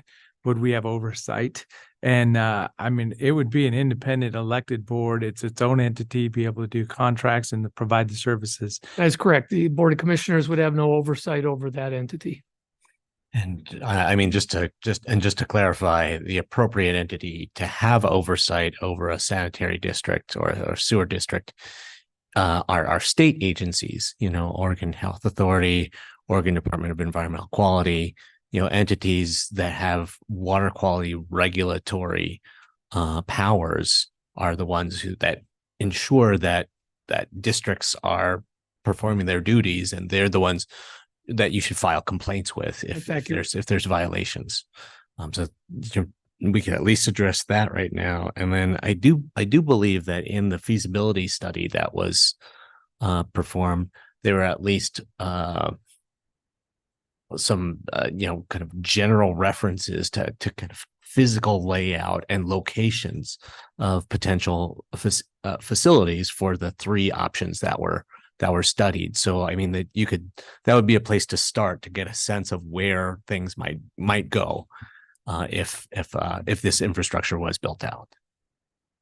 It is a sequential process, and this is the first step essentially, is to form the district, and ultimately, as they've indicated, gives them some funding opportunities, and it moves forward from there as it does. Between now and August 7th, certainly people have the opportunity. Your record on this matter essentially is open up and through the time of that hearing. And so anybody wants to communicate further, they can certainly submit information to the county, and that will be put before the county commissioners, could be discussed at the time of the second hearing on August 7th. It's public, so anybody could access that information. And I don't know that it would necessarily be online, but they could certainly contact Angie or Brenda or I would assume Megan up front there, and we could direct them to where it is, to the extent that any information does come in. And then on land use, Tumalo Community Plan, I mean, it is urban unincorporated community. It has its kind of footprint. It's been platted already. So that's, we're not going to plat new smaller lots in this small lot subdivision area. So, the look and feel of the community as it develops the density is not going to change, but the building patterns are the things that could be in that community plan discussion. If this triggers a response, like, oh, if sewer's in here, maybe it does look different. It has a different lens on it now. We could definitely put in an annual work plan about what kind of development pattern we would want to see, or at least a review. Review the community plan. So yeah, Peter's here on that. If you have any other statements along that line, I mean, that's the concept. Yeah, Maybe he does, this is, maybe he doesn't. Yeah. No, he doesn't. well, Todd Cleveland's here in the house. There you I go. want to point that out. Tell Wow. Todd really wants to. This is an important day. Todd shows up. Yes. Can you ask him up? Just ask him a question. It's Todd. I mean, we don't get him here that often. Todd, don't you want to come up and talk to talk us? about a new sewer. I don't think it's necessary. Okay, but the comment was made about the Klein system and that it's had poor oversight. Where would you recommend people then contact if they're not happy? I mean, this is Call like, your commissioner. no, So Todd Cleveland, on-site wastewater manager. The KIND system, it's called the Tumalo Owners Association system, is operated under a water pollution control facilities permit through Oregon DEQ. So that's who has the jurisdiction. There's ongoing reporting for that system and how it performs. The septic tanks and all that, I don't know about the requirements or how they were installed. It's kind of works like a step system though. so were they in charge of putting their system where they wanted it? And then now, to use Ms. Gold's comments, she said that they're trying to sell and the system isn't in the right location. There's tanks that pump over to another tank, and then just like in Lapine, you have septic tanks that go to the system. Some of those are on the property. Sometimes they're in the right of way. It varies. So I think Terrebonne is going to have septic tanks on properties. So I'm not sure how that system was developed and approved. Thank you, Todd. So then my other observation is that, this is presenting the proposal. It's starting the process by accepting the petition. It puts the opportunity out there for folks in the community to learn more. The paperwork provided today, the discussion presented today is kind of the complete picture as we know it today. So this is it. This is the beginning of a big project and process. Thank you very much for getting us to this point, which is a big project also. I'm sorry, Tony, but you will have an opportunity to come next time on the 7th if you wanted to, or you can write something in if you want to send something in.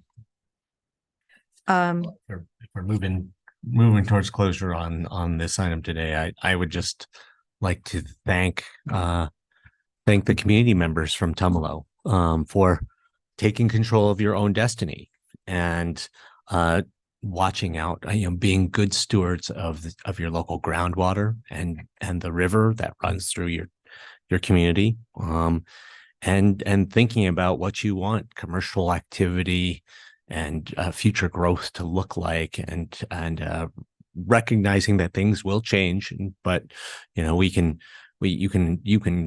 have change that you're guiding, or you can have change that happens to you. So that's taking control of your own destiny is a great thing.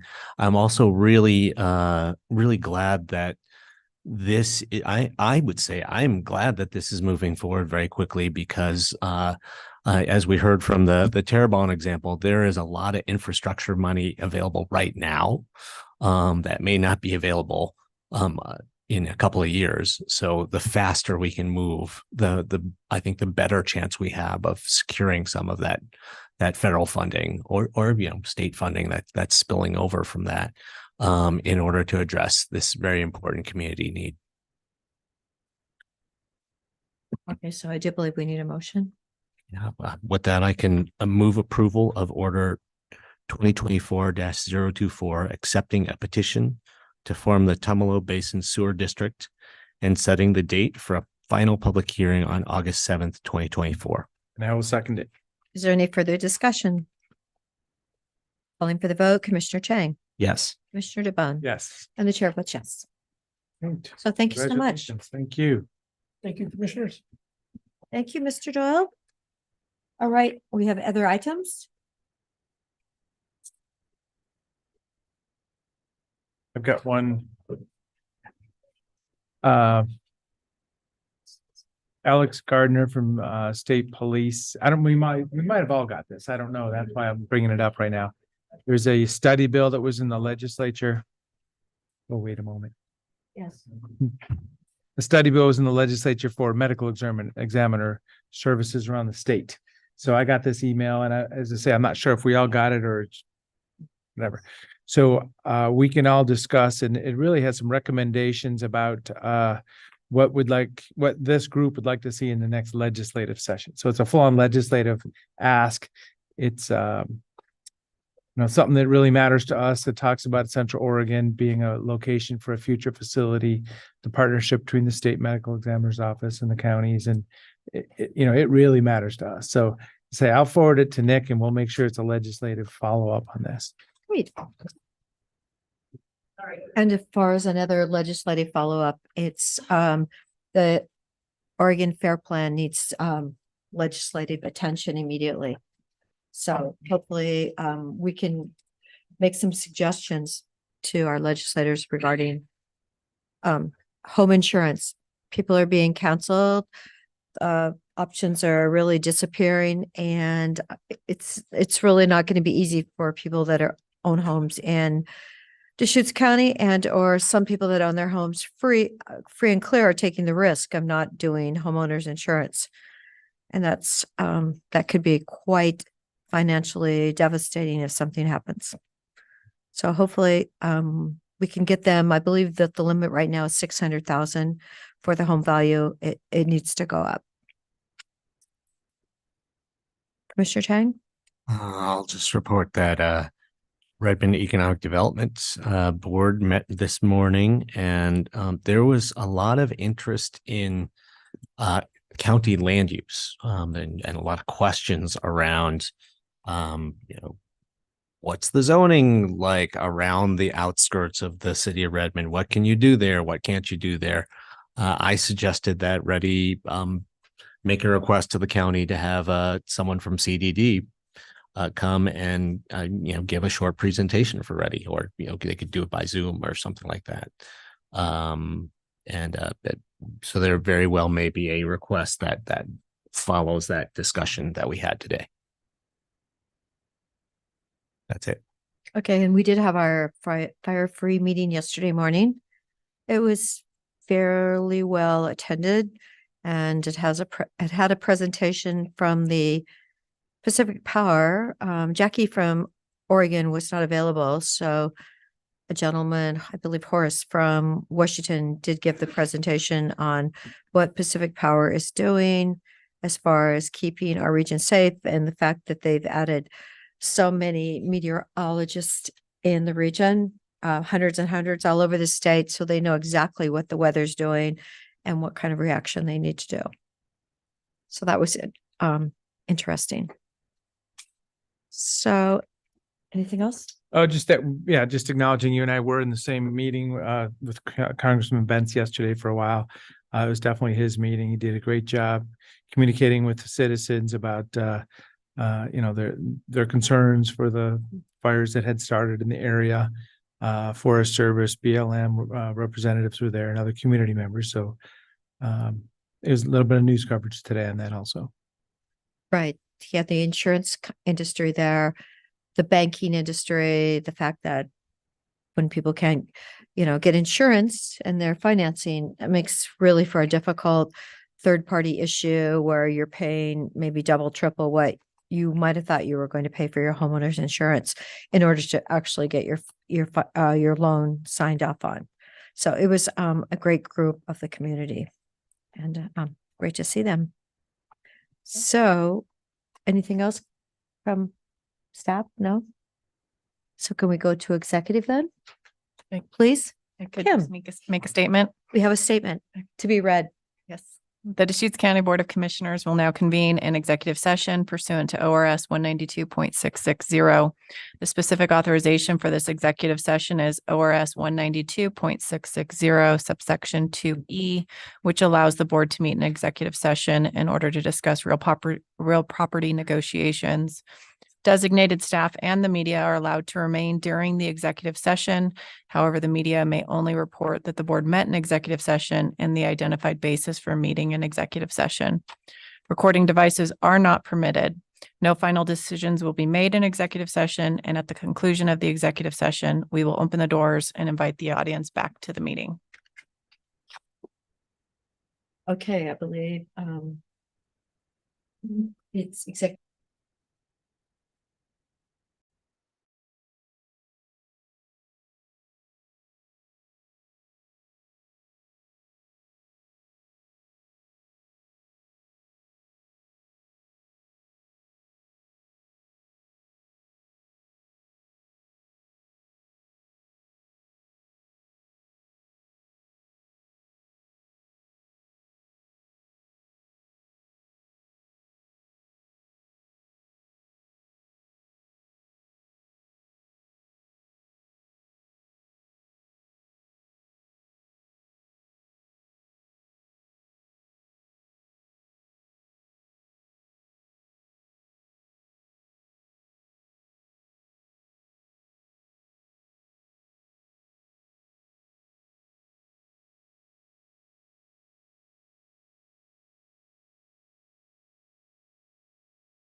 Thank you so much, Stephen, for resuming our meeting. We are now leaving executive session. Please, Christy, proceed as discussed. And we are now adjourned until our meeting Monday afternoon at 1 p.m. So thank you. We'll see you next Monday.